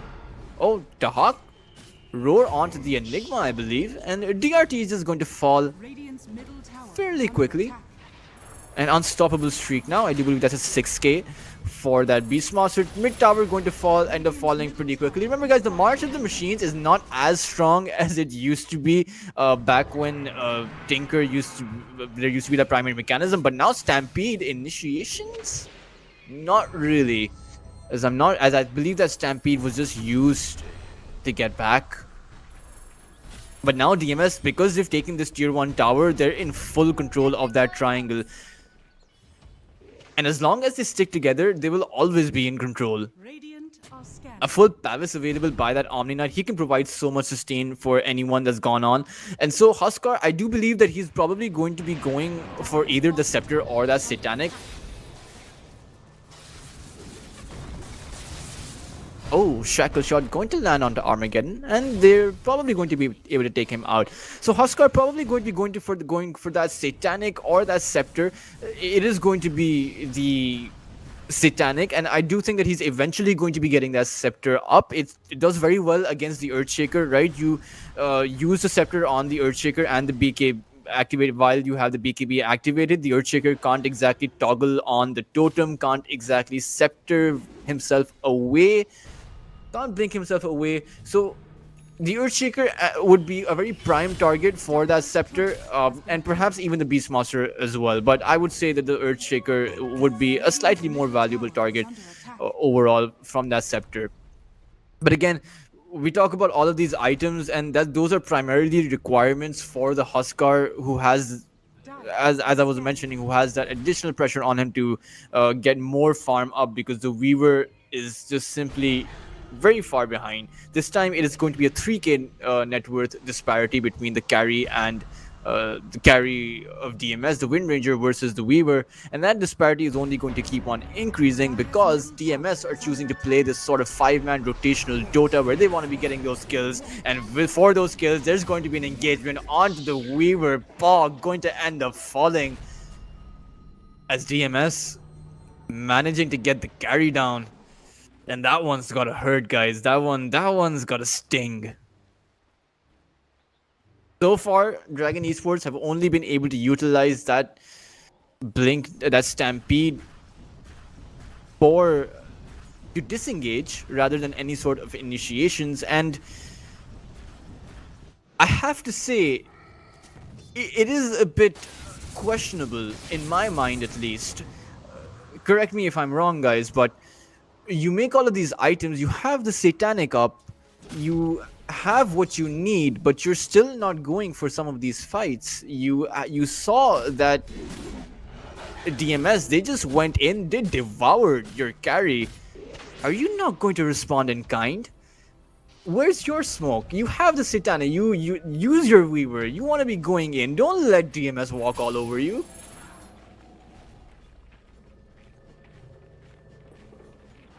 You have the Black Hole available as well. No Blink Dagger, but that's okay.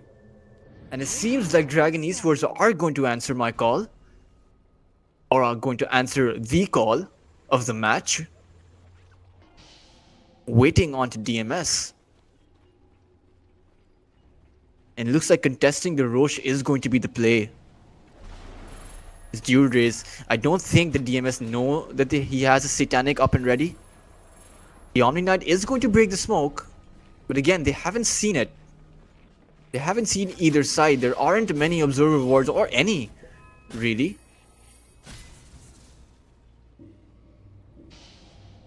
Dire's bottom tower is under attack. It's dual race. Both teams are going to have to be so careful with this. Oh, in fact, and it's going to be Paw going in, but the roar towards that boss side, DMS were slightly a bit more careful. 2 heroes down now instantly for Dragon Esports. Normal trying to disengage with that stampede. The BKB now coming out, the Satanic activated dual race trying to hold his ground, but he's stuck between 4 heroes. The BKB is going to run out, and where does he go?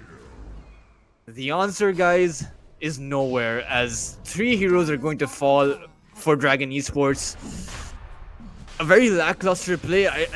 DMS were just so quick on the trigger. The Hawk was just too quick for Dragon Esports. He just went in with that roar, instantly managing to take them out, and Mello was able to follow up perfectly with that 2-man Fisher.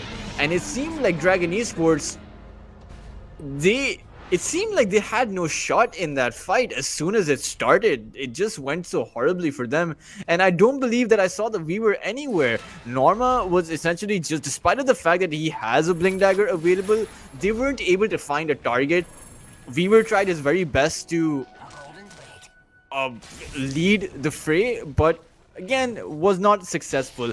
And even if the Weaver does land on a target, you have 170 damage, which after reductions and after the amount of armor and sustain that DMS have, isn't quite a lot.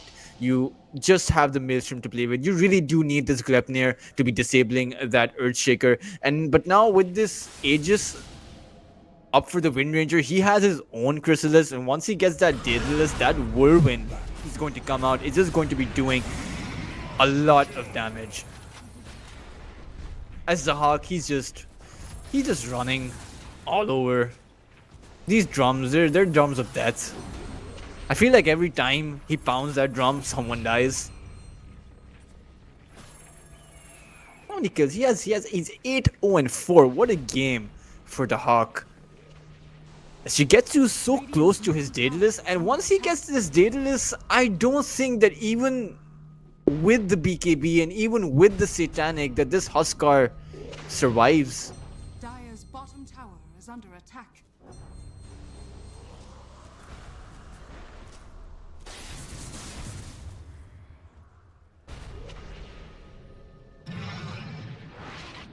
$20-8 now. 7k net worth up lead. Radiant's middle tower is under attack. As Dragon Esports, unfortunately for them, they just simply need too much farm. They just simply need their Weaver to keep on farming. Now the good thing is, guys, this is where we're going to go back to the old school Dota. This is where we're gonna take a trip down memory lane, where we rethink about, we go back a few years and we think about the Tinker high ground hold with those March of the Machines. Now I know they're not as strong as they used to be, where they would just instantly clear waves and you just simply were unable to stand in those marches. But you know, it is nostalgic value, I would say, and you do have a lot of wave clear, right? You have the Weaver that can throw out that swarm, slowing the creeps down. You have the Enigma who can lay down that Midnight Pulse. You do have the Tinker with the March of Machines. Oh, Shigetsu in a bit of trouble. Does have that Aegis, so he will be safe. Omni-Knight forced to expend the Guardian Angel onto Shigetsu, but the Aegis is going to actually pop in neutral creeps, and now the Dragon Esports, they're choosing to go in, but Mellow Jewel with the Echo Slam onto 3, he's just going to devour Dragon Esports. It seemed like Dragon Esports had a shot, but it just vanished. Black Hole not even able to come out as DMS. They don't suffer a single casualty. Bottom tower is under attack. Radiant structure. It seemed again past the initial, you know, throughout a few spells, throughout a few abilities, you don't have a lot of follow-up. And once the counter initiation comes out from DMS, once that roar comes out, once that Echo Slam comes out, which by the way has been spot on this entire match. I don't believe I've seen a single Echo which wasn't a 3-man or which wasn't a 3-hero Echo outside of the one we saw towards that mid-river, guys, but he was intending to just stun up the Weaver. But DMS, they look like they're in full control of this. As long as the Weaver doesn't have that damage, he does have the Gleipnir now, so that's at least a glimmer of hope if you're Dragon Esports. So now you just need to get that damage up, now you just need that BKB up, and you should be able to do fairly well. Oh, arrow going to narrowly miss. But a Black Hole onto Shigetsu. He no longer has the Aegis. The Huskar is going to go in as well. Shigetsu's taking a lot of damage. He does not have any support available, and that's going to be the first time that Shigetsu will end up falling. The mega kill streak going to go in the way of Norma. A very nice opportunity that Dragon Esports found for themselves. It seemed like Wind Ranger Shigetsu was just a bit overconfident with his position, just a bit overconfident with how ahead the DMS were, that he simply gave away his life for nothing. And now 40 seconds are up for Dragon Esports to be making as much happen. Without Shigetsu, Dragon Esports can choose to add as much pressure on towards the map as they want, but it seems like they want to be utilizing this time to go ahead and farm. Of course, Huskar is still not going for that scepter. I do think that he should be going for it, but the Sanj and Yasha should be able to provide him with a lot of sustain. It does provide a lot of status resistance as well, which should definitely help him out. I personally would have preferred the scepter to be coming out, but I'm sure that Julriz has something in his mind. I'm sure that he has a game plan.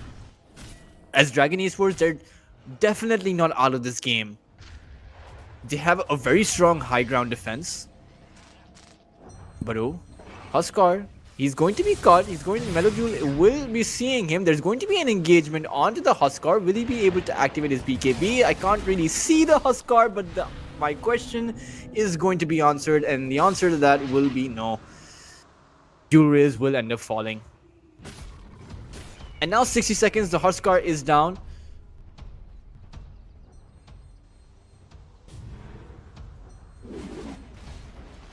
Oh, the Hawk is an absolute beast. I just noticed that he's 6 slotted right now, guys. Full Crimson Guard, full Shiva's Guard. This Beyond Godlike streak is probably not going to be touched. There's just not a lot of ways to get him down. I knew he had the Scepter. I knew he had the Blink Dagger and Eternal Shroud. I did not know that he managed to make the Shiva's Guard. It was pretty quick. 22 net worth up for him. As all 3 cores of DMS are leading the net worth chart, and that's a very worrying sign.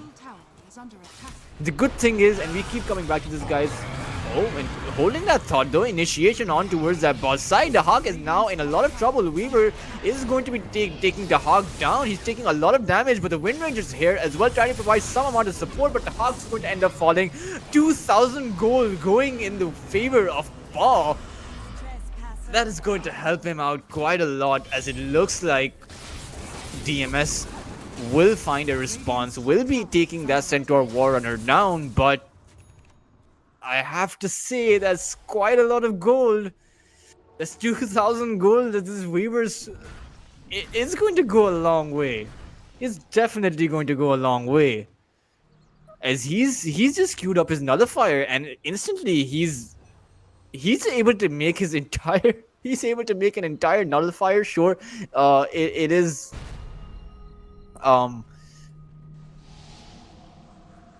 it is going... He will need a few extra gold for this Nullifier.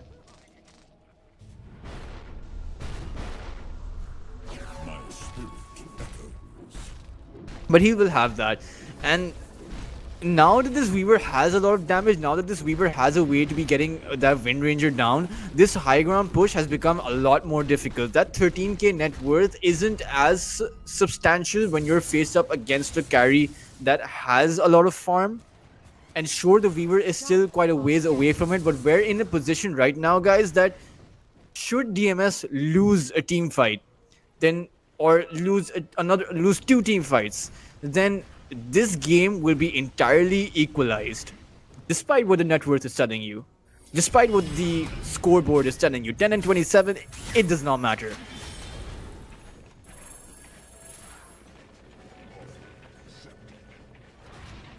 Radiant are scanning.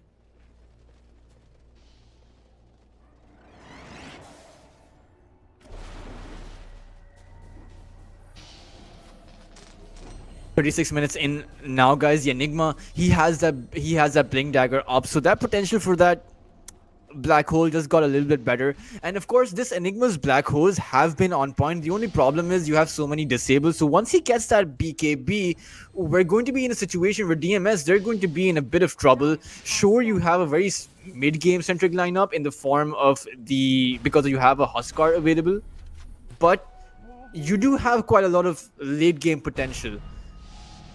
And DMS, if I was playing for DMS right now, or if I were theorizing my strategy for DMS, I would suggest that they should be attempting to go high ground quickly.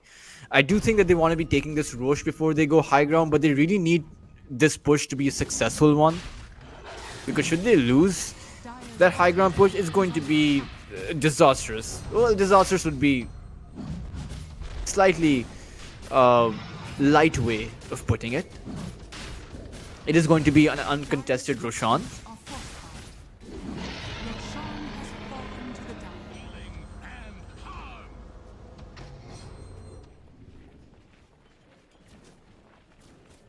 Another banner up for them, and in fact they have 2 Roche banners.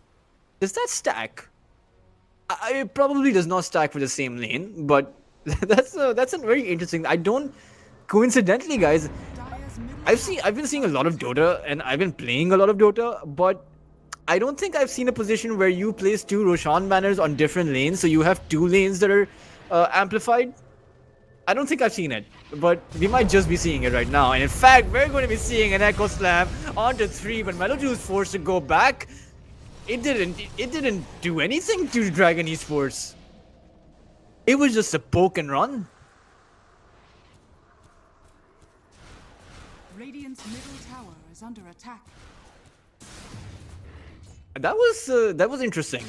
The Meloju instantly recognized that he had to disengage. He just ran for it after the Echo Slam, even though that was a near perfect Echo Slam.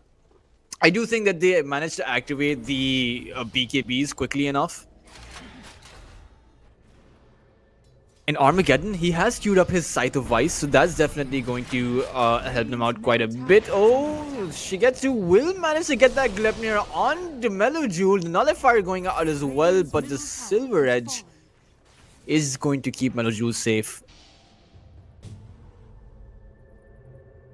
And now DMS short 21k net worth lead up for them, but we're seeing a kind of game where they're struggling a bit to be getting all of these kills. Sure, they have all of this map control, but Dragon Esports are in a position where they can choose to fight back, and they have what they need to be fighting back. They are entirely smoked now. Shigetsu in prime position will break the smoke of Norma. Norma's going to hoof stomp onto the Wind Ranger. Wind Shigetsu will activate his Wind Run. Will disperse. As both teams, they're so careful at fully committing towards these team fights. They know that it's very risky to go all in. So it's a constant poke. It's constantly poking the bear and just running. I don't think you can outrun a bear, but so that analogy is a bit flawed, but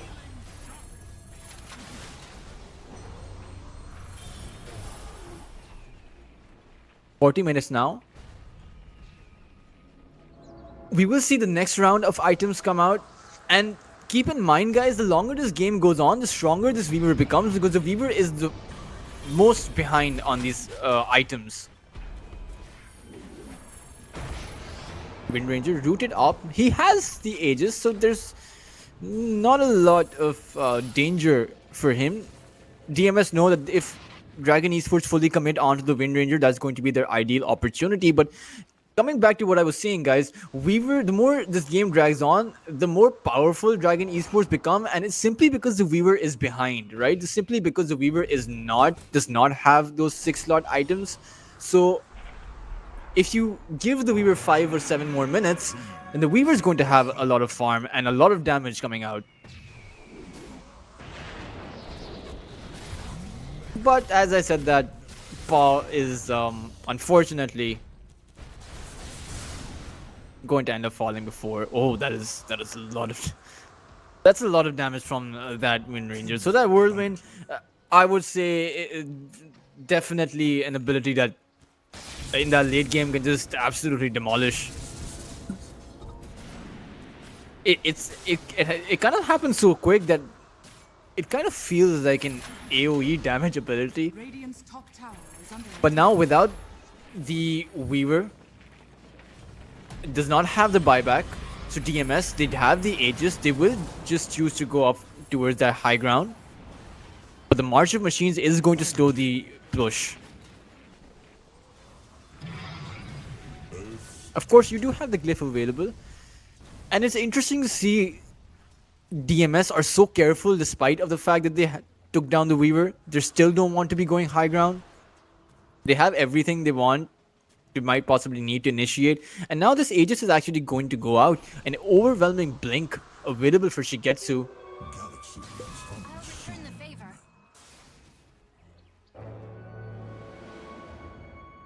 Weaver's still quite a ways away from that Daedalus, but meanwhile, Enigma does have that BKB, so you have a full black hole duration available for you. The only downside is the fact that DMS are able, it's 1000 HP crits this Wind Ranger is dishing out. It's an enchant totem probably does around 1,000 damage as well. So in fact, I'd actually want to see how much damage this the enchant totem actually amplifies for this Earthshaker currently with the items that he has. But the point is, guys, that they have so much physical damage that sure, Enigma's black hole might not be interrupted by a disable, but Enigma might just end up dying within a second of utilizing that black king bar.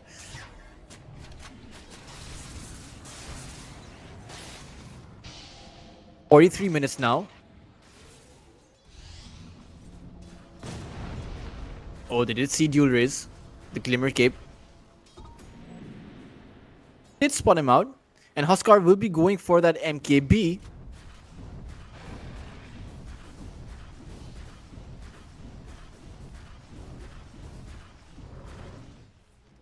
Dire are scanning. Four-man smoke up by Dragon Esports. It seems like they want to be stacking up with this Weaver, and I do think that's the right idea. I don't think that I've seen a team fight where this Weaver has been fully committed with alongside the team. You have the MKB up and ready for the Weaver, but Shigetsu, he's going to go in on towards the Tinker. Meanwhile, Roar on towards the Centaur War under the Stampede does manage to come out eventually, but two heroes have already fallen. The Guardian Angel going to buy DMS a lot of time. 4 heroes down now, and Weaver, the paw, is just forced to get back, but it looks like he might not be going anywhere. Oh no, he revealed himself. The Fisher not landing on him, but the arrow! Problem! He predicted the stun. He did it. He did it, guys. And I do think that the Weaver went back in all fairness, but the taunt came out from Mirana before the stun hit the Weaver. That is prediction 101. And now DMS haven't taken down 4 heroes. There's nothing stopping them from actually going towards this high ground. 40k net worth up for them. It seemed like Dragon Esports had a lot of damage going their way. They didn't have a lot of utility in those team fights, but in a lot of team fights, they never really managed to create that opening for themselves. Enigma still has that black hole. Didn't even get the time to utilize his BKB. Sure, they have the glyph, they have those marches, but both the Weaver and the Huskar are down. There's just no way that you stop this push. You're going to be losing these 2 racks, might end up losing 3 racks if DMS choose to go for it.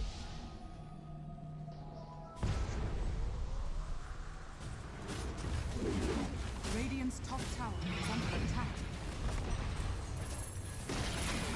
Huskar going to respawn. Has fallen. And if Dragon Esports wants to stay in this game, they want to be going in now. They can't wait for the Weaver to respawn. They're going to be losing their racks. Norma is towards that front line. He will buy some amount of time. He will buy enough time that the Weaver actually respawns. So that's interesting. DMS chose not to go in for the kill, not to go in for the finish. For those mega creeps. But it seems like they did a lot of damage. I think they built up 20k net worth thanks to that team wipe. And thanks to that high ground push. That now I'm not sure if the March of Machines can do a lot. You need a miracle at this stage if you're Dragon Esports to be coming back into this game. You need a Divine Rapier if you're the Weaver. But of course, that's a very big ask. The Weaver currently is in pursuit of the Daedalus. Let's get this over with. I have to say this Earthshaker pick really worked out for DMS, and it didn't work in the laning phase as is predictable from the matchup of the Huskar versus the Earthshaker. But the way that DMS played was absolutely phenomenal. This is what we saw of DMS in the later phases of the CCT, and this is more of what I hope to see from DMS in this 3rd series as well. Should they keep playing like this, then in my opinion, they would be a really good contender for those playoffs.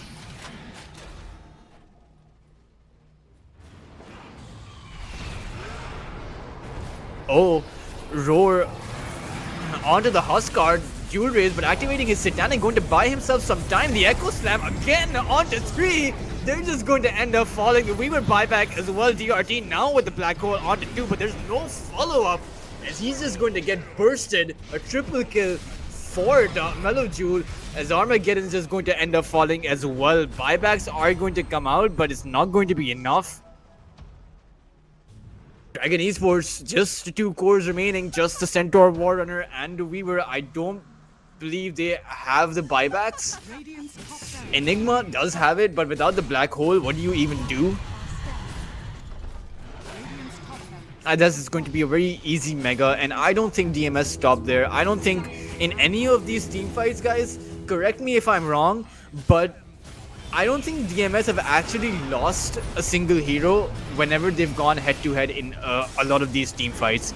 And it looks like it's going to be the last team fight for Dragon Esports. And in fact, it was inevitable, guys. I had to be proven wrong at the very end. Otherwise, it wouldn't be fun. But that's first game, guys. DMS versus Dragon Esports. DMS did manage to snag that first win 49 minutes in, but I have to say that was a phenomenal game of Dota that they managed to play. They were just so clean, and despite of the fact that they were so far behind, the Huskar had double and at one point had 2.5 times the amount of lost hits that the Earthshaker had. But the Earthshaker went for those brown boots and that blink dagger and recognized the fact that, hey, okay, I can't get much done in this middle lane, but what I can do is I can choose to rotate. I can choose to get all sorts of these skills. I can in fact use my insane Earthshaker abilities and land a 3-man Echo Slam every single time. And if you're doing that, if you're able to get those phenomenal team fights off, if you're able to get all of those skills and able to keep up with the pressure of being behind and able to sustain your carry farming, then that's a recipe for success. And meanwhile, if we talk about Dragon Esports, they had their window. It's not as if Dragon Esports were getting stomped all the way through. Their Huskar was very far ahead, had a 9-minute armlet, I believe, and in fact had a very early BKB as well. They didn't choose to go for that scepter, which was a bit iffy for me personally, because I believe it would have done pretty well. But Dragon Esports had their own window, but it seemed like they weren't able to amp up the pressure in any meaningful way. It seemed like they were really struggling to find their pace in some of those team fights, really struggling to respond in those initiations, really struggling. I recall that Centaur Warrunner, those hoof stomps would not have any follow-up from the rest of his team. Weaver did not have the damage, so it was all these cumulative factors that resulted in Dragon Esports ended up falling. But what we do know is that throughout this early game, it was a pretty even game. In fact, Dragon Esports were actually ahead of DMS at that point. So I do believe that the potential for a comeback does exist. I do believe that Dragon Esports do have what it takes. I think that they should be going for a more conventional, and I would suggest that Dragon Esports try to pick a lineup and try to play how DMS are trying to play, right?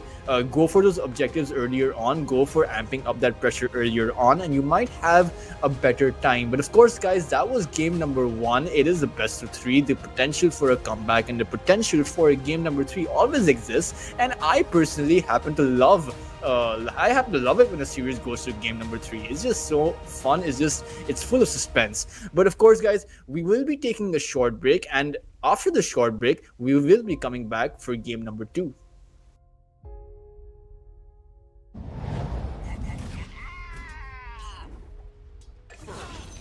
Take me! First blood for fundament.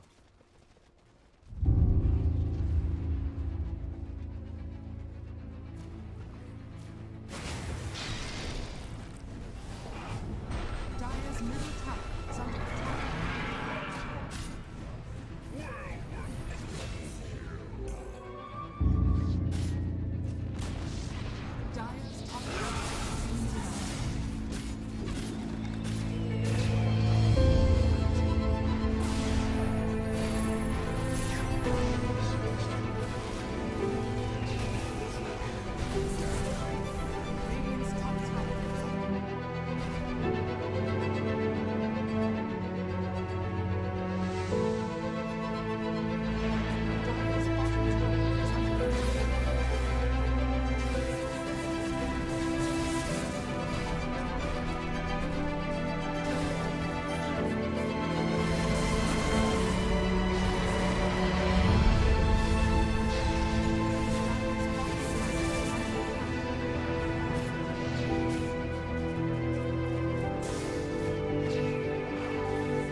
Hey guys, welcome back from what was a very interesting game number one. It did go for around 49 minutes, where I wouldn't say it went back and forth. I would say that it was a bit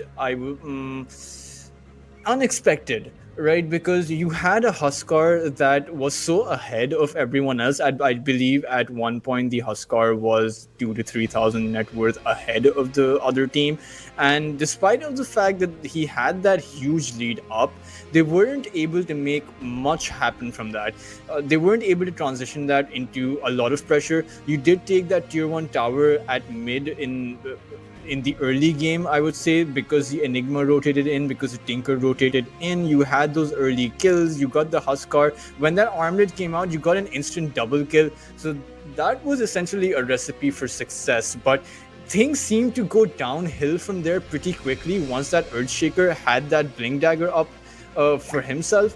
And it seemed like Dragon Esports really struggled to find their pace through the rest of the game. I think there were a few item choice mistakes that Dragon Esports did come out with. You had the Weaver who was going for the Lincoln Sphere. Obviously, it's an item that you really need, particularly against the Shackle Shot. But then you lost out on quite a lot of damage output. Throughout the game, we saw that the damage output was in particular lacking quite a bit. And you had all of these mistakes that stacked up to what essentially became a bit of a disaster for Dragon Esports. But what we did see was potential. What we did see was the fact that Dragon Esports had the right ideas, just the wrong execution. Their timings were a bit mismatched, and definitely I think that they should be able to put up a better game this time around. They are still very much in this series. There is a potential for a comeback, so we will see whether or not they're going to be able to do that. So diving right into the draft phase for this game, guys. Again, very standard bans coming out. The Lina ban, I would say one of the strongest carries in the game right now. As strong as the Wind Ranger, actually. And again, the Batrider ban. Again, if we come out with some stats for the CCT series overall, the series 1, 2, and 3, then we will see that the Wind Ranger is the Batrider is actually probably the most banned / picked hero of this series. Primal Beast again going to be banned up. The Wind Ranger is still open as well. I would imagine the Dragon Esports want to be banning that out, but in fact they're going to go for a ban of the Omni Knight and going to pick up the Nature's Prophet. And of course the Nature's Prophet probably going to go for that amped up Treant facet. Just so much, and just because Nature's Prophet is just an overall superb, has a lot of rat potential, which obviously has been the core mechanism of the hero, and the facet introduction has just amped up that ratting ability. And meanwhile DMS have instantly gone for that Slark. Now I don't want to be predicting where the Slark is going to go, because I do remember that Team T, the last series around, they went for that offlane Slark that did so well, and a few of the other teams tried to replicate that, and they didn't do so well. So I'm not sure where the Slark is going to go. Ideally, I would be saying the Slark is a carry hero, should be going on that carry lane, that safe lane. But I could be wrong entirely, because you never know. Some of these teams, they like to send that Slark down the off lane, and that Slark ends up doing pretty well on that off lane. And sometimes the Slark ends up doing horribly on that off lane. So we will see where exactly this ends up. But one thing is for sure, that DMS have this sort of very aggressive potential, and they're able to synergize their abilities so well. So this Slark is going to be very dangerous regardless of which lane you send him in. The question is, for Dragon Esports, how are you going to counter the Slark? We all know that Slark does poorly against the instant silences that you're able to come out, particularly against natural Orchid builders. So you might want to be going for that Orchid. And also the other side is that the Slark doesn't do so well against, I would say, very tanky strength heroes, which can return some damage, or I would say natural blade mail builders as well. So this is a game that perhaps Centaur Warrunner might be doing a bit well in. You can perhaps choose to go for that Pudge as well. I know the idea is that the amount of stacks that Slark is able to get, the stronger he becomes in those team fights, and then you keep on popping in and out of those team fights, and that's essentially how you play as the Slark, right? But it's a bit of a double-edged sword when you are faced up against really tanky heroes, because sometimes it doesn't exactly go that way, because when you pair up a tanky hero with an Orchid builder, or with a silence a hero that has abilities that silence the Slark tends to end up doing poorly. But again, Dragon Esports, they're actually going to go for a Mirana of their own this time around, taking a page out of problems in the last game. And I hope we can make a clip out of that arrow that we saw the last game around. But Marcy going to be picked up, and this is a really good counter towards that Slark, particularly in the laning phase. You can essentially disable the pounce midway as well. You can throw the Slark back, and you can pounce on the Slark yourself. So it is a very good counter in the laning phase to the Slark. Not to mention the Marcy's ultimate. Even if you're a Marcy support, you're still stronger than the Slark because of your ultimate in the early game, at least up until the mid game. Of course, you have the Enchantress picked out by DMS. Unsure where this Enchantress is going to go. Obviously on towards that top side, but whether or not this Enchantress is going to be the offlane or on the position 4, we will have to see, of course. But Dragon Esports, Nature's Prophet potentially going to be one of the cores for Dragon Esports. We will see where they send this Nature's Prophet, perhaps on that mid lane or on that carry position. But meanwhile, DMS have gone for that very stable, staple Sand King, probably going to be sent down towards that mid side. So Dragon Esports know that they're going to be facing up against a melee mid hero. So ideally, you wouldn't want a repeat of the last game, except it's turned around on you, where it's kind of like a Huskar Earthshaker matchup. Right, in a similar way, the Sand King does very well against melee heroes. So either you pick a ranged hero against the Sand King, something like a Void Spirit or a Storm Spirit. But DMS have already predicted this, and they've already picked up the Skywrath Mage to sort of counteract any natural Orchid builder, which are typically the Spirit heroes. So one of the spirits is what Dragon Esports needs, but at the same time, DMS have countered it already. So it's going to be interesting to see which silence hero Dragon Esports are going to go for, and whether or not they're actually going to go for any silence heroes. I do think that Troll Warlord is still up, does incredibly well against the Slark, so you can choose to go for that hero. Does do well against the Enchantress as well. You have all sorts of root mechanisms, does well against the Sand King as well, depending on how you support that Troll Warlord, right? So Dragon Esports probably going to either be going for a natural Orchid builder, or just a straight up man fighting carry on towards their side. But let's see what exactly they have in store for themselves. I do think that the offlaner for DMS is missing, and DMS have quite the balanced lineup. They have so much aggressive potential in the mid game. They have their late game secured as well. All that they're really missing is, if this Sand King chooses not to go for that early Blink Dagger, then perhaps they can pick up an initiator of their own. It'll take a while before the Star gets that scepter up. And in fact, Dragon Esports, they're going to go for that Faceless Void.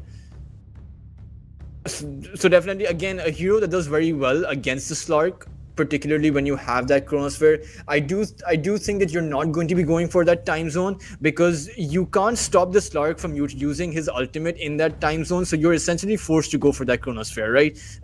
I would imagine that is the way to go about it. We will see what exactly they choose to go for, because of the time zone, you can amplify so much of the attack speed of your own heroes. Your Mirana becomes a lot stronger. Your Nature's Prophet, who's probably going to be going for that Gleipnir, he becomes a lot stronger, and perhaps their Orchid as well. So it's essentially what you want to be going for. If you want to simply disable that Slark, then you go for that Chronosphere. If you want to be enabling your team fight as much as possible, then you're going for that time zone. we will see, of course, which one he goes for in particular. And I believe it is going to be deciding the pace of the game and deciding what exactly happens in the course of this game, depending on what he goes for. Dragon Esports, of course, they're still missing their initiator hero. They're still missing a bit of a tank hero, and I do really think that they need this. They need some sort of frontline mechanism in their team, particularly because they have a very squishy Nature's Prophet and they have a very squishy Fistless Void. So if they don't pick up a tanky hero that can make a lot of space in this game, then the Skyrath Maze Sand King combination is just going to run them over in the mid game, and that's just something that you really want to be avoiding. We will see what they want to go for. DMS have actually just banned out so many of these offlane heroes. Primal Beast, Mars, Centaur, Warrunner, all banned out. It's going to be interesting. Which hero is still remaining in the pool that Dragon Esports can go for, and alternatively, which hero will DMS go for? Because it seems like the onus is on Dragon Esports to be, or rather, the pressure is on Dragon Esports to be picking up a suitable hero for themselves. That has to do a lot of things, really. Has to buy enough time to support this Faceless Void to be able to farm up, has to be that frontline mechanism, has to provide that initiation ability, and has to provide that sustain. And in fact, it's going to be the Kunkka. Now, I'm not so sure about this because it's not exactly a Blink Dagger builder. You do have the X mark to start it off, and sure, the Kunkka does, I would say, a bit well against the Slark, but you no longer have that absurd scepter ability of the Kunkka. So let's see how this really works out for Dragon Esports. So their lanes are fairly well laid out now, right? It's probably going to be the Kunkka on that off lane alongside, I would say, the Marcy, or rather the Mirana, and it's going to be the Faceless Void with the Marcy. But what I would like to see is that this Marcy goes against the Slark, right? Because Kunkka plus the Mirana just does not do well against the Slark, right? Particularly because now that the Slark's innate ability has been changed, the Slark has this so much sustain in that laning phase.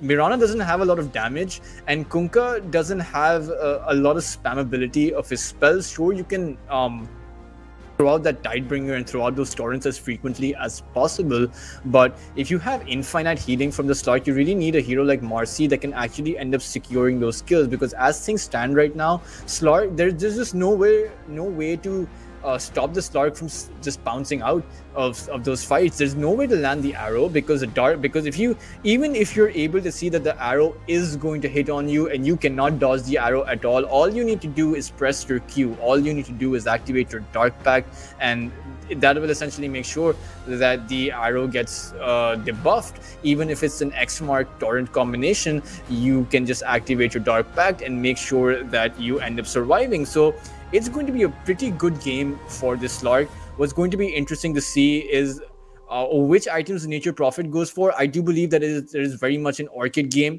I do believe that he should be getting an Orchid as quickly as possible, and once he gets that Orchid, their objective should be to shut down that Slark as quickly as possible, as much as possible, and allow their Faceless Void to get that farm up. And for DMS, it's actually quite the same mission objective for them. They want to be disabling that Faceless Void as much as possible. They want to be getting as many kills on him as they can, because in I would say in an ultra late game scenario, if we say past 45 or past 50 minutes, I do think that the Faceless Void does a lot better. I do think that Chronosphere, and particularly when that Refresher Orb comes out, there aren't a lot of heroes on towards DMS's side that can actually survive by that Faceless Void. Of course, that's the potential ultra late game scenario, right? We might not even get there because DMS have such a good mid game. I would say that their mid game is a lot stronger than Dragon Esports. Their Slark is just going to run over Dragon Esports as much as he can. The Sand King, Burrow Strike, the Skyrath Mage available as well. There's just so much potential for those early kills, or for those fast kills rather, through those rotations, that Dragon Esports, they really have their work cut out for them.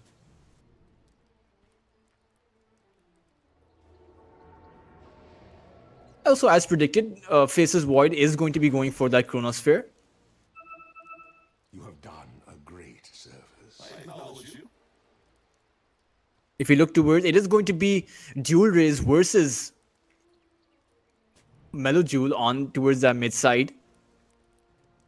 30 seconds to battle. And I really like the idea of sending a ranged hero down to against the Sand King. So Melojoule should be having a decent enough time. You can throw out your Treant to actually harass the Sand King, and meanwhile you can secure the farm yourself.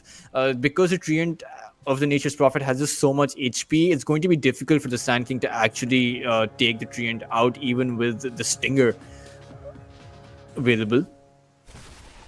So mid game should be going, I would say, fairly even, but then you have the global sort of presence of the Fury of the Nature's Prophet, right? So it's a situation where anyone caught out with the X mark, again, except for the Slark, anyone caught out, there's going to be an instant teleportation coming in. Anyone's hit by the arrow of the Mirana, there's going to be an instant teleportation coming in, and you're essentially going to end up outnumbered because the Furion's there. Towards that top side, it is going to be the Bounty Hunter and that Skyrath Mage. Again, a lot of kill potential up for them, but it's difficult to get the Faceless Void unless you level up your Silence, right? And you have the Marcy that can actually just throw the Faceless Void back. So, not a lot of kill potential. And if you're Dragon Esports, there's zero kill potential on towards your safe lane. So the objective here is probably going to be to get as much farm for that Faceless Void as you can. He has queued up his stick, and I do believe that both of his heroes will be needing their stick.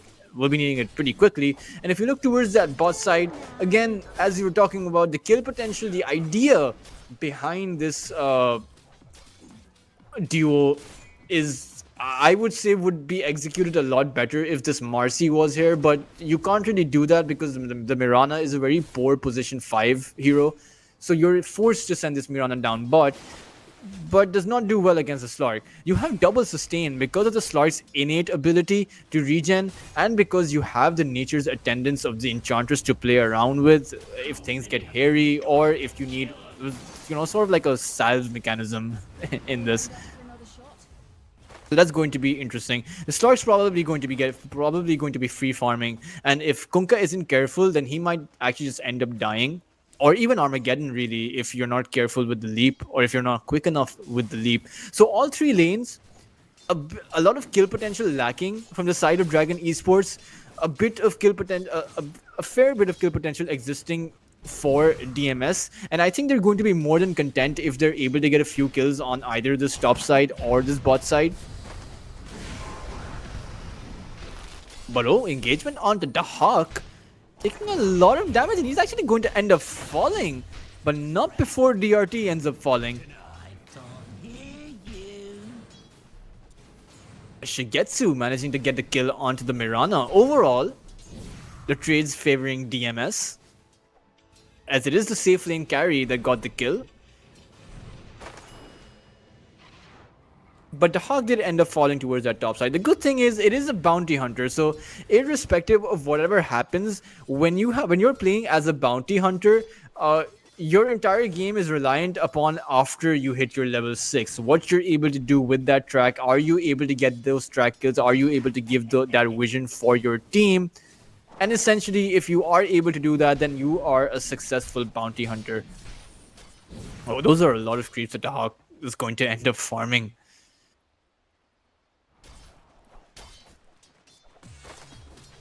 As we're in a similar position to last game, except the tables have turned around this time around. Faceless Void, half of the last hits of the Slark. And it doesn't seem like the Slark is going to let up Shigetsu. Again, a bounce onto the Mirana. Blood Grenade going out onto Armageddon. He does not have a leap, and he's just going to end up falling. Armageddon down for a second time now. Shigetsu stacking up on that Agi. This was interesting. He chose not to skill up that leap, despite of the fact that he ended up falling the first time around. They're prioritizing as much harass as they can because they leveled up that this that Sacred Arrow and that Starstorm, but there's not a lot of room for you to be using both of those abilities, particularly both of those abilities in unison. The only real viable target you have is the Enchantress, and even that's a very difficult one because you have the Nature's Attendant. So I'm not sure what the play is there with maxing out on the Arrow and the Starstorm, because quite clearly it's already not working out for them. Oh, towards the top side, the Hawk going to end up falling again very low, but will kill off the Mirana. Armageddon down now for the third time.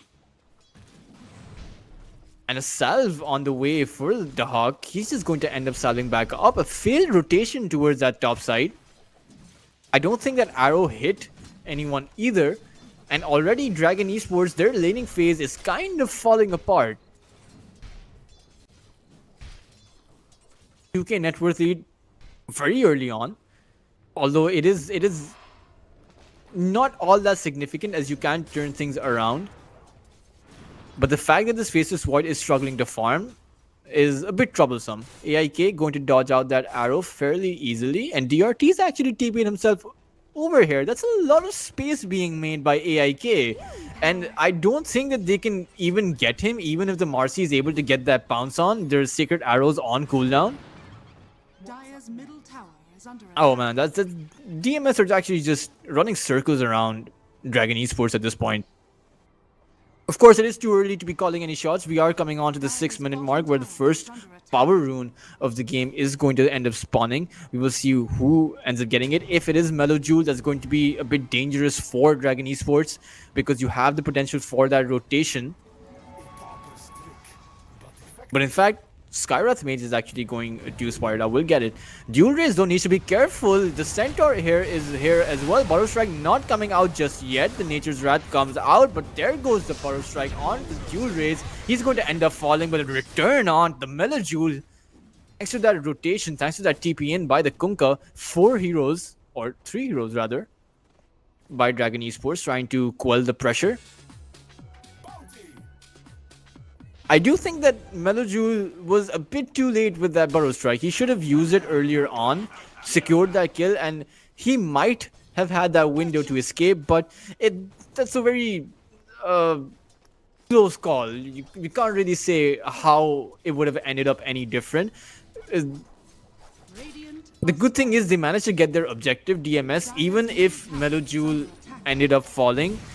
The rest of their lanes are going so well that as long as you're able to take the Nature's Prophet out, you're meeting your win conditions, you're setting yourself up for the mid game fairly a lot better, I would say. And if you're Dragon Esports, you really are in a bit of a predicament.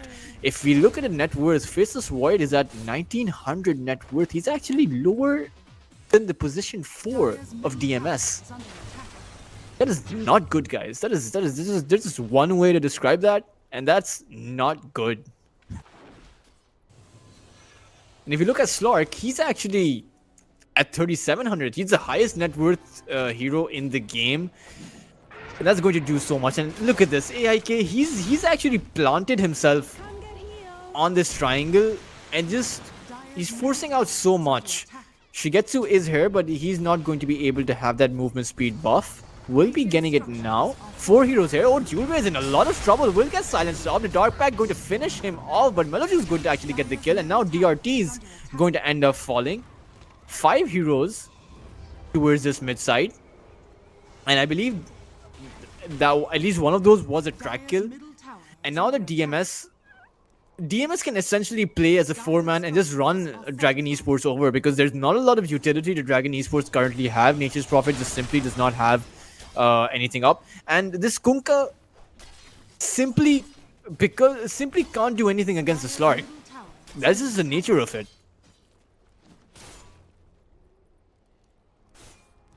Of course, Slark is going to go for that Diffusal Blade, and once he gets that Diffusal Blade, I don't think there's any hero that can actually stack up against the Slark in the early game or even in the mid game until and unless Nature's Prophet gets that Orchid. I'm not even sure if he's going for it. What I do know is that he absolutely needs to this game because there's no way you stay in a game against Slark without that silence. And meanwhile, Meloju is going to be getting his Blink Dagger up. It is going to be a 10-minute or a 10-minute, 30-second Blink Dagger. And once he gets that Blink Dagger up, I don't see any hero of Dragon Esports that can actually survive against the amount of pressure that they're going to put out. You have the bounty hunter track, you have the shuriken, you have that sort of scouting mechanism. You have the Skyrath mage who, with his mystic flare, is just going to decimate any of these heroes. And with this diffusal blade coming out, going to come out any second now for the Slark, it looks like it's going to be go time for DMS. So the question is, how is Dragon Esports going to respond to this? How are they going to negate some of that pressure that's going to come out? How are they going to defend some of these towers? And how are they going to keep their heroes alive? Particularly the Faceless Void, who has no item apart from the treads right now. Dragon going to get a neat little kill onto the Hawk. But now Jure is in trouble for the third time. That's going to be a very quick kill from that Mystic Flare. Norma is there. Torrent not going to hit. DRT is chasing from behind. Armageddon is here as well. Silence on to the Mirana, but they're trying to get problems as quickly as they can. The X-Mark will be able to secure that kill. Oh! The X-Mark won't be able to secure that kill. Neutral Creep had other plans. That was interesting. That was either incredibly well played or incredibly unlucky. And I believe it's a mixture of both. But now 7k net worth up for DMS. And they're just going to bully this Faceless Void out. Faceless Void forced to use that Chronosphere, trying to land as much damage onto the Slark, but it's not going to do anything as Shigetsu. He has too much HP and too many heroes to support him. Chronosphere not finding anything, and even if you land the Chronosphere, the only follow-up ability that you have is the Ghost Ship that isn't doing isn't online right now. You do need a bit of mana for that, and AIK he's made this triangle his home. He's just constantly there, constantly forcing Dragon Esports to rotate towards to try and pressure him out, and he's constantly stopping any sort of stack attempts being made at this triangle, and he's just slowing so much of this farm that DMS are just accelerating at a very dangerous pace. If you look at the net worth, it's only the Nature's Prophet who has any sort of tangible net worth, and he's going for a Maelstrom, which is, in my opinion, a bit questionable.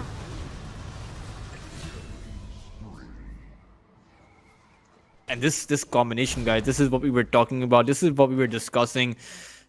The kill potential, the pick-off potential from just these combination of the Sand King plus the Skyrath Mage is just so deadly that the Slark can just continue to farm as much as he wants. But now, Ghost Ship onto the Slark. They're trying to take him out. But he has a Shadow Dance available. He will be able to turn it back onto Armageddon. Will be able to regen up, and Norma is going to end up falling as well. 2 heroes down now, and a 9k net worth lead up for them. That was the Ghost Ship attempt towards that Slark. That was everything that they threw at him, and yet they couldn't get enough. They didn't have enough. And now, oh, there comes the silence going to come out as well, and the Faceless Void Paw, he had no chance there. All cores down now for Dragon Esports. 12-3 now. Faceless Void is actually behind every hero of DMS, and it's not a good sign, guys. He probably does not even have that Maelstrom up, and in fact he's going for that Mask of Madness. He just has a Morbid Mask to his name, and meanwhile the Slark has a fully built Diffusal Blade up. Marcy, again, that duo combination didn't stand a chance. 10k net worth lead up for them in 14 minutes. That's 1k net worth per minute. To my heart. Will eventually get a kill onto AIK, but the Enchantress is he's just a menace, man. Like, even if he were to have died 5 times by now, I would have said that this is worth it. I mean, he's bought so much space for his team. He's disrupted so much of Dragon Esports farm that this person is like he's doing overtime for his team. And meanwhile, DMS have the entirety of the jungle to play with. Their next set of items will be coming a lot quicker than Dragon Esports items. Faces Void needs his Mask of Madness now that he's gone all in towards it. He does have the chrono up, so ideally they should be utilizing this chrono to be able to get a kill on towards that Slark. Previously, where they try to throw that ghost ship in, try to throw some of their other abilities in, the arrow, everything. Now you really need that chrono, and it looks like that's going to be the idea. 4-man smoke up, but it looks like the Enchantress, he's going to end up breaking that smoke again. But oh no, but in fact AIK, he really likes this triangle, but they're actually going to spot out that Slark. The scan going to reveal him, but DMS, they're fully prepared for this. The Dark Pack has been used, so he doesn't have that as of yet. But oh, AIK going to slow up Norma. The X Mark, the Torrent Ghost Ship combination going to land on him, but there's a fully built Crimson Guard up. Slark does not have a Dark Pack, but he's just going to soak all of that damage up, and now Dragon Esports, they're in a lot of trouble. The Marcy's trying to hit them with that Fury, but just not doing anything. Dragon Esports were really not expecting that Crimson Guard, and it looks like they're just going to melt.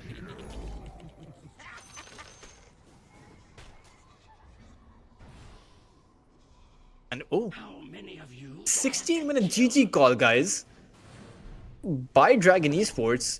It looks like they have just chosen to call it a day. It seems like they're all out of ideas, and what a game by DMS. Just I believe it was very much, I would say, a bit of an outdraft. And even if we ignore the outdraft bit, where we talk about a situation where your laning wasn't exactly perfect either. You were forced to send that Mirana down, but against the Slark, you had no real kill potential there. You were forced to send that Marcy up towards the top lane, and again, because you did that, you had no real kill potential on any of those lanes. And meanwhile, Slark was going to get free farm. Meanwhile, you had your Nature's Prophet who chose to go for that Maelstrom versus the Orchid. Had he gotten that Orchid, then you would have had a lot more kill potential, because we saw that they were trying to get that Slark time and time again, but they were just simply unable to. Slark was either able to get his Dark Pact off, or the Hawk was able to come in with that Crimson Guard, just saving that Slark even through that Chrono and all of the other abilities, and Dragon Esports were just simply not able to do anything. And let's not forget, guys, GMS with those perfect executions and those perfect pickoffs, the synergy between their mid laner and their position for the Sand King, Melojule with his Skywrath Mage at his side, he was able to pick off heroes. They were able to pick off heroes rather at every part of the map. So that was a pretty sleek, pretty quick win. In contrast to the first game, which lasted 49 minutes, this game was very abrupt and very brief. And it looks like DMS are going to be taking this series to an oh, of course, it is a round robin stage, guys. So Dragon Esports, they're not out just yet. They have quite a lot of matches yet to play through some of the later days, tomorrow and the day after. So Dragon Esports, they might want to be rethinking their strategy. They do have the skill, but perhaps some of their execution, some of their drafting, and some of their laning, they really might want to be working up on that. And DMS, I have to say, they're looking quite strong. You know, I've seen these guys in the series too, and they were not as strong as this. Obviously they were still a very formidable team. Melojule, the Hawk, all of these guys, Shigetsu, they're really good at the game.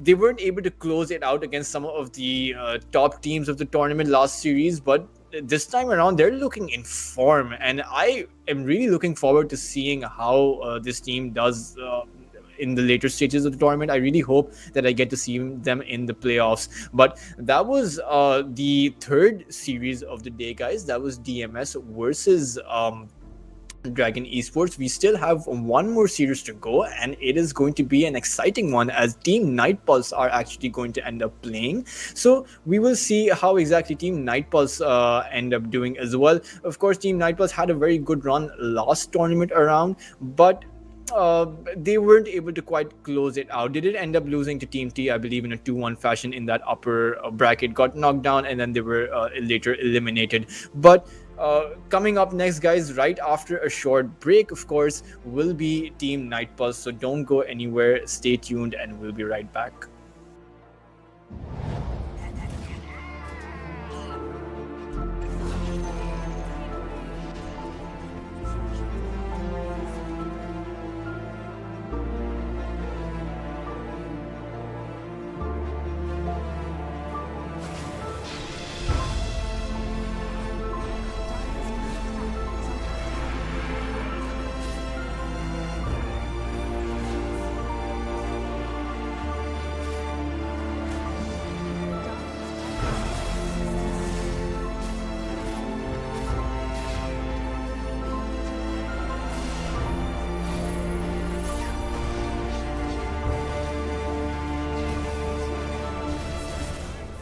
Radiant's top tower is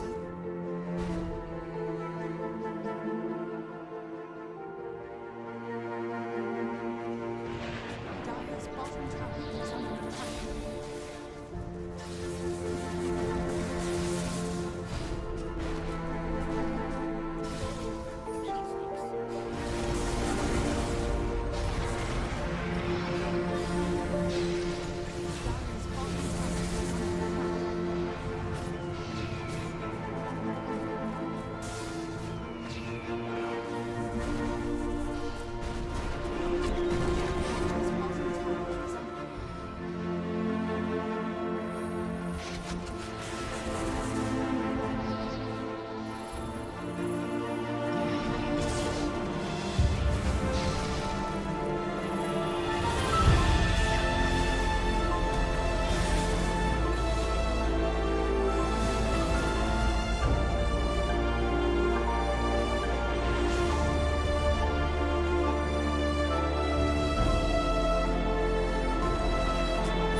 Dire's bottom tower is under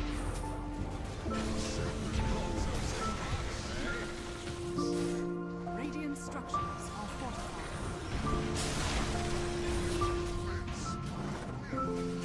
Dire's middle tower is under attack.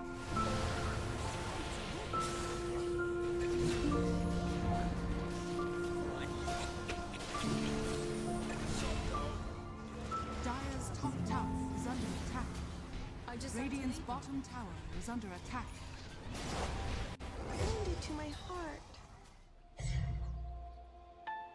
Dire's top tower is under attack. Dire are scattered.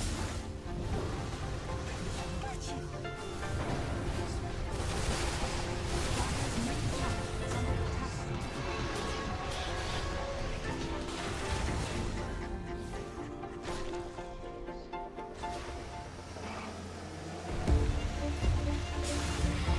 Dire's structures are fortified. Dire's bottom tower is under attack.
Hello, everyone, and welcome back to what is another day of Dota in the CCT Series 3, where we have come across three series already. We are going to see the final series of the day, and arguably, we have saved the best for last, as we are going to see Team Nightpulse go at it against Team Hydra. Remember, guys, Team Nightpulse is the team that actually went all the way through to the upper bracket finals in the last series, and of course, they didn't play the first series around. So, arguably, they're one of the better teams in this tournament. So, we are going to see how they're exactly going to perform. But if we look at their competition, Team Hydra, they're a very formidable opponent. They went at it today with 2-0 against Team Widar, and I would say that both of these teams should be a bit evenly matched, or at least we're going to see a really good game of Dota. But if we look towards the roster of Team Hydra, they have a new roster, and in fact, three of Team Nightpulse's players are actually ex-Team Hydra. So Team Hydra, with their new roster, they have Ren as their position 1, Ethereal as their position 2, Proletary as their position 3, James and FSD as their support positions. And of course, if we look towards Team Nightpulse, we're going to see a lot more I would say recognizable players. You have VTune. I'm not sure if VTune will be joining us, but we have Kami on the position 1, Warwick on the position 2, Toby on the position 3, Janter until the end on position 4 and 5. Now, of course, guys, Team Nightpulse, they went towards the final. They did lose to Team Liga in the second series, 3-1, if I'm not mistaken. But this is a team that is expectedly supposed to win this best of 3, but Team Hydra, they look so formidable, particularly if some of you watched the first match of the day where Team Hydra played against Team Widar. They 2-0 in a very convincing and very swift fashion. So I'm very interested to see how this team stacks up against Team Nightpulse. And in particular, for Team Nightpulse, what I'm more interested in seeing is I want to be seeing them close it out. They came so close last series, and in fact, they managed to improve quite a bit, because prior to CCT series number 2, they actually would lose to Team T every single time in a 2-0 fashion. But then they debuted in series number 2, 2-0ing Team T within 25 minutes. I happened to commentate, I happened to cast those games, and I saw exactly what Team Nightpulse are capable of. So I want to see a bit more of that Dota, but in an improved form, where we might potentially see Team Nightpulse actually taking this entire game. Now, of course, I don't see VTune playing for Team Nightpulse right now, but I'm hoping that Toby is, probably going to be just as good. And if he's just as good as VTune, then I don't think a Team Nightpulse would have any problems. What's going to be interesting, though, is seeing how exactly our Team Nightpulse going to be drafting. Because if I remember correctly, Team Nightpulse went for a very niche sniper mid oriented lineup, and it worked wonders for them. And then they also perhaps went for that Slark on the offlane, if I remember correctly. So they're very used to playing that unconventional sort of Dota, which actually at the time caught Team T off guard. So I'm wondering if they're going to be pulling out some of those old tricks up their sleeve. I'm wondering if they're going to be picking out some of those cheese strats to be going against Team Hydra, and whether or not Team Hydra is actually going to end up falling. But if I was to have an expectation from Team Hydra, and then I would definitely expect them to have studied Team Nightpulse a lot,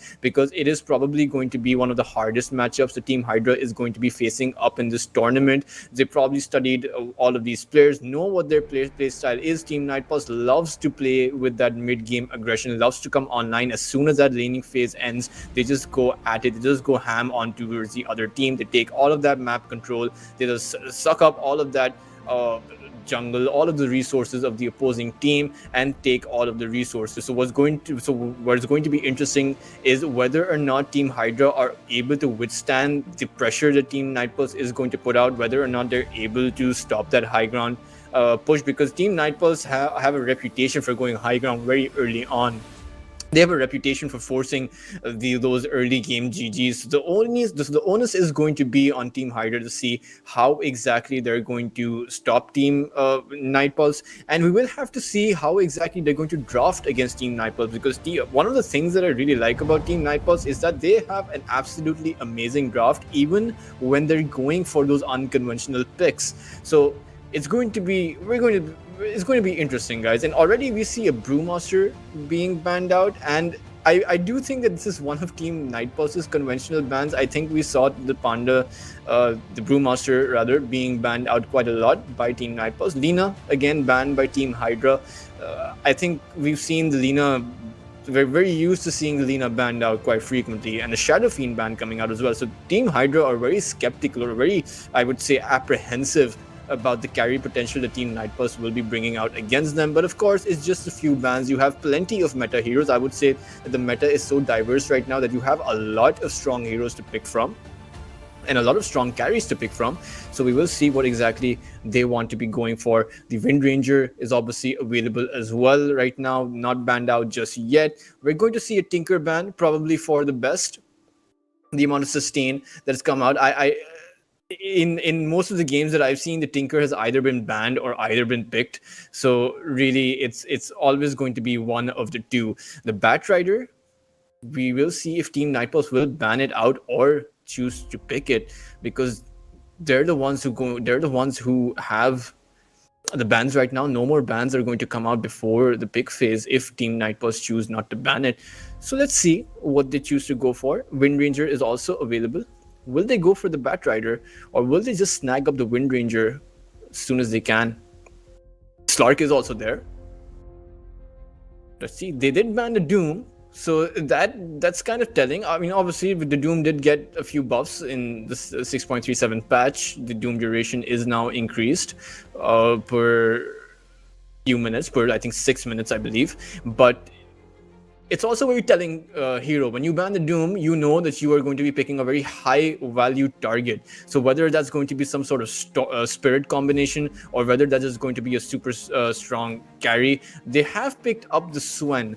Now, we are very used to seeing the Swen on the support position, so this pick really doesn't tell us much other than the fact that that they've added some tankiness to their lineup. Irrespective of whether this one is a support or a carry, they can still choose to go for a melee carry, because the Swen just adds so much value, that extra additional movement speed and that additional armor. And of course, you can pick up the Beastmaster with the Swen, and that would be a very potent combination. Hydra going to go for that Rubik. And once again, we're getting quite used to seeing that mid Rubik come out.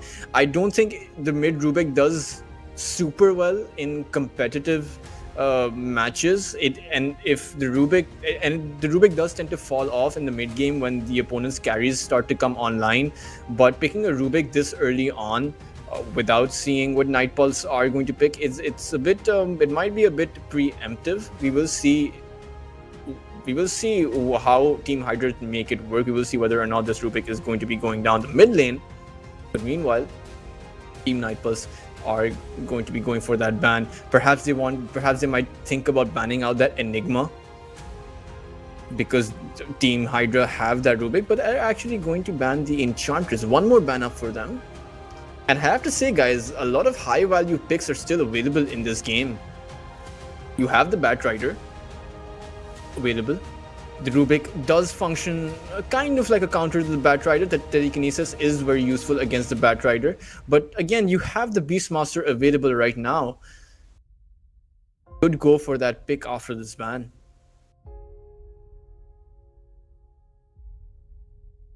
We'll see. Both teams not revealing much as of yet. Both of these heroes, the Rubik and the Swen, could just potentially be support.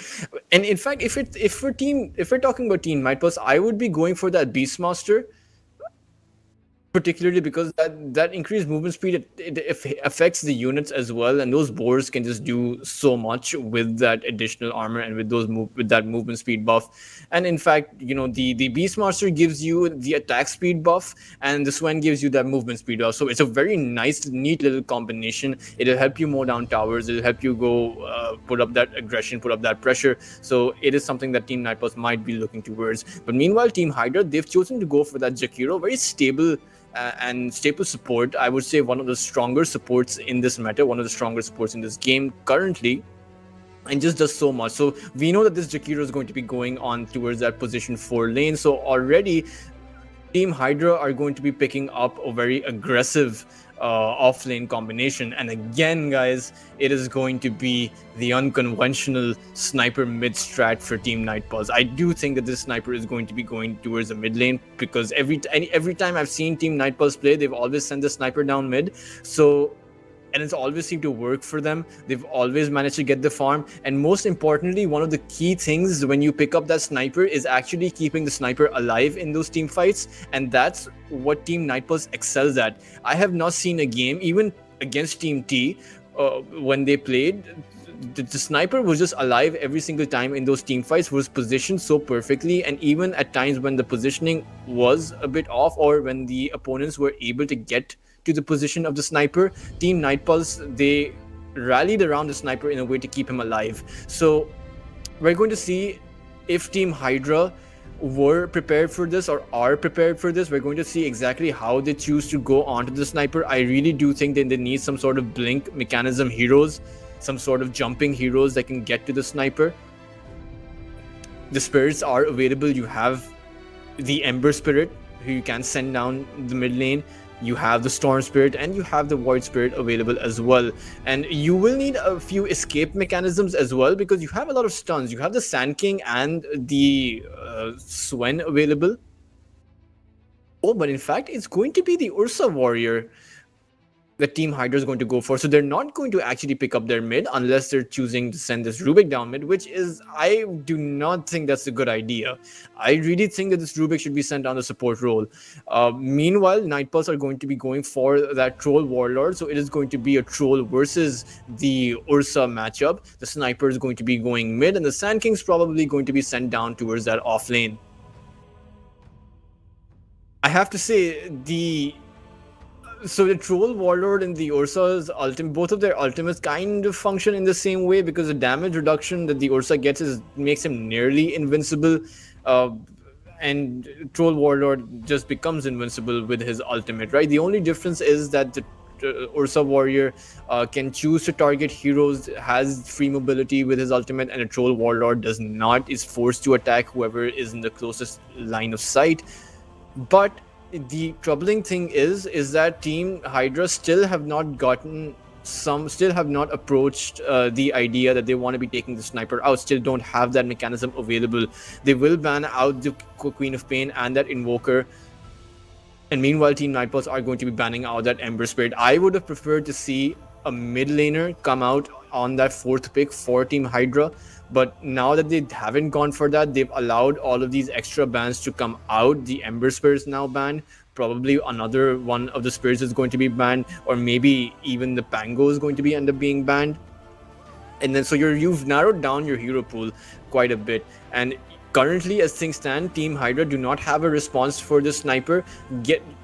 Having the Ursa make it all the way towards that sniper is a very difficult ask. And if I was Team Nightpulse, I'd be feeling pretty confident right now. The only thing that I would need to be catering for is the potential mid pick from Team Hydra. So they're taking their sweet time with the ban. They're thinking about which hero that they're going to go for. If I were Team Nightpulse, I would be straight up banning that Storm Spirit, but we will see exactly who they're going to ban.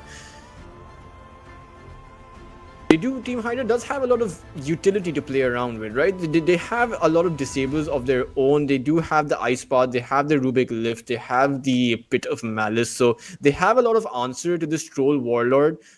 Not a lot of answer to the Sniper, of course, but perhaps their mid laner will suffice for that. And in fact, Team Nightpulse will be banning out that Storm Spirit, so they know that whoever Team Hydra is going to be picking, it is going to be someone that will allow Team Hydra to reach that sniper quickly. And part of the reason why I really wanted to see a mid laner come out on the fourth pick for Team Hydra is now that all of these spirits have been banned, your options are very limited. You yourself have banned out the Queen of Pain and the Invoker, probably because you wanted to pick up that Storm, but it was made kind of obvious, right?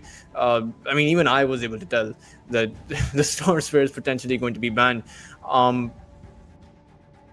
So we will have to see. Hoodwink picked up for Team Night Pulse, and of course, it is going to be a Hoodwink support. So it'll probably be a sniper mid, troll carry, the Sand King off lane, and then you send the supports whichever way you want to send them. I would imagine the Hoodwink goes on the position 4, the Sven goes on the position 5. And meanwhile, for Team Hydra, the Ursa obviously goes the carry route, Jakiro with the Ursa Warrior. You have a lot of kill potential on that lane, on towards that safe lane. And then you have the Underlord and the Rubik on towards the top lane. So Team Hydra do have a lot of kill potential in the early game. So does Team Night Pulse, of course, but the caveat for Team Night Pulse is that they have to be a lot more careful and they have to execute a lot more properly if they want to be getting those kills, because they don't have a lot of room for error. Team Hydra have that room for error where they can, if they miss a few of their spells, they can choose to harass and then go back in. And in fact, it's going to be a Kotal, a Keeper of the Light, being played by Ethereal up on that mid side. So that's interesting, guys. I'm not exactly sure how the Keeper of the Light plays against the sniper. It's at least in the laning phase, it's very easy for the sniper to be dodging out those waves of light. And even towards the later side of the game, you have to you have a lot of range with that Keeper of the Light slow, but it still doesn't answer the question how you're going to actually jump on towards that sniper. I'm assuming it's going to be a Dagon build for the Keeper of the Light, but that is a very big question that is a mystery right now. We're only going to see what Team Hydra has in store to execute their plan, but that is a gap that potentially can be exploited. That is a gap that potentially is probably making Team Night Pulse feel pretty safe with their lineup. But I suppose the idea for Team Hydra is that they've doubled down on disabling that Ursa Warrior, disabling that Troll Warlord, and they've decided to deal with the sniper as an afterthought rather than a very active thing that they need to be disabling. So they're probably going to focus the Ursa Warrior down, because the slow from the Keeper of the Light is going to be more than sufficient to actually negate the threat of the Fuzzy Wuzzy. But again, without any way to kill that sniper does a lot of damage, particularly towards that later stages of the game, and you don't have a lot of tower damage outside of the Jakiro either. You have the you can throw those spits of fire at those towers, but against the sniper going high ground, it's not going to be very easy. So Team Hydra certainly have their work cut out for them, and this might be a bit dangerous. I'm not fully convinced on this Keeper of the Light mid side. But of course, if we speak about some of these other lanes, the Ursa Warrior going with the Jakiro, a lot of kill potential. Team Night Pulse need to be careful. But at the same time, I suppose there's I would say it's 60-40, right? So the kill potential is 40% in favor of Team Night Pulse and 60% in favor of Team Hydra, up towards that safe lane where you have that Sand King and Hoodwink combination. And meanwhile, on the top side, I don't think Troll Warlord and Swen should be getting those kills. I do think that the Underlord and the Rubik's telekinesis will be enough to save them from any sort of aggression, but we will see whether or not Team Night Pulse are able to take advantage of any positionality defects.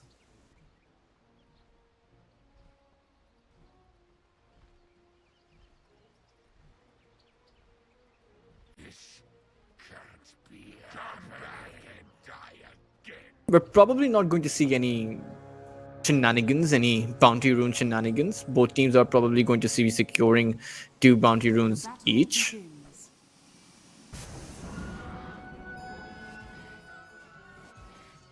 Yeah, pretty standard. Over on the mid lane, though, I don't think that either of these heroes can stop each other from farming. The Keeper of the Light will probably get his farm up. The Sniper will probably get his farm up, and they're going to have a decent enough time. Towards the safe lane, though, for both of these teams, I don't see a way how you stop these carries from farming.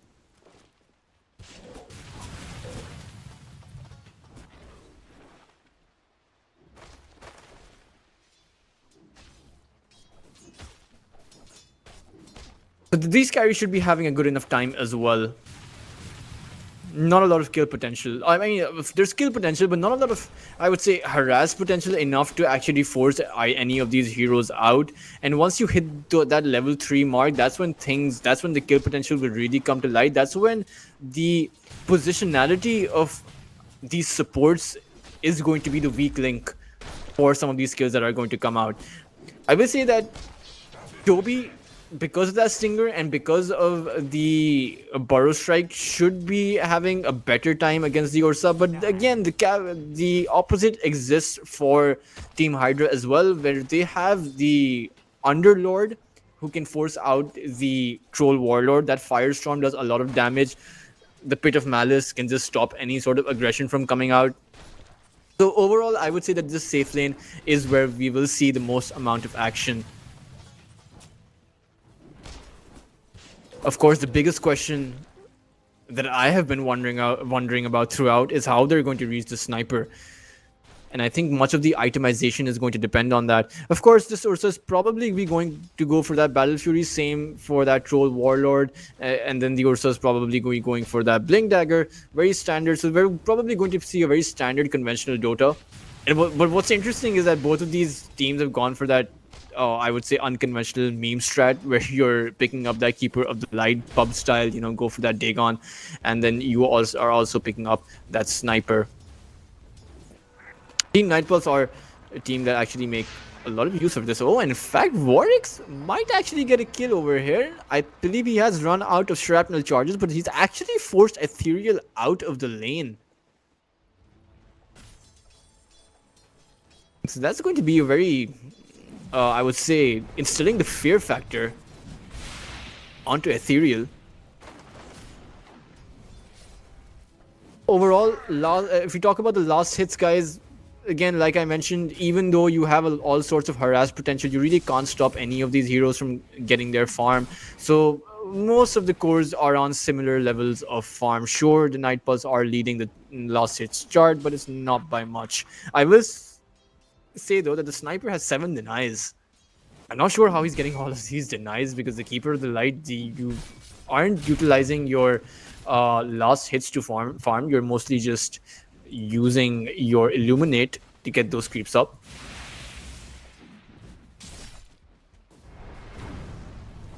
This game is either going to be very static in the laning phase, or we're just going to start seeing a team snowball thanks to those kills. But the latter is a very unlikely scenario. For both of these teams, the objective is much the same: getting that farm up. Whoever has more farm towards that mid game is probably going to be the team that dominates later on.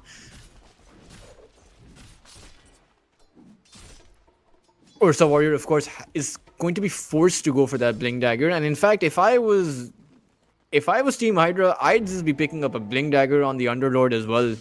You want to be getting to that Sniper. Just slow the Ursa Warrior up, get to that Sniper, take the Sniper out. And I'm sorry, guys, that I'm focusing so much on the Sniper. It's just that Team Nightpulse, this is their strategy when they're playing with that Sniper. And root onto the Underlord. He does not have his Pit of Malice. Another root onto Actor, and he might just end up falling over here. Firestorm to come out, but he's going to die. Kami getting that first blood, and James, he's just there trying to dish out as much damage, but it's not going to help his offlaner.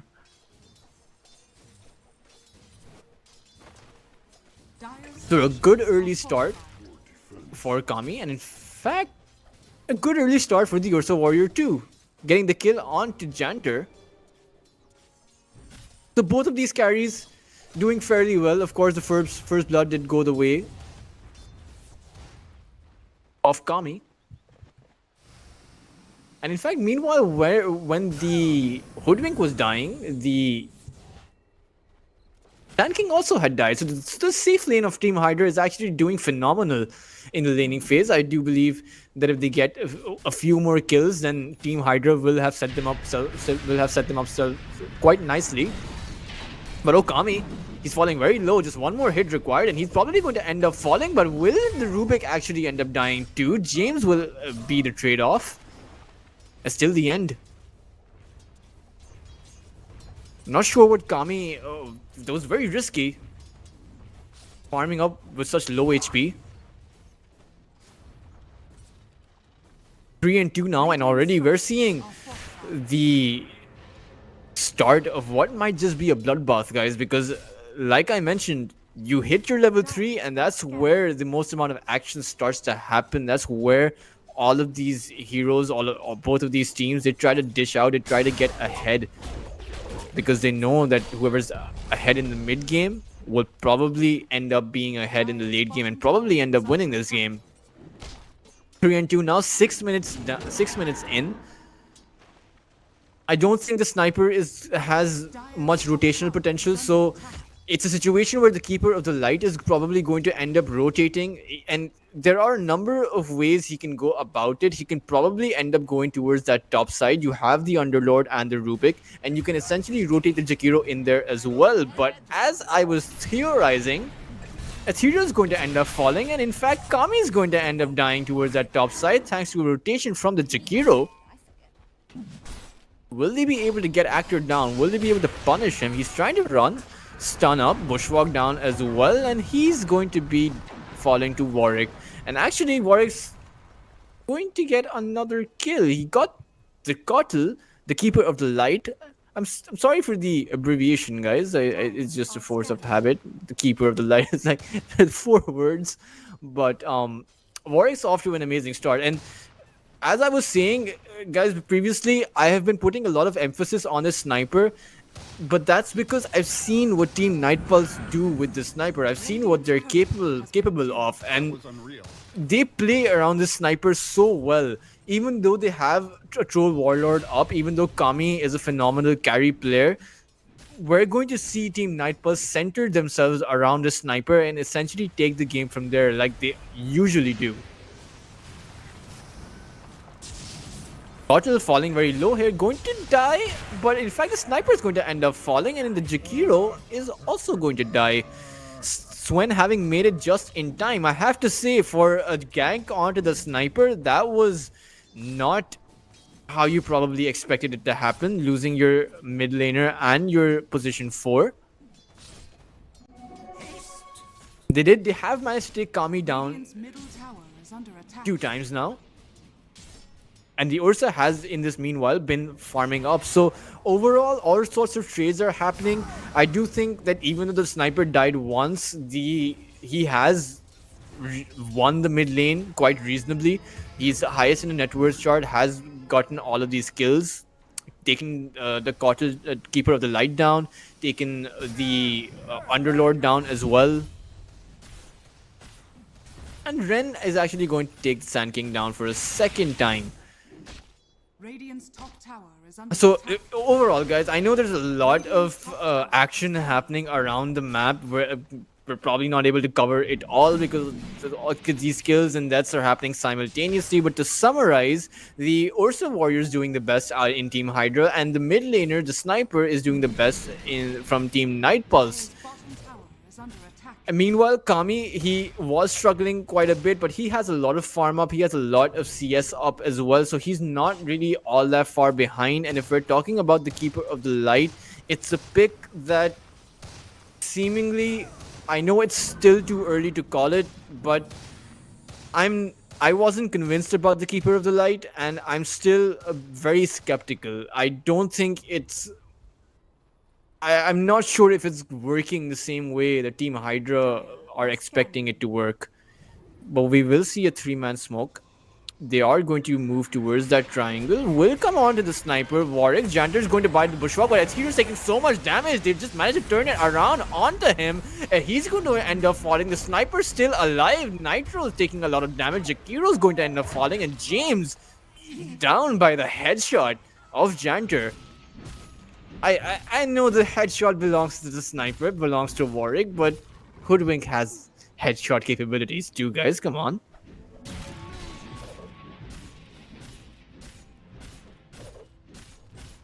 So a failed rotation, a 3-man smoke, just completely failing from Team Hydra. 3k net worth lead up. They tried to go in for that sniper, but Janter was quick on the trigger with that bushwalk, just slowing the Keeper of the Light up. Perhaps Keeper of the Light should have been a bit further behind. He has the range for that movement speed.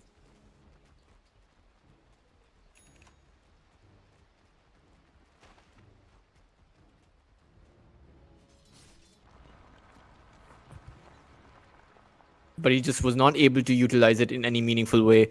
And now Sniper Dragonlance at the ready. He's just going to continue farming. There's very little that Team Hydra can go. I mean, going for another smoke is just going to be so risky for them that they're just...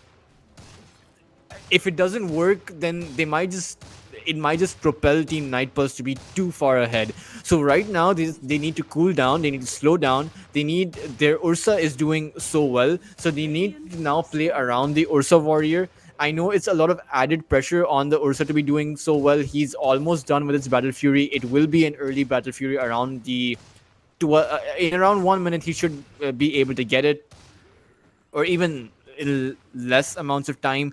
And once he gets that Battle Fury, his next item should be a Blink Dagger. And once you have that Blink Dagger, you have to go on to Warwick. There is no other way about it. You can't let the sniper snowball out of control. The problem is, for Team Hydra, you have an opposing carry to deal with as well. So you have the Troll Warlord who's going to continue farming. You can't take the sniper and the troll out at the same time. Meanwhile, another initiation onto Jakiro. He's actually going to survive through the sharpshooter and the headshot. 4 heroes on the mid lane, going to wipe out Team Nightpulse's supports. So overall, a lot of commitment from Team Hydra. It did work out. You did manage to get all of those kills, but they're not the best kills to get, because you want to be taking out the cores rather than the supports. And as long as you don't take out the sniper and troll warlord, Team Nightpulse are going to be more than happy sacrificing their supports. I would wager it doesn't matter how many times you kill the Hoodwink or you kill the Swen. If you don't disable the sniper or the troll warlord, it's just not a potential recipe. So the timing window for Team Hydra is going to be their Ursa Warrior. Whenever he gets that Blink Dagger, he does have the Battle Fury, an early Battle Fury. The Keeper of the Light has that vessel up and ready, will be making his way towards that Dagon. And once he gets that Dagon, they should have a lot of kill potential. So once those two items come online, that Blink Dagger plus the Keeper of the Light Dagon, you can have a lot of kill potential. You can potentially kill the sniper or the troll warlord. I would prefer the sniper simply because the amount of potential the sniper has to create havoc in this game. You have a mechanism at the ready by Underlord as well, so you have that additional sustain. So a lot of things are in place for Team Hydra to be transitioning. And meanwhile, another 3-man smoke. It's going to be an engagement on towards that top side. Swen is going to end up falling. And it looks like they're just going to get that Swen. Again, 3-man smoke up. You got the Swen. If you get this tower, I would say it's worth it. And in fact, it's worth it for Team Nightpulse to even let this tower go. They have a lot of map control. The entirety of the bot jungle is up for grabs. They're probably going to be dewarding that observer ward on that bot jungle on the Radiant Cliff. And if we look towards the farm of the Troll Warlord, he actually did not go for that Battle Fury. He in fact went for that Maelstrom. So he's going to be able to come online a bit quicker than the Ursa Warrior. Ursa's still 1,000 gold away from that Blink Dagger. The good thing for Team Hydra is that they have a lot of tower defense. And the downside is that Warwick is just exceeds the tower range, so he can just keep on hitting the tower. You have so much backup for Warwick as well that you simply can't stop him from hitting these towers, no matter how many illuminates you throw down. And even in the potential high ground situation, you have a sniper that's just hitting it from afar, right? And one of the benefits of actually going for this other shrapnel build and not the for the this is shrapnel build is that you're able to gain vision, right? You have those 3 shrapnel charges, so it works against the Keeper of the Light, right? Because you're not going to be pushing in with the wave, you're essentially going to be using the shrapnel with the vision to actually be hitting those towers, because you won't most likely won't have any creeps. 10 and 11 now. The scoreboard is pretty even, but most of these kills have been on the supports, and in fact it's going to be Toby in a bit of trouble. Burrow striking himself away. Janter is there with the bushwalk, the headshot. This is going to hit the Keeper of the Light, but it's going to keep, he's just going to be kept alive by his team. Both of these teams have so much sustain. The Pavis is at the ready as well. Oh, Actor keeping down towards the bot lane side, but this is not the correct play. But his team's Hydra is all in there. The Ice Spot on the 4. The Macro Fire is at the ready as well. As Team Nightpulse are going to be decimated. This Warwick's the only one alive, as he's going to end up falling nowhere to go. That was a train that ran them over. That they got hit by a bus. Dire's bottom tower has fallen. Team Nightpulse thought that they could take out the Underlord in a swift way, but they did not see FSD coming in. They did not see Nitro with that Ice Spot onto 4. And then the Illuminate came stacked onto it, and they just cleaned them all up. Dire are scared. That was the break that Team Hydra really needed. That was the optimal, that was the perfect scenario for them.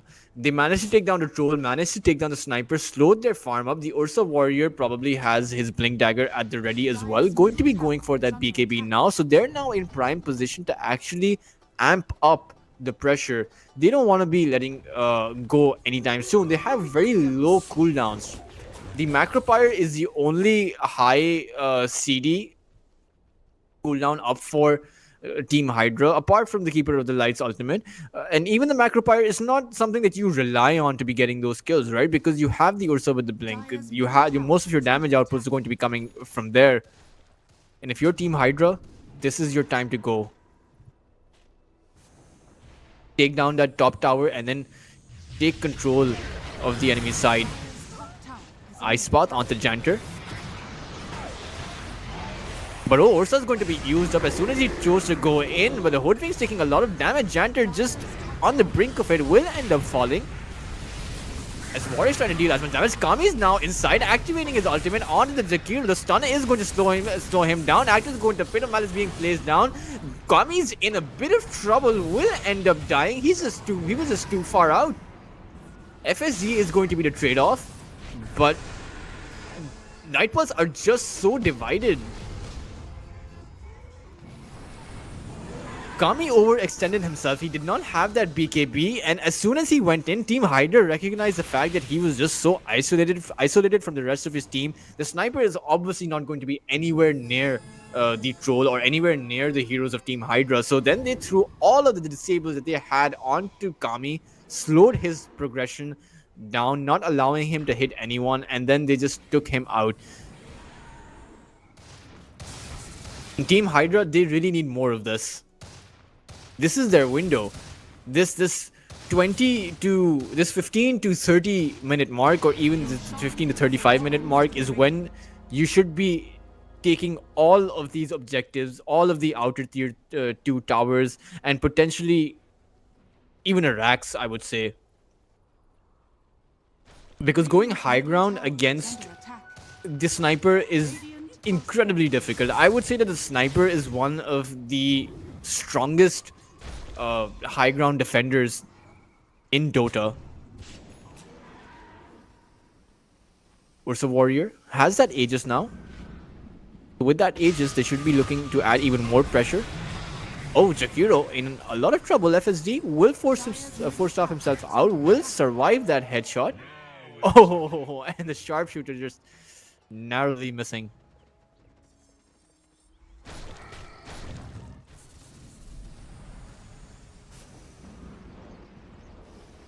But Team Hydra, they have the Aegis.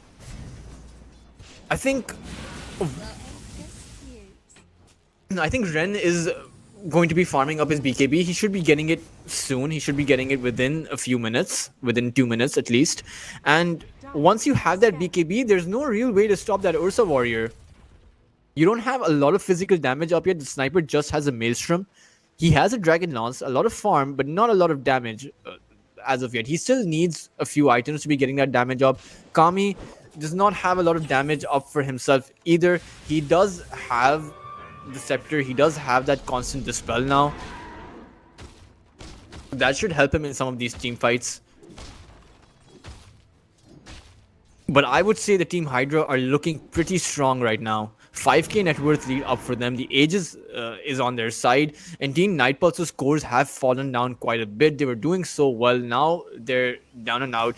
The Sand King is the one with the highest amount of net worth on their side. But he does not have a Blink Dagger yet. He really needs that Blink Dagger to be initiating on. Right now it's right now it's Kami who's going in. But he needs backup. He needs the Sand King to be doing the initiations for him.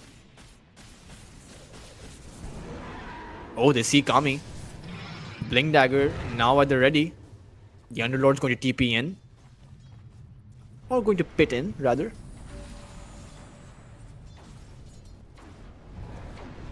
Ursa Warrior does have his BKB up. It's not on him. Will need to get it. He's just 10 gold away from that BKB. But it looks like Ren's going to actually take out this tower. But a full smoke up by Team Nightpulse. They want to fight this. They do not want to let this go. Kami will make his way on towards that tower. Will dispel the slow from the Keeper of the Light. But they're just going to nuke him. Ren, they really want this tower at all costs.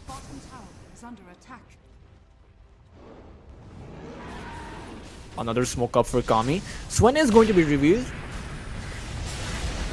Oh, the Sand King Epicenter now coming onto the Underlord. He's taking a lot of damage. He's going to end up falling immediately. And now the tank hero is down. Ursa Warrior forced to disengage.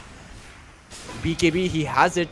Jakiro in trouble as well. Will probably end up falling. The Team Nightpulse will get that. Will get 2 kills. Will manage to hold their tower in place. Oh. Yopi does not have the mana for the stun. So it looks like it's just going to be the 2. And that was very well executed by Team Nightpulse. I mean, they managed to take the Underlord out. I think the Underlord was overestimating the amount of sustain that he has. It was just simply not able to keep up. Sure, you have the Pipe of Insight and the Guardian Greaves. That's a lot of confidence in your sustain. And you have the heal from the Keeper of the Light as well. So perhaps the idea was that he should have been able to survive. But now that Team Hydra have seen the Underlord fall as quickly as he did, now that Team Nightpulse know that they can take him out as quickly as they can, they should be feeling a lot more confident even against this Aegis, which is about to expire. So they haven't... Team Hydra were not able to take any of these outer tier 2 towers and were not able to stand up to Team Nightpulse. That is quite telling. The Team Nightpulse are actually in a pretty good position right now. Their cores have managed to bring themselves back up. Sure, the Ursa Warrior is far ahead of the other cores of the Team Nightpulse, but Troll Warlord does have his items up. He is also going towards his BKB. He'll have it in a few minutes as well, probably by that 26-27 minute mark. Just needs 1300 gold.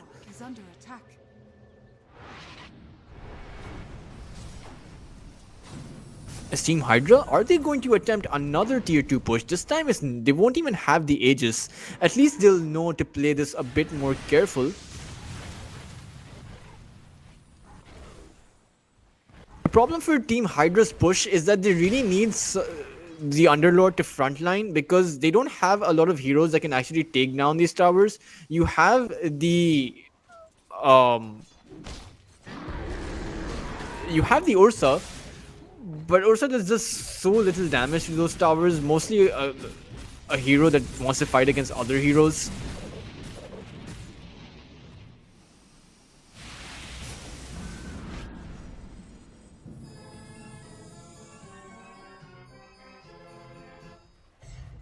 As we're going to see another smoke up by Team Hydra.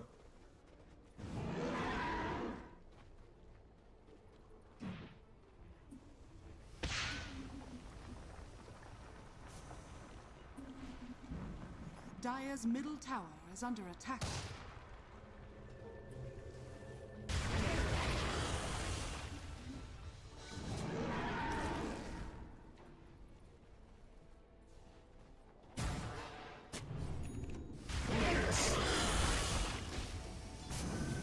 As Team Hydra have taken control of a lot of the jungle of Team Nightpulse, but Team Nightpulse seem to have a response to this with that smoke.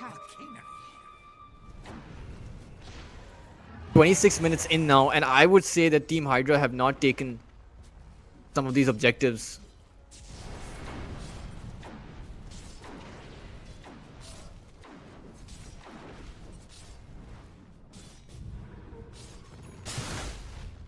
No tier 2 tower down for them now. And oh, it looks like they're going to find their way towards Actor. He's just going to end up falling. Things are slowing down for Team Hydra, and that essentially works in Team Nightpulse's favor. The more you let this sniper farm, the more damage that he's just going to gain. The more that this Troll Warder is going to end up gaining. And the problem for Team Hydra is that this Ursa is going to be stacked up against 2 carries, against the Troll Warlord and against the Sniper, and it's not a position that you can really... You can't survive against that. Kotl, sure, you can become huge with the Kotl, but you're not a carry, right? And even if you look at towards the Swen, right, in a very late game scenario, the Swen is going to be transitioning into a carry role as well. So Team Nightpulse have a lot of insurance, have a really good insurance policy this game. Sand King has that Blink Dagger up and ready, has that Lotus Orb up and ready. They have a lot of save for the Sniper. The Pipe of Insight, the Lotus Orb, the Swen at the ready, the Hoodwink as well. And it's a position where Team Nightpulse should be contesting Roshan. So the next Aegis, I would wager that they're going to contest the Aegis. And Team Hydra absolutely cannot lose that Aegis fight. Radiant's bottom tower is under attack. Dire are scanning.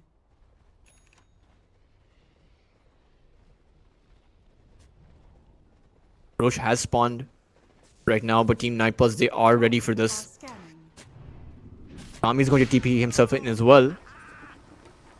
They know that Team Nightpulse is there because Kami took out that sentry ward. As their Team Hydra are not going to enter that pit. And it would be a very dangerous play should they choose to go inside of that pit. They're going to smoke as well. Radiant are scanning. As Kami, he's actually just going to end up going inside that pit. He has the BKB, he has the Scepter. So an initiation onto Kami is probably not going to be all that successful. So the onus is entirely on Team Hydra to go in for that initiation. The problem is who goes in for it. Ethereal is going to charge up his Illuminate, will give them some vision. Oh, Ice Path onto 2, the Hood. Bushwalk's going to catch up the Keeper of the Light at the back line, but Swen is going to die instantly. But meanwhile, Hydra have just lost their mid laner. As Team Nightpulse, a buyback from the Swen going to ensure that Team Nightpulse get away with this Aegis. But do Hydra choose to go back in having lost their mid laner. It's a very risky play. All they can do is buy some amount of time. It is the 5v4. You don't have the Keeper of the Light. You don't have any way to gain vision. You don't have any way to get to Warwick. He's positioned himself all towards that back line, and it looks like it's going to be a free Aegis going the way of Kami.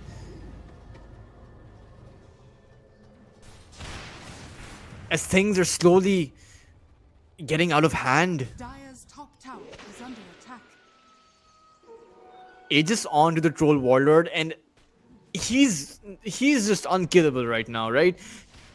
You don't want to be going in on a Troll that has the Aegis. So now we're in a scenario where Team Hydra's entire plan is going to be waiting out these 5 minutes of time.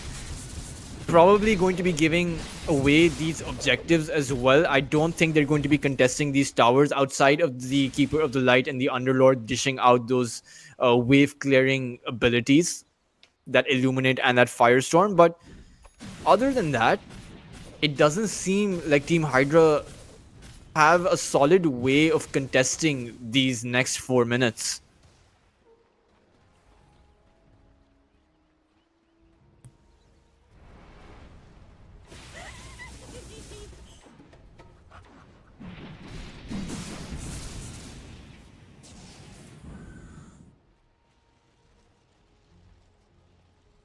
Meanwhile, you do have a Jakiro that is making that scepter, so you have a lot of potentially you will have a lot of damage that is going to be coming out for Team Hydra.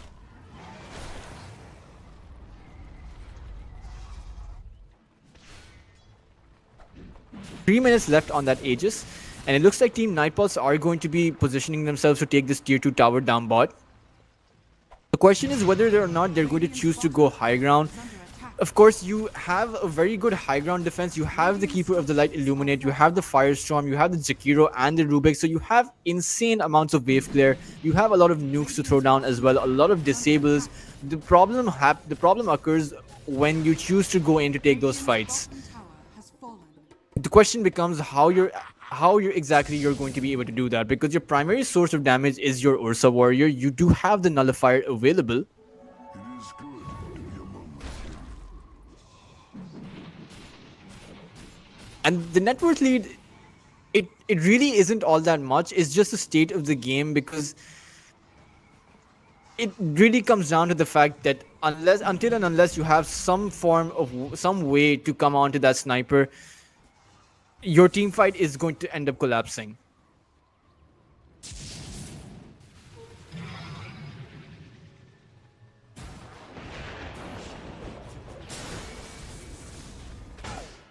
Oh, engagement on to FSD, but a pause is going to actually stop. There is a lot of nuke that is coming his way. I'm not sure if he's going to survive. But I mean, he has no allies near him, so he's probably not going to survive. Meanwhile, the good thing for Team Hydra is that they do have, I would say, the highest net worth on their team is the Ursa. They can potentially, if in a situation where Hydra are able to come onto the sniper, they will probably be able to kill him. The question is how they're going to come onto the sniper.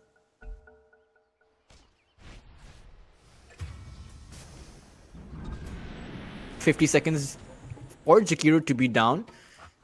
This might be the time where they choose to take some of these tier 2 towers as well.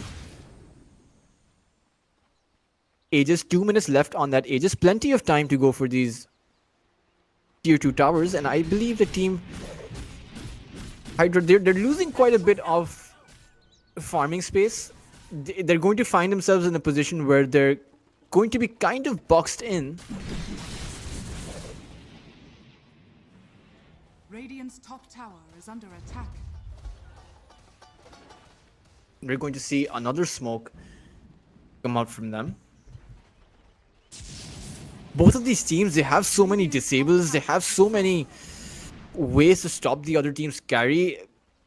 It doesn't even seem like either of these carries should be able to hit anyone outside of the BKB. And oh, Ethereal going to get caught out, Dire's courier taken down by Nightpulse, and this is their opportunity to go high ground. Keeper of the Light has the highest amount of wave clear. I don't think that he has buyback either. So that's essentially 50 seconds where Team Nightpulse will have that advantage. Now Team Hydra still have significant amounts of wave clear, but it might not be enough as the news onto the Rubik. He's going to get cleaned up as well. Cliff being forced out, but it might not be enough to force Nightpulse back. As they're actually just going to go towards that top side, attacking that top racks. We will see what potential response Team Hydra can put out. Ursa Warrior is towards that dire side base, so he's trying to try and deal some amount of damage, but I don't think he'll be able to get anything done. He's not a tower destroyer. The top rack is going to get cleaned up, uncontested nearly. Aegis is going to be expiring soon, so if Team Hydra want to go in, this is their time, but Kami's just going to move back. A very clean sweep of the racks, a very good use of the Aegis. And this is where Team Hydra need to be careful, because they really need the Keeper of the Light to stay alive so that they can potentially stop these high ground pushes. They only have 2 racks remaining. And Team Nightpulse are probably going to be waiting for that Aegis, probably going to go back to farming. The Kami is going to go in for that Satanic. The Ursa Warrior probably going to be going for that Abyssal Blade. So the next round of items will probably be up for both of these teams by the time that the Roshan comes out.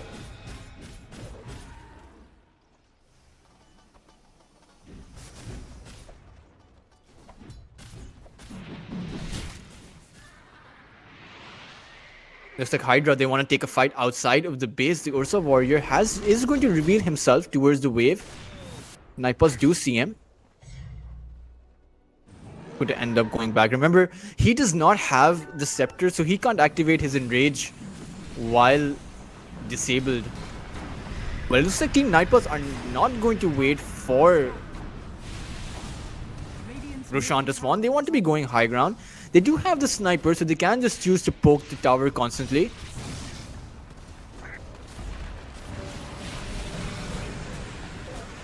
Team Hydra, they need a response to this. The Roshan banner being placed down here as well, so those creeps are a bit harder to kill.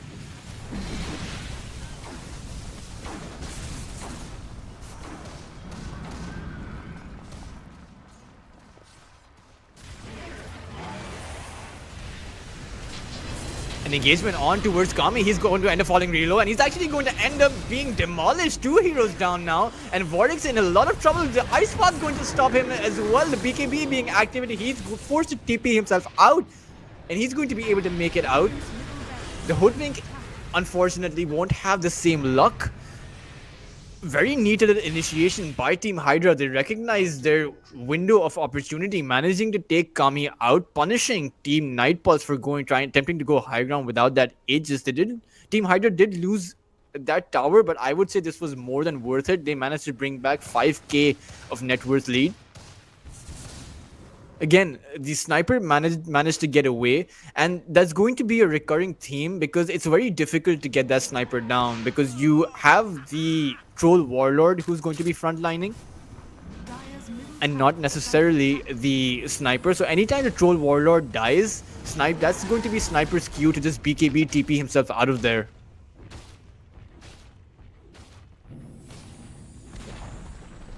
Now it's Team Hydra's turn to go high ground. Unfortunately, they don't have enough time. 10 seconds in and Troll Warlord is going to be respawning. Will take the tier 2 tower, will take quite a lot of map control. They will have the opportunity to plant some of these observer wards down, create some sort of opening where they're able to pick off some of Nightpulse's heroes while they're separated. So inevitably, this game is going to go towards that Aegis, that Roshan. And that will probably decide the game for either of these teams, whoever gets that Aegis. One thing is for sure, that both of these teams will be contesting Roshan. They don't want to let the Aegis go. Ursa Warrior does have that double damage rune, so this is an ideal opportunity to be using that smoke.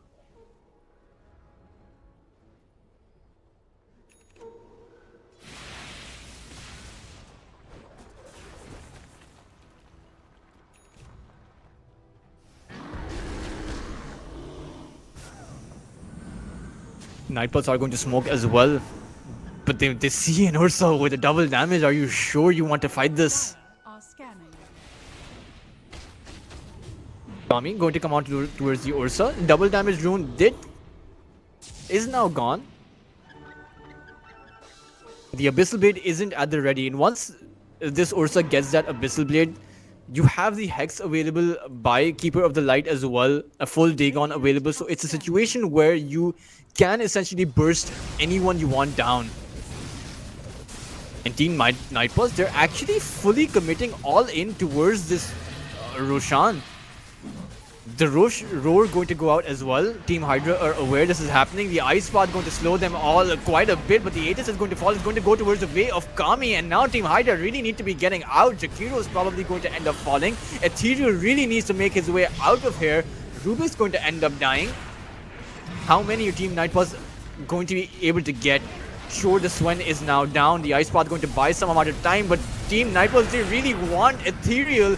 Troll Warlord's ultimate going to get activated. They're trying to slow Kami down as much as they can, but this is the position where you don't want to be. Team Hydra really need to be getting out. The Aegis is going to pop. The Sniper is at the back lines, ready to hit anyone. Ren's BKB is now activated. They're going all into the Sand King. He's going to end up falling. Achieve is falling very low. He will end up dying. And now Ren has no more BKB. He has nowhere to go. The Assassinate going to hit him for quite a few damage, not doing a lot, but Red's falling really low. The Feather is going to give him flying movement speed, but look at this. He has nowhere to go. Full team wipe by Team Nightpulse. And it looks like they're just going to run down the high ground buybacks. If you look at the buybacks, the Ursa Warrior has the buyback, but apart from him, it's just the Underlord, and there's not much else you can do. Radiant's middle barracks are under attack. Radiant's middle barracks has fallen. And it seems like this might just be a full Mega Creeps.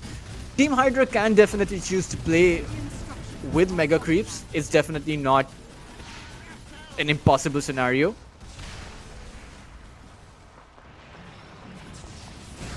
But oh, they actually want to take down this Ursa Warrior. You might want to be getting those Mega Creeps down. Radiant's bottom tower. Or you might not get the opportunity to. The Jakiro is going to respawn as well. Kotal coming back in 10 seconds. They really want these Mega Creeps. Kami has the BKB at the ready, but Warrior is going to end up falling. He has actually no more BKB. He's going to end up dying. Swen dies alongside him. They have managed to get the Mega Creeps, but now they really need to get out. BKB TP out. No bash by Ren. And the Troll is going to go out as well. And a mini sort of clash between FSD and Janter. Help is on the way, though the cavalry has arrived in the form of Ren. I think Hoodwink's going to be happy getting those bounty runes, but FSD is going to deny him even that. And that's going to be a dead Janter. You suck. Did create a good 10-15 seconds of space though. But now against Mega Creeps, it's going to be very difficult to push. The good thing is Mega Creeps don't really matter all that much if you're Team Hydra, because you do have, I would say, so much wave clear. Any of these heroes can clear the waves. The Underlord can clear the Mega Creep waves. The Jakiro can. The Keeper of the Light can. And so can the Ursa. The Rubik's the only one who's going to struggle with those Mega Creeps. So it's not really going to be a huge problem. But where the problem lies is how you're going to go high ground against Team Nightpulse. Or even if you're going to get the opportunity to.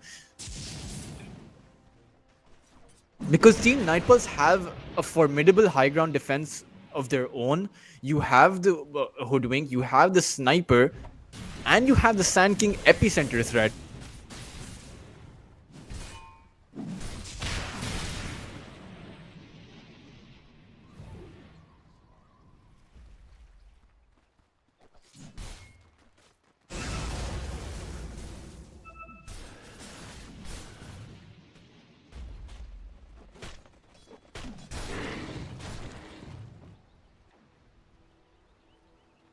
It's interesting, guys, how the scoreboard is entirely even. It's 25 and 25. So, but the game isn't really reflecting this. And part of the reason why is that most of Team Hydra's kills are onto the Swen and onto the Hoodwink. The snipers actually only died 3 times this entire game. And kudos to Ren, because he's only died once.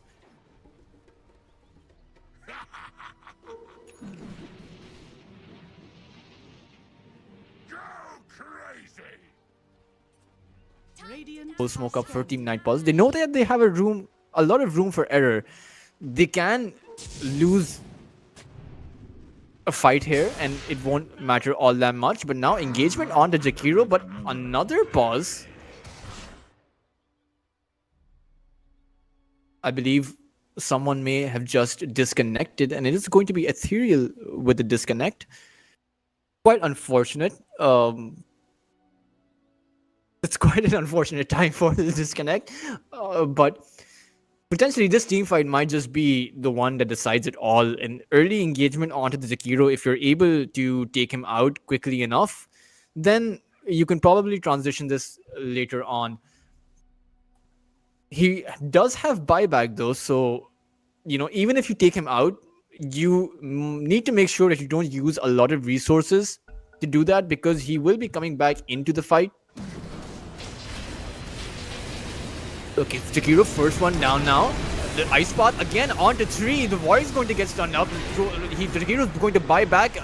The troll warrior is going to do as much damage as he can, but they're forced to disengage back with that buyback. But he has nowhere to go. Kami now forced to activate his ultimate. He's now going on towards the Jakiro. It might just be a dieback for FSD. Sand King just going to end up getting stunned up. This Troll Warrior has nowhere to go, and now it looks like Kami is going to end up falling. But the Ursa Warriors, Ren's taking so much damage from that sniper. It looks like he might end up dying as well, but he's still alive on the brink of it.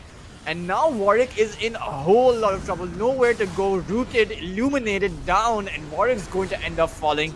And it's going to be a failed high ground push by Team Nightpulse.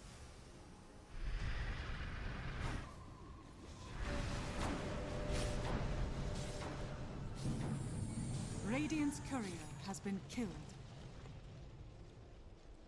If Team Nightpulse lose a few more fights like this, then we might come on to a position where Team Hydra just end up going high ground against those medicaries. The problem is they need to push those lanes so far out. These team fights are so far dragged that it allows the creeps to be coming in to your base. And then you need to be clearing those creeps in order to push. You need at least 2 heroes staying behind the base to be clearing those creep waves. So then you now need your boots of travel. You need the boots of travel up on the Ursa. He can at least push out the lane far enough that you can then TP yourself in towards the lane that you're pushing.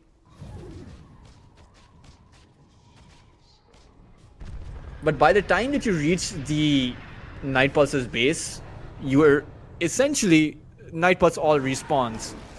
But now Underlord going to pit himself down towards that boss side. You do see Kami going to activate his BKB, but he's hitting the Underlord. Not going to do a lot of damage. In fact, the Epicenter comes down as well, trying to buy the Troll some time, but it's not going to help him as the Troll's going to end up falling. Toby is the next target now. Going to try and Burrow Strike himself out, but it's not going to help. And an ownage call, in fact. 5 heroes in a row wiped by Team Hydra. I think Team Nightpulse were feeling a bit too confident, a bit too safe with the fact that they had those mega creeps, and they really thought that they wouldn't be coming from that troll. But the fact of the matter is, Actor has this global presence with that Fiend's Gate. So he can essentially jump on anyone. It doesn't matter where the creeps are, it doesn't matter where you are. You can essentially bring 5 heroes down onto anyone you want anywhere on the map. And that sort of global presence really helps in this stage of the game.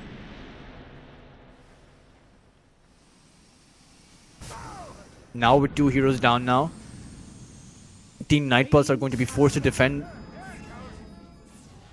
their high ground against 5 heroes. Sure, they have their buybacks, but I would... Oh, in fact, actually Troll Warlord does not have the buyback. And looks like Warwick's actually going to end up taking out the Rubik. The Fiend's Gate going to come out here as well, but Warwick's actually made his way back Team Hydra have chosen to forsake the high ground push in favor of attempting to get a kill onto the Hoodwing, and now they're going to come back from that Fiend's Gate, but it's actually just the Underlord. The rest of his team didn't TP in, and that just means that Team Hydra are going to have to go back.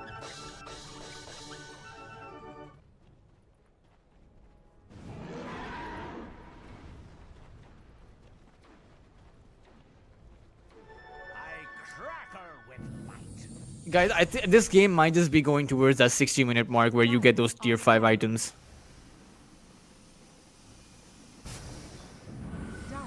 Night Pulse are going to be going for that Aegis again.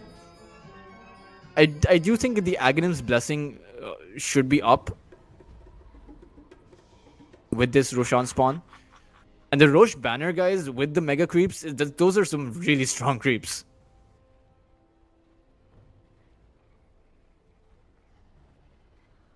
Radiant are scanning. Seems Team Night Pulse has realized that Roshan is probably going to spawn down bot. The question is, do Team Hydra choose to contest this? And if they want to contest this, they need to be pushing their lanes out. Bottom barracks are under attack. Oh. Is there going to be a bash? No route available for that Troll Warlord. He might want to invest in that Abyssal Blade.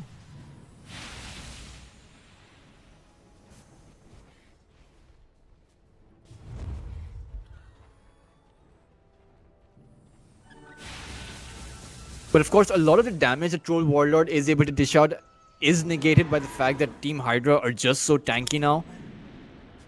And Sniper just doesn't do that much damage right now. He has, in fact, he has no damage items. He actually has a Wraith Band still. He has 5k gold up.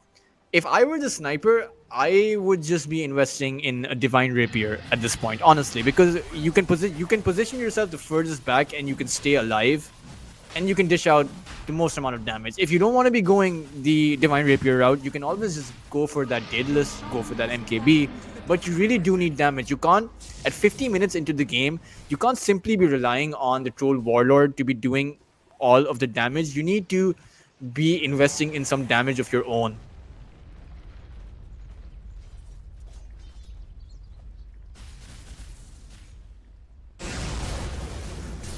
Dire's middle tower is under attack.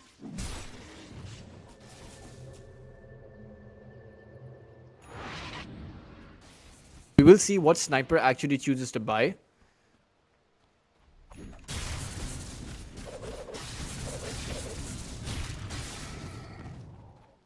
Four of Team Hydra's heroes are actually past the level 25 mark. The only one missing is the Rubik. Once he gets that, he should be able to get that 40% spell amplification.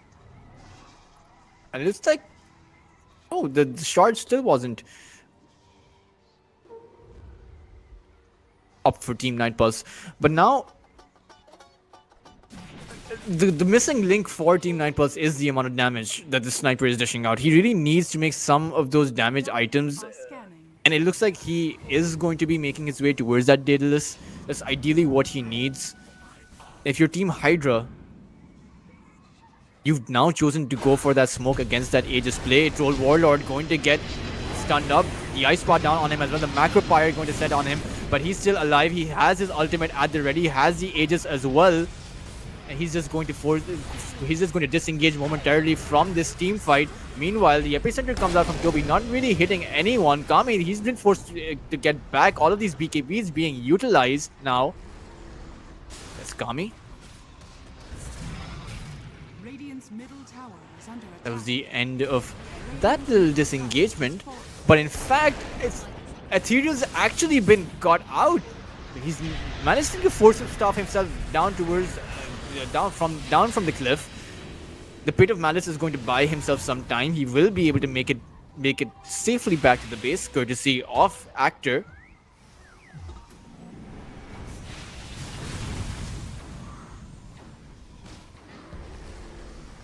And now Team Night Pulse 52 minutes in.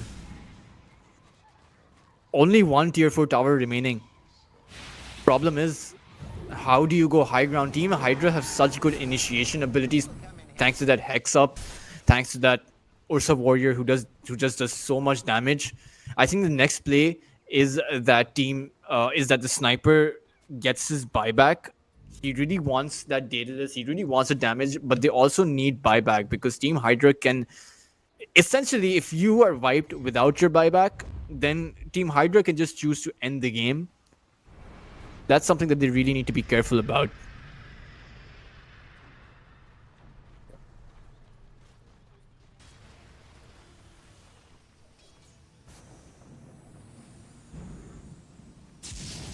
It's Kami. You need to go in.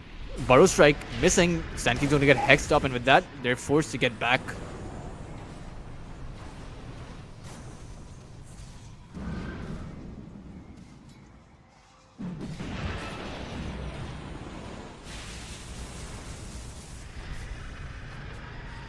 I really do think, guys, I'm just gonna predict that we will see a Divine Rapier come out this game. I don't see any way around it, any way around the fact that neither of these teams picks up that Rapier.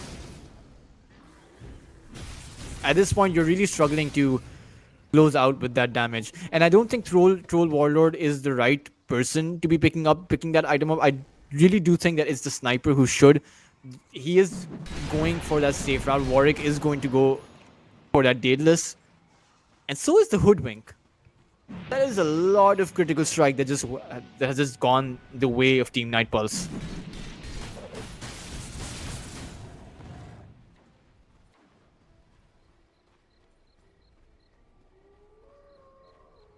"55 minutes in now. Only 5 minutes remaining for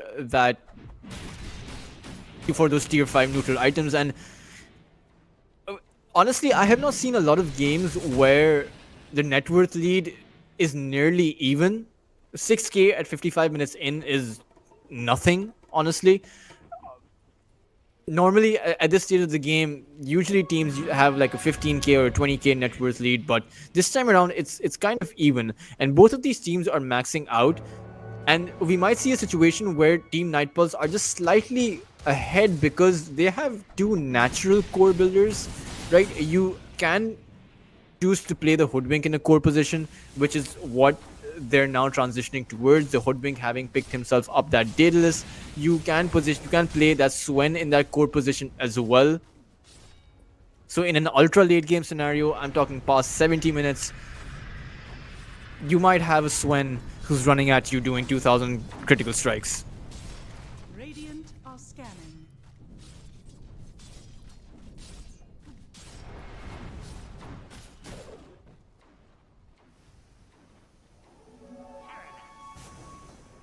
Are they going to wait for another Aegis? Are we going to see just infinite Aegises being taken out by both of these teams? Ursa Warrior going to go for that Swift Blink. He has his Abyssal Blade in his backpack, choosing to keep his phase boots on him.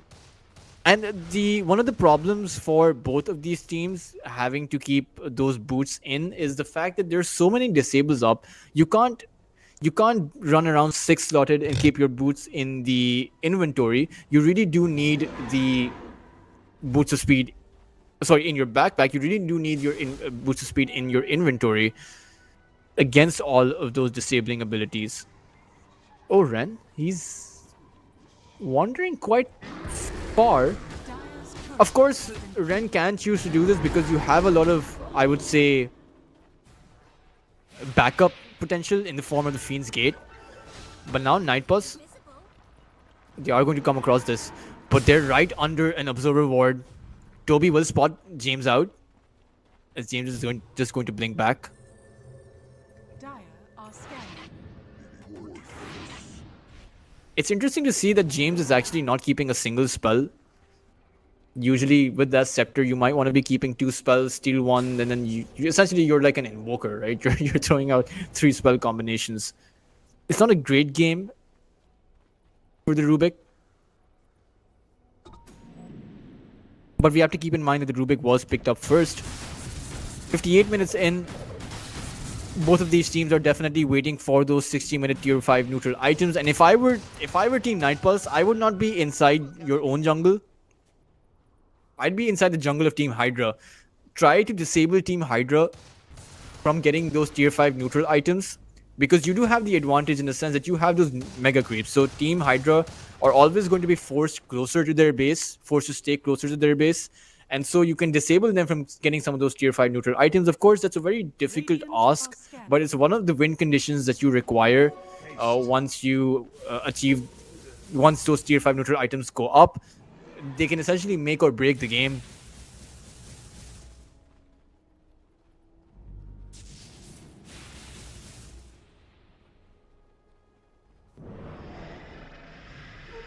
Now Team Night Pulse. Who are they going to go engage towards? Burrow Strike. Narrowly missing the Underlord. The actor is going to dodge it out. Oh, Hex up onto the Sand King. But these are just mini pokes, with neither team fully committing towards anything.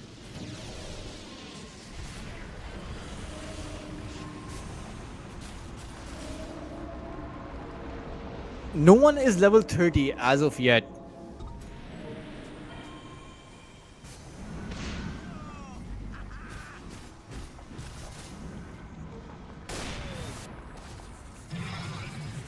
$59 minutes, just 20 more seconds, guys, for those tier 5 neutral items, and it seems like Team Night Pulse are in perfect position to actually secure the jungle, stop Team Hydra from getting those 60-minute neutral items.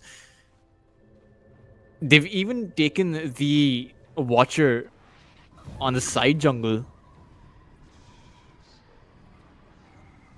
It's going to be interesting to see which neutral items both of these teams do pick up for themselves.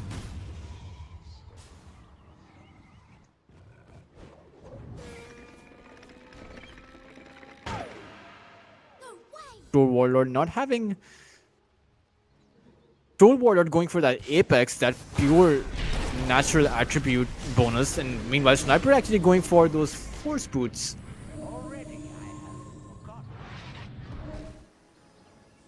Hoodwink with that Stygian Desolator, so they're really amping up on the amount of damage, and Sniper's just gone all in on survivability, so he can essentially Force Boot himself out of any position.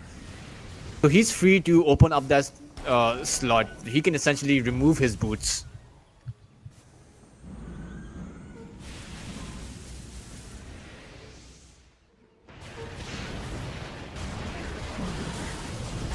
Oh, Rubik got out. Now Sand King going to end up buying back.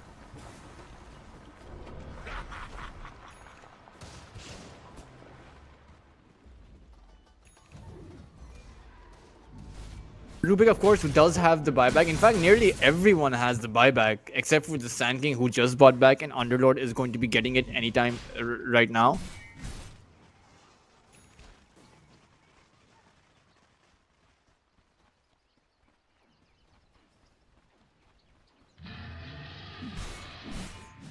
Now Aegis again going towards the way of Team Night Pulse. I'm not really sure who you give the Aegis to at this point. You have so many slots, but it will be going the way of Troll Warlord. There's a Refresher Orb there as well. The Aghanim's banner, or the Roshan banner, sorry, up for them too. So it's a lot of there's a lot of utility going their way. The question is, how do you make use of it? You're not forcing down any buybacks right now. Rubik 30 seconds down now. But you're just currently hitting creeps. Underlord again with those Force Boots. Ursa Warrior with that Stygian Desolator. So Swen with the Pirate Hat. So he has around 150 HP. And Sand King with the Mirror Shield. Of course, guys, we don't get to see a lot of these items come out to play in competitive Dota, and even in fact in our pub matches, games rarely go past the 60-minute mark. So we will probably see some very neat interactions come to light as a full 4-man smoke comes out right on the cusp of Hydra's base. How are Night Pulse going to choose to approach this? Remember, Actor does have the Force Boots. He's nearly impossible to kill.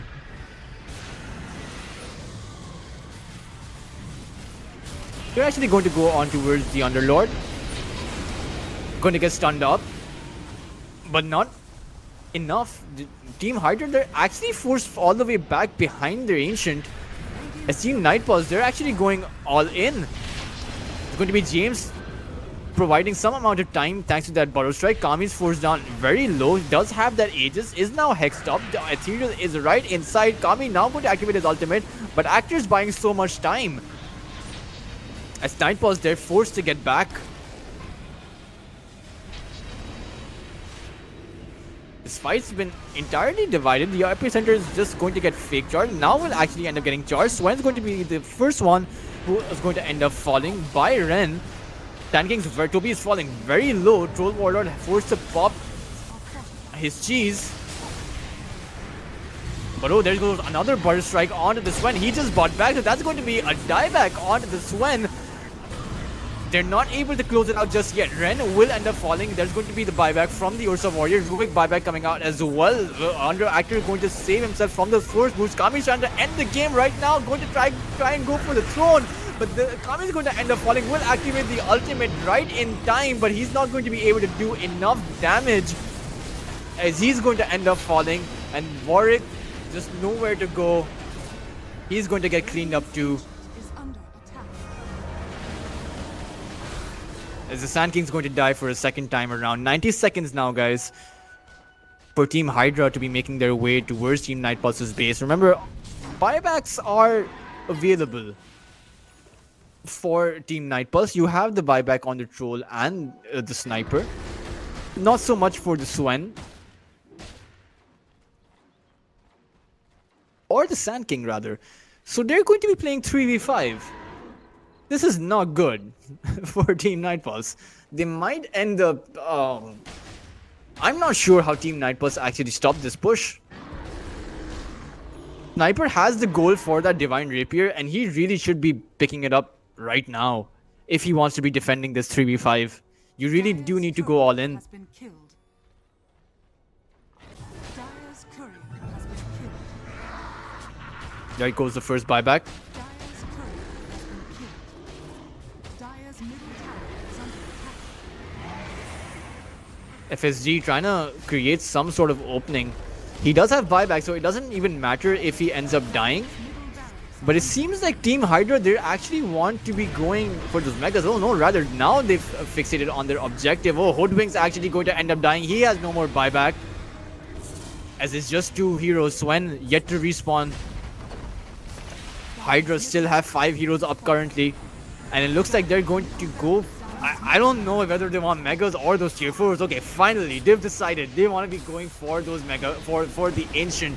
And it doesn't seem like Team Nightpulse will be able to stop it. 2 heroes down now. Team Hydra have just so much to play with. And now Warwick, Kami, both PKBs activated, but now their PKBs have run out, and it seems like Team Hydra will choose to go back in. All 5 heroes still alive for Team Hydra, and Team Nightpulse nowhere to go. Their throne's taking so much damage, it's not going to matter as their throne is going to end up falling. What a game, 66 minutes in for both of these teams, and wow, I mean, I really expected Team Nightpulse to be able to close it out, but Team Hydra was able to hold those mega creeps down, and that was a very superb way they played it. I do think that Team Nightpulse should have bought that Divine Rapier, particularly for that high ground defense. I do think that the Sniper should have gotten Divine Rapier for those high ground pushes rather than waiting for it to be too late, right? But when Team Hydra eventually came high ground, Sniper just simply could not get that Rapier to the courier, and even if he did, they were simply outmanned. They were 2v5 or 3v5 at one point, and once their BKBs ran out, they had nowhere to go. Overall though, I would say the Team Hydra played this really well, and again, against the lineup of Team Hydra, mega creeps didn't really matter as much because you have the Ursa Warrior, you have so much wave clear. Sure, you were a bit lacking in your defensive capability but that's primarily because the Sniper had no damage item apart from the Daedalus, and he got a Daedalus very later on. They didn't invest in those Desolators. They didn't invest in just going all in towards that throne. They simply decided that mid fight, and perhaps if they went all in towards that throne, things might have gone a bit, I would say, a bit differently. But overall, kudos to Team Hydra for actually making a comeback. Not many teams are able to mount a comeback against Mega Creeps. Not many teams are able to mount a comeback when they're so far behind, particularly when each and every single Aegis is going the way of the opposing side of Team Nightpulse. They had, I believe, there were a total of 6 plus Roshans taken out in that game, and Team Nightpulse got the majority of them. I think only one Aegis went towards the way of Team Hydra, but still playing against the Aegis, playing against the Cheese, playing against the Roshan banner and the Refresher Shard and the Aghanim's blessings every single time, and then pushing your team back. That is a superb display of skill. That is superb display of holding stress together, holding your team together, and kudos to Team Hydra for doing that. But meanwhile, even though it was a bit of, I would say, a comeback, an unexpected comeback by Team Hydra, we still, this is a best of 3. We still have one more game to go. We still have potentially 2 more games to go if Team Nightpulse are able to come back from it. But before we head towards that next game, guys, I hope you guys don't go anywhere. This was a very exciting game, but we will be right back for game number 2 right after a short break.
Hello, guys. Welcome back to after what was, I would say, quite the upset. Normally, and I say upset because we normally don't see teams lose after getting mega creeps, but it was a phenomenal performance by Team Hydra to be able to hold their ground, to be able to, face the amount of pressure that they faced against those mega creeps, against the Ursa with, I believe, 5 of those Aegises, and I think this changed their strategy up as well. They gave the Sand King the Aegis, they gave the Sniper the Aegis, just trying everything. You get to have the Aegis, you get to have the Aegis, just help us win somehow. But it wasn't enough. Team Hydra eventually did end up going high ground, and they eventually did end up taking the game. But it is a best of 3, and we do have to move on from the game number 1, unfortunately, as fun as it was, and we're going to dive right into the draft of the game number 2. And instantly we will see, again, very standard Tinker ban, Lina ban, Shadow Fiend, Doombringer as well. So perhaps it might be the first time where I'm actually not seeing a sniper picked up by Team Nightbus. Perhaps we might might just want to go out for it again. Who knows, right? We will see. It really didn't come down to anything going wrong. I don't think any time where you are faced up against mega creeps or you manage to get mega creeps that you did anything wrong in that game, right? So Team Nightpulse don't necessarily have to change up anything. They can choose to play with that same strategy. They can choose to pick up some of those same heroes, or perhaps they can choose to mix it up quite a bit. One thing for sure is that they have their work cut out for them, because Team Hydra did put up a phenomenal fight. So, and in fact, one of the only teams to actually have an answer to the Night Pulses, to Warwick's sniper. So we will see exactly what they have up for their sleeve this time around. And Team Nightpulse is going to ban out that Jakiro, and I do believe we saw quite a few of those 3-man ice pods, but Hydra actually going to pick up the first pick, Swen. And I believe it was Nightpulse who did that the first game around. So Team Hydra are actually taking a page out of Nightpulse's playbook. I just hope Nightpulse don't go for a first pick Rubik, because that would be interesting. But in fact, they're going to go for a Leshrac. And I have not seen a lot of Leshrac as of late, not going to lie. Of course, I do think that the Leshrac's prime was during when the Bloodstone was incredibly strong, when you could just be invincible with those Pulse Novas and those Diabolic Edict. But let's see whether or not this Leshrac is actually going to go on that mid lane. I do believe he's still a good enough mid laner, right? We will see Warwick play, how Warwick performs on his heroes like this, because it is quite the contrast from the sniper, assuming this Leshrac is going on that mid lane, of course. I wouldn't imagine anything else, but we will see what Team Hydra choose to play in response to this.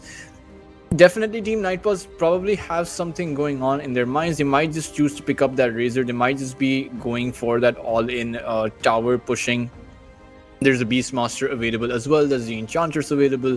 There's so many heroes. There's the Nature's Prophet still available. Of course, Hydra will have a ban up before you get to some of those heroes. So we will see what Team Hydra choose to go for. Queen of Pain still up as well. You know, when you're faced up against a Leshrac, you want to be bursting that Leshrac as quickly as possible. As Team Hydra, they're actually going to ban out the sniper, and we're going to see what Team Nightpulse play with, if not the sniper, because I've never seen it. So tanking ban also coming out. So Team Hydra, they're quite wary of the way that Team Nightpulse played in the previous game, even though these aren't strictly the top tier bans as far as the meta goes. And Team Nightpulse, they're actually respecting Team Hydra with their own bans, banning out the Rubik and the Jakiro, but it might as well be a counter ban, because you might want to be thinking about picking up the Enigma if you're Team Nightpulse. The Enigma is pretty strong in this patch, and of course you obviously don't want to be playing against a Rubik with that Enigma, but we will see what they choose to go for. perhaps one thing is for sure, when you have a Leshrac, you want to be stacking up on that AoE, you want to be stacking up on that disable and stacking up on that magical damage, and then you add on a physical DPS carry on top of it, and that essentially becomes a full lineup. So again, they're going to go for that tower push. They are going to be picking up that Enchantress. Also provides a very neat little setup for that Leshrac, either through the slow, or you can pick up that troll and through that enchant and get the net up, so you can essentially net someone and then land the Leshrac stun on top of it. So it is a good combination, these two heroes. But again, Beastmaster still up for grabs as well. I wonder if Nightpulse are going to go for a Lycan. I really doubt it, but would be interesting to see. Tiny's up as well. What's going to be interesting to see is what actually Hydra is going to go for, because I don't think a lot of teams have faced up against this meta of Team Nightpulse. And they're actually going to go for a Wind Ranger. So it is going to be a Wind Ranger carry followed with alongside a Swen support. And again, we will see whether or not this Wind Ranger goes for that Whirlwind or that Focus Fire. We did see it in the previous series. I believe Team DMS played that Wind Ranger Whirlwind, where it just did so much, particularly once you get that Daedalus up. But the third pick, it's going to be the Phoenix. So Team Hydra are actually going to go for a lot of AoE of their own. I do think that both of their supports have been picked out, and occasionally I have seen the Phoenix being played up on that mid side, but I don't think that this is going to be one of those cases. I mean, sure, you can go for it, but you want something that's a lot more reliable. You want something that can dish out a lot more damage. Perhaps a Queen of Pain, just outright burst anyone that you want with that Dagon, with that Sonic Wave, or perhaps you can pick up one of those spirits rather. One of them could be the Storm Spirit. Nightpulse are actually going to go for a Pango and Centaur combination. So I do think, okay, so this is probably going to be a mid Pango with a Centaur Warrunner going towards that top side. So this Leshrac might just be a support, but we will see whether or not that is the idea, as I have seen quite a few times of that Pango going towards that carry lane. I've seen it with very less than 5% of games, but it does occasionally happen. Meanwhile, Hydra, so 4 heroes up for Team Nightpulse. Assuming that this Pango is mid and this Centaur is offlane and this Leshrac is a support, they're still lacking on that physical DPS carry that they need. Someone to stack up against the Wind Ranger. You could potentially go for, say, a Phantom Assassin, or you could go for something again like a Troll Warlord like they went last time around, or even the Ursa Warrior if you're Nightpulse. And if you're Team Hydra, then you might want to be helping your Wind Ranger out. You want to be playing around that Wind Ranger, and it looks like they're going to be picking up that Monkey King. And that's an interesting one, because it is one of these three, the Swen, Phoenix Word, and the Monkey King. One of these 3 heroes is a core, and I'm not entirely sure about the Monkey King being a core. The Phoenix mid is always risky. If it doesn't work, then you just end up so far behind. So the safest thing would be the Monkey King playing support, and they have banned out the Ursa. So this adds more evidence to the fact that Hydra are wanting to play this as a core Monkey King. But we will see whether or not this works out, because Nightpulse, they have so much disable. They have Leshrac, they have Pangolier, they have the Centaur Warrunner. So not exactly sure where that Monkey King fits in. Sure, you have the Phoenix Egg and you have the Wukong's Command, and then channeling both of those things results in a very nasty combination that can melt anyone. But the same is true for Nightpulse. Like their Leshrac, the Pango, and the Centaur Warrunner combination, your Monkey King might end up dying before he can actually get the Wukong Command out. Not to mention, the barrel roll will actually destroy the trees as well. So if Monkey King isn't careful, then Pango's Rolling Thunder might end up stunning up the Monkey King.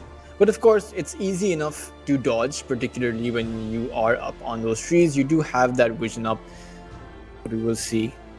what these last picks are going to be. For Team Hydra, it is going to be their offlaner that is missing, and for Team Night Pulse, it is going to probably be their carry.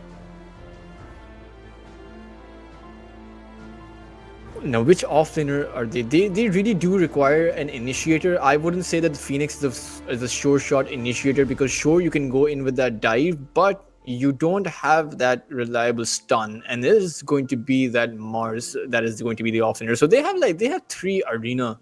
No, I mean, you have the Monkey King's Wukong, which is an arena. You have the Mars arena, which is the arena, and you have the Phoenix Egg. So that's a lot of AOE.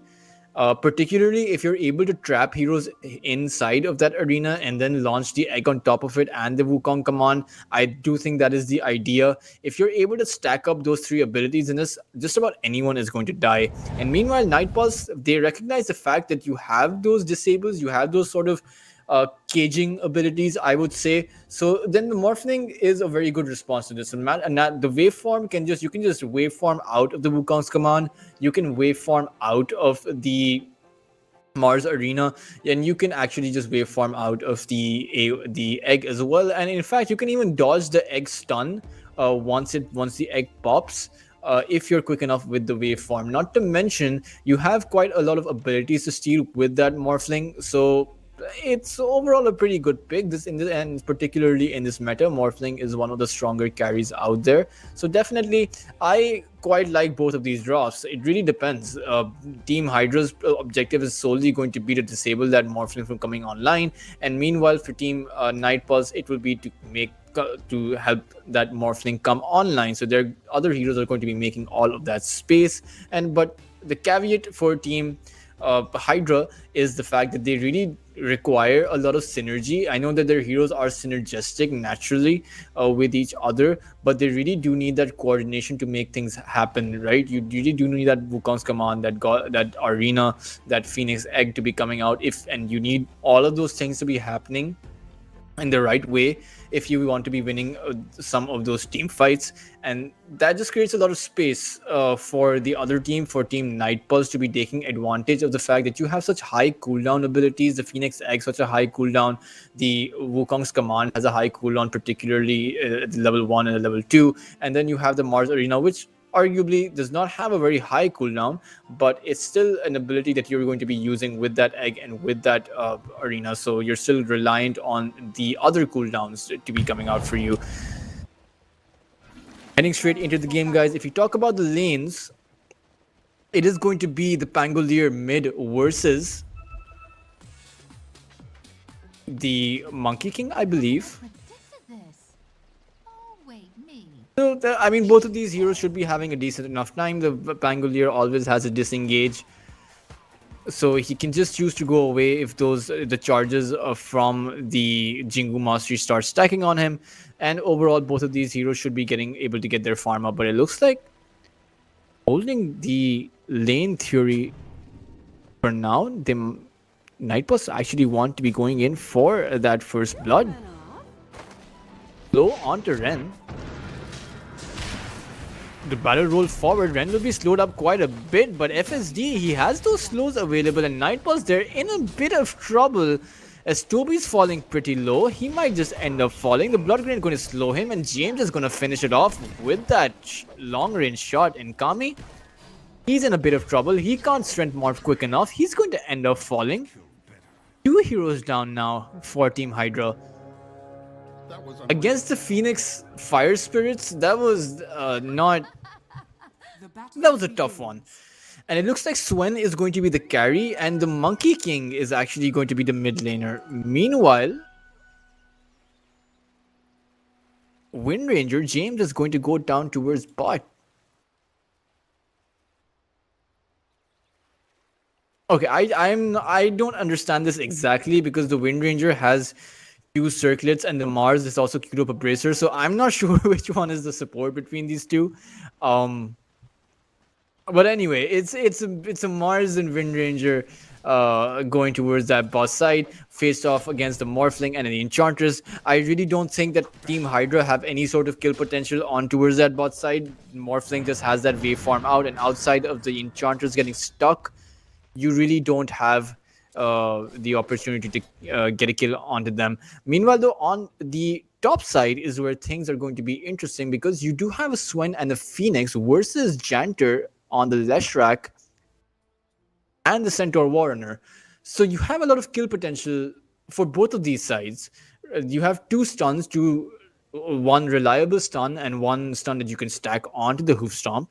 And on the other side, you have Hydra who has the fire spirits and the Swen stun, and as well as the Phoenix dive later on towards that level 3. So that's really when we're going to be seeing a lot of aggression come out, a lot of kill potential happening towards that top side. I expect whoever comes out ahead on top will that will be dictating the pace of later on towards the game. Radiant's courier has been killed.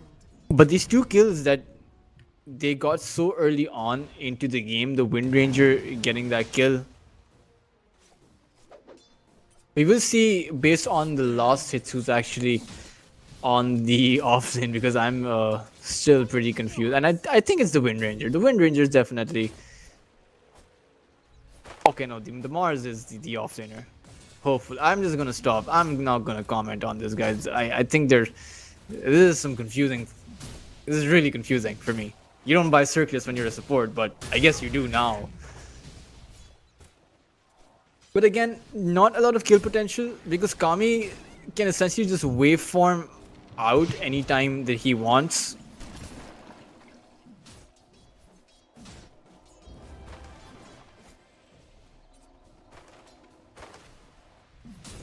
Last hit should be going evenly for both of these teams. Morphling should have, I would say, a bit of a tougher time because you are against the Wind Ranger and you are against the Mars. You are against heroes that have a lot of abilities. They're just gonna keep on throwing them at you. They're just gonna keep on spamming you, harassing you. And Till the End's going to do the very best with the troll to keep Hydra back, but it's probably not going to be enough. But I'm just really comparing it to the Morphling versus the Swen, where the Swen is going to have a better time farming up compared to the Morphling, or should have a better time farming up, even though he is a melee hero. It's courtesy of the fact that you have a Phoenix on your side, who's able to zone people out a lot better than compared to someone like the Enchantress because of the toolkit that you have available.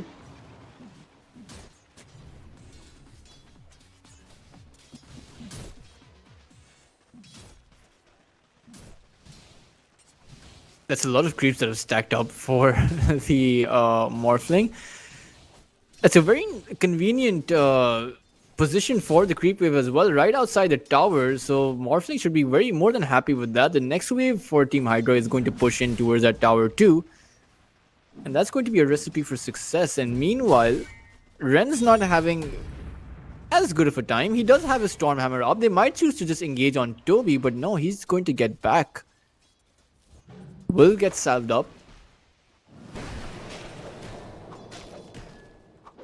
As Warwick and Ethereal are going at it against one another on the mid lane, I don't think there exists a lot of room for kill potential on this side.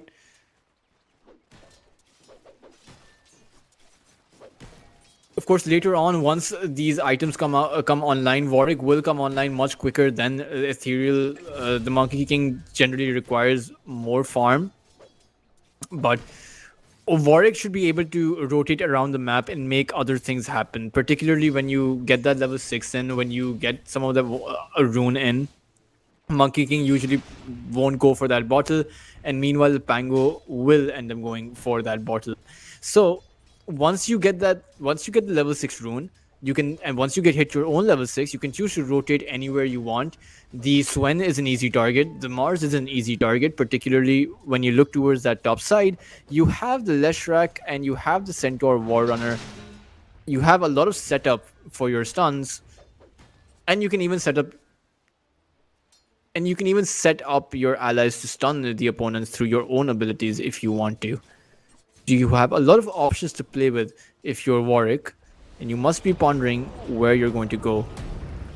But oh, engagement on towards Toby. The FSD going to dive in as well. Leshrak's stun going to buy them some time, and it looks like Toby's just going to end up getting away courtesy of the 2 bracers, and in fact he's going for a third.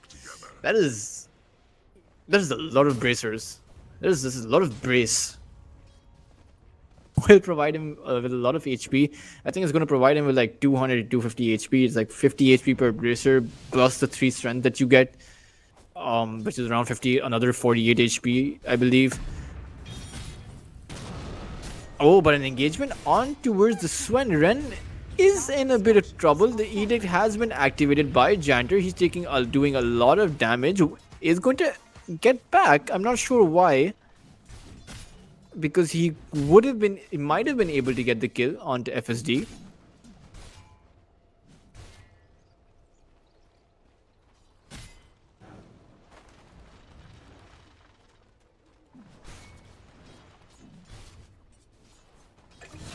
As Toby's actually managing to keep his farm equal, and Kami is actually doing really well on this carry lane, on the safe lane. He's managed to get himself 2 kills. Meanwhile, Ren is struggling quite a bit. Sure, Ren has the last hits up as well. But when you compare it to the fact that the Morphling has 11 denies versus the 3 denies of the Swen, that just means that the Centaur is doing pretty well up on this top lane. And meanwhile, the Morphling has been able to disable the Hydra's off lane. So that's essentially a 1 lane by the Morphling. Warwick does have a haste rune available, so he can choose to rotate any way that he wants. And I'm not too confident. Oh, okay. So there he will rotate. He is on towards that side, but no TP, no way to stop that TP. He'll just TP himself out. But as I was saying, guys, Ren, this Swen hero, not the ideal carry in this game. I would have preferred to see the Wind Ranger go carry. Because I'm just speaking from the perspective of playing against a Pangolier. You have so much disruption in the fight that's the question is going to be whether or not the Swen is going to be able to land any hits or not. Dire's top tower is under attack. Radiant's courier has been killed.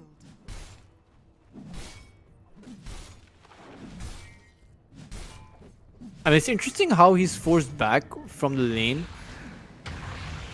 Oh, Janter, he's going to end up falling. Killing spree for now up for Kami.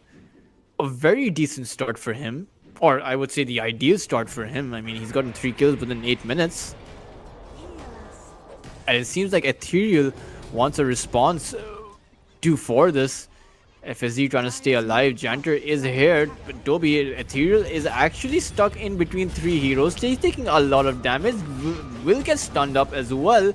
And now he's trying to turn it around with James, with the TP in from James. Will have the backup available. Will get the will finish off Toby. It looked hairy there for Ethereal for a second there, but he managed to make it. He managed to actually make it out alive.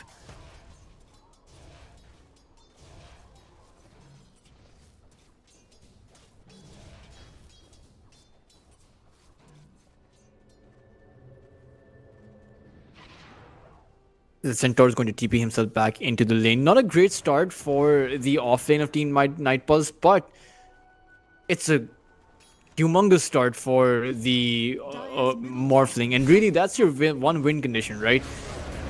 Your Morphling is the one you want to be securing the most. But as I was saying that, Ethereal is going to rotate towards that boss side, utilizing Actor's ultimate, and will finish off Kami.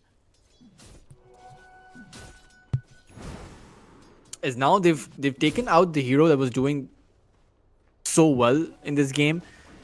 But again, it's difficult to keep Kami down. If you look at some of the map pressure that Team Hydra are eventually going to put out once we transition out from the mid lane, it's not a lot, right? Because you have a Swen that requires so much farm. You don't have a lot of heroes that are good at taking some of these towers down. Of course, you have the Wind Ranger who has taken that focus fire, so that should definitely help them. But there are other heroes not really good at it. Meanwhile, Team Nightpulse have quite a I mean, I would say two heroes that do very well against towers. One is the Enchantress, so you pick up those that creep, and the other one is a Leshrac with that Diabolic Edict. Meanwhile, actually, Nightpulse have managed to get a kill onto Ethereal, taking out the mid laner. So finding some revenge, Ethereal was going ham on towards Nightpulse. It was about time that Nightpulse responded in kind.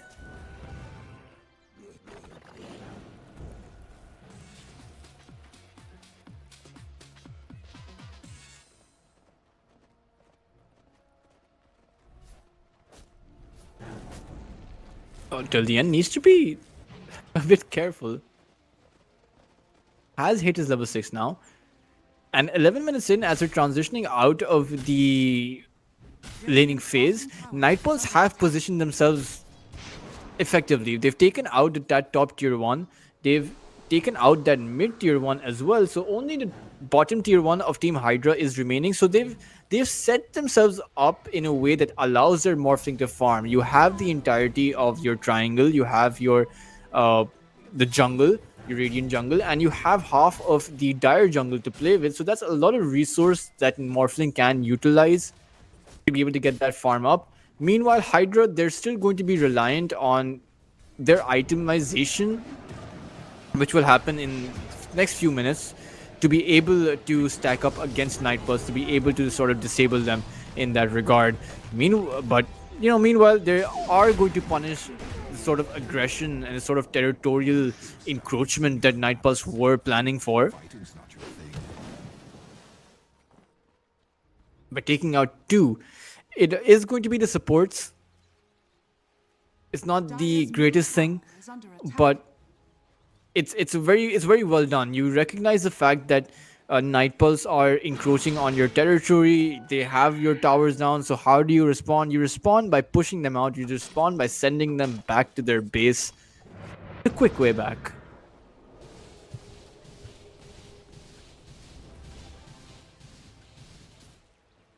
Kami is going to be going for that Monster style, but Ethereal is here again. He will spot out that Enchantress, as Enchantress taking a lot of damage, will get stuck to impaled to the tree, and Ethereal is just going to finish him off. A Diffusal Blade ready for the Monkey King, and this is the time where he's just going to be taking all sorts of these objectives. Diffusal Blade definitely going to help against the Morphling as well. And Toby,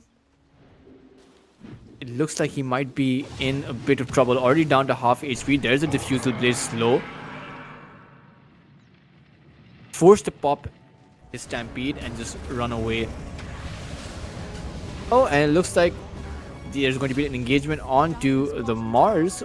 Ethereal is going to TP himself down towards that bot side, but I'm not sure what he wants from this lane. Warwick's ultimate is down now. And Warwick actually chose to go for that Echo Saber, probably going for that harpoon. Team Nightpulse are actually doing a pretty good job at giving this Morphling some space to farm, as Morphling is 7,000 in net worth. And Team Hydra, they need to recognize this. They need to take the Morphling out again, ideally. Support kills are nice. Forcing the Stampede out is nice. But it's the Morphling that's going to be the threat. As Toby stunned up, Diffusal down. Even if you use the Hoof Stomp, it's not going to help you, as you no longer have the Stampede.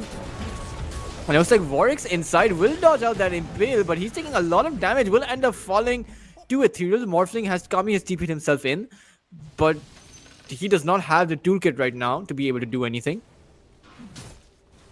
as Nightpulse were heavily punished for this. And in fact, Monkey King Ethereal actually stole the Wisdom Rune from that as well. Radiant's top tower is under attack. So he's level 11 right now. Sure, not the highest level, but Radiant's bottom tower. I mean, he's still matching the same levels, but he got a lot of gold, he got a lot of experience, and it seems like this Monkey King is doing extremely well. Potentially, if they keep playing like this, and if Swen is able to get his farm up, that would be a very suitable response to the Morphling. You will have the amount of damage that you need to be taking that Morphling out. Radiant's middle tower is under attack. Oh, Janter, you're not in the right place. That's going to be a very smooth kill. And a wasted Stampede on top of it. Hydra are going to be more than happy with that. Radiant's bottom tower is under attack. As Hydra is going to transition this towards that bot tier 1 tower. Radiant structures are They have their own tier 1 tower to play with. It will essentially open up under attack. that Roche play when they choose to go for it around that 20-minute mark. Should they go for it around the 20-minute mark? And meanwhile, Kami's back to farming. The question is, Dire's what does he middle make tower after that Manta?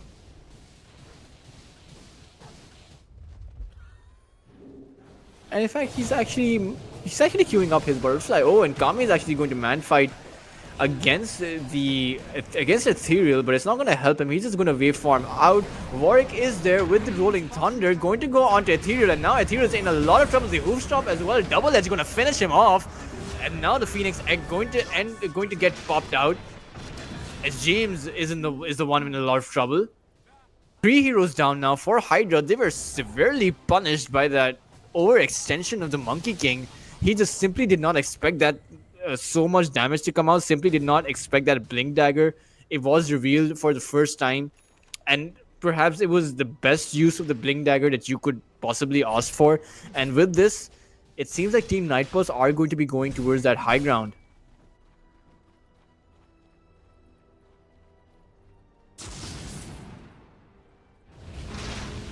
Radiant are scared.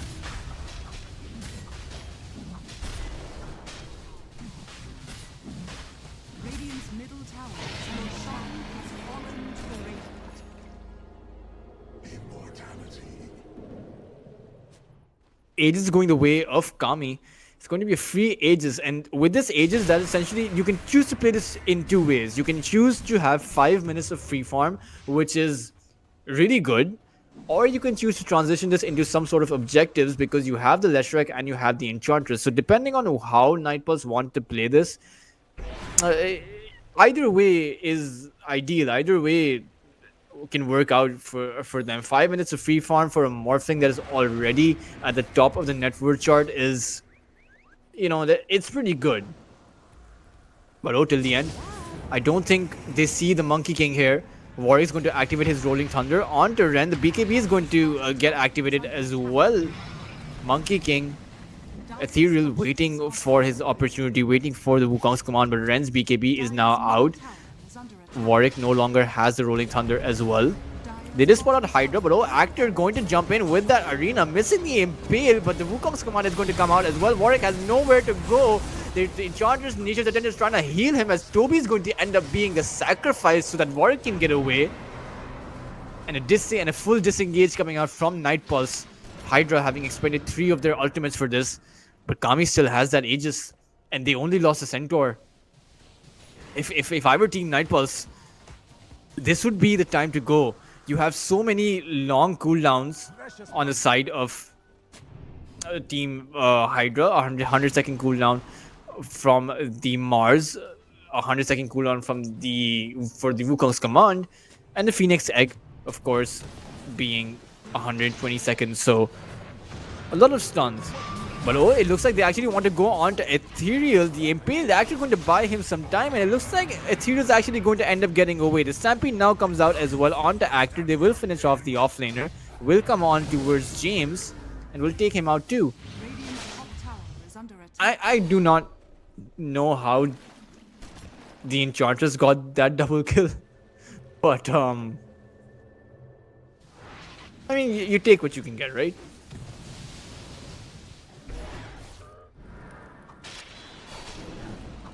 Oh, FSD.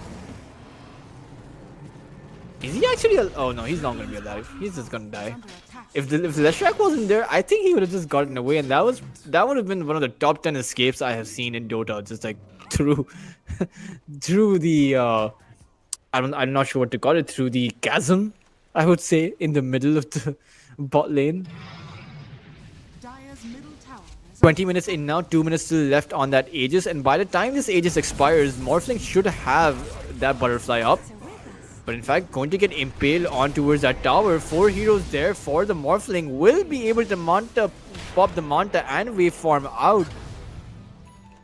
Is channeling a lot of strength. But oh, Warwick. Rolling Thunder at the ready. Monkey King Wukong Command going to come out as well, as he's just going to... Pangolier just going to disengage out of there. There goes the Aegis pop, the Hoof Stomp as the counter initiation, but the BKB popped by Ren, and this is their time. They really need to be getting out. Kami, you can't be fighting this. And as the arena comes out, Kami has realized that's his signal to go. I don't think they can chase Kami anymore. Oh, and it looks like they actually want to turn around onto the Mars. Will be able to finish him off quite quickly. Leshrac will be the trade-off, but it's Warwick's here as well. The focus fire onto Kami. He really needs to be getting out. And it looks like that was not the ideal play, as he will end up falling. He tried to turn it around onto the Mars, but it was so risky doing that against 5 only when you only had 3, when you didn't have the Rolling Thunder available. And it looks like he paid for it.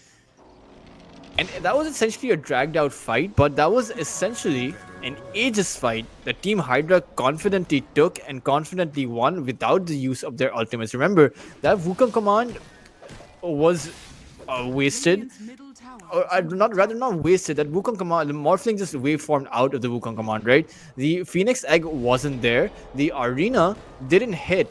So none of those ultimates were there, and yet still they were able to take that fight, able to take out Kami, able to take out the Leshrac and the Centaur, and able to come out on top, with Mars being the only casualty. So overall, they're doing very good. And now Ethereal has a full Gleipnir at the ready.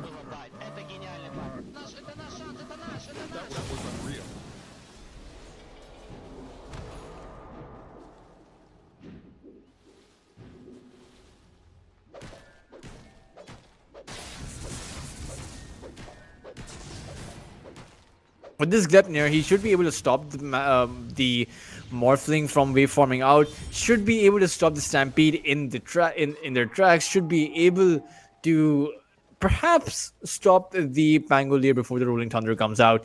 But those are a lot of Radiant's middle tower is under attack. possible usages. We will see how exactly it pans out. In the most likely case scenario, he's going to be using it with the Wukong's command to keep the opponents or keep the enemies inside the ring, deal as much damage as they can. We're probably going to see another initiation roll. Warwick going to activate the Rolling Thunder. Wukong command not catching anyone out just yet, and now on towards the Swen. Ren activating his Godstrand and the BKB. Now the Stampede comes out, trying to dodge from the Swen. The Nitro will FSD will activate his ultimate. They're trying to pop the egg, but Warwick's going to end up paying for it. He tried to go for the egg, but that was not where you want to be. The Gleipnir going to hold him in place, as 2 players from Night Pulse are going to end up falling till the end.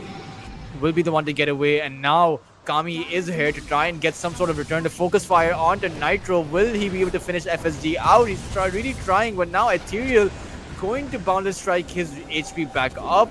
Kami is in a lot of trouble. The Hoofstorm going to end up missing, as now the Wind Ranger is going to end up being the target. Will finish off Kami, and a nice little double waveform on towards the Phoenix, but you've only gotten the supports, and now they're right onto you. Kami, you've gotten stuck in a very bad position and just going to get impaled back up. I'm not sure why the Morphling chose to go inside in the way that he did, particularly when the team wasn't there or had already expended everything. But oh, look at this. Ethereal actually now being the one to overextend. Did get the kill onto Leshrac, but just Radiant's chose to middle go back in when as Warwick was respawning. And as for Swen, he's now on 16,000 net worth. He has a full MKB up, preemptively removing the benefits of the Morphling's butterfly, as it's no longer going to help him. So that's quite a huge hit. for Night Pulse. As Hydra are in a position where they've established quite a lot of dominance in this game. They have so much disabled, have the Rod of Atos as well from James. They have the Glepnir, they have the Swen Stun, they have the Mars Impales at the ready. And they have the Phoenix who's going to be making that Shiva's Guard. Meanwhile, if you're Team Night Pulse, you have the Crimson Guard up and ready, which arguably does not do much against the Monkey King and against the Swen, because you have a Swen that's going to be dealing like 1,000 damage critical strikes, right? So Crimson Guard, that's going to be popped within one hit. So I'm not sure how much utility it provides. Perhaps a Shiva's Guard would have been much better for that, because you're able to provide some slow, you're able to provide some lifesteal reduction, you're able to provide some amount of disengage, and in order for you to help you escape after you use a Stampede. But oh, another engagement onto Warwick. He will manage to Rolling Thunder himself away. But will there be any sort of counter initiation follow-up? Mars is taking quite a lot of damage. Waveform inside. Actor will get cleaned up, but there goes the Wukong command, not really catching anyone inside. As the Phoenix Egg, it's going to pop as well. 2 heroes down. Now the Sweren forced the BKB TP himself away.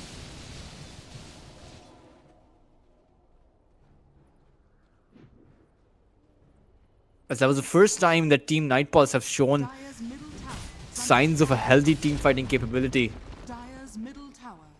It just goes to show that once Night Pulse are able to stack up 5 heroes and play in unison as a team, then they're able to take some of these fights.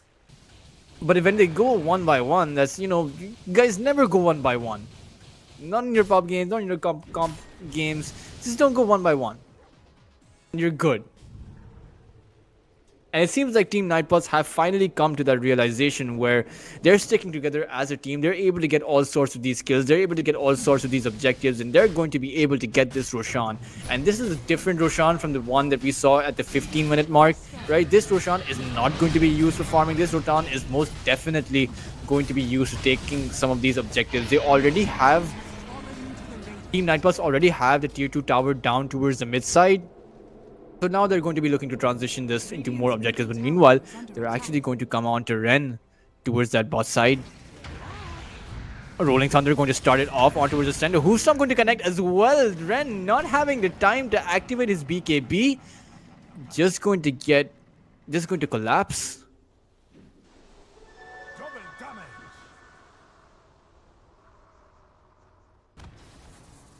Dire's bottom tower is under attack.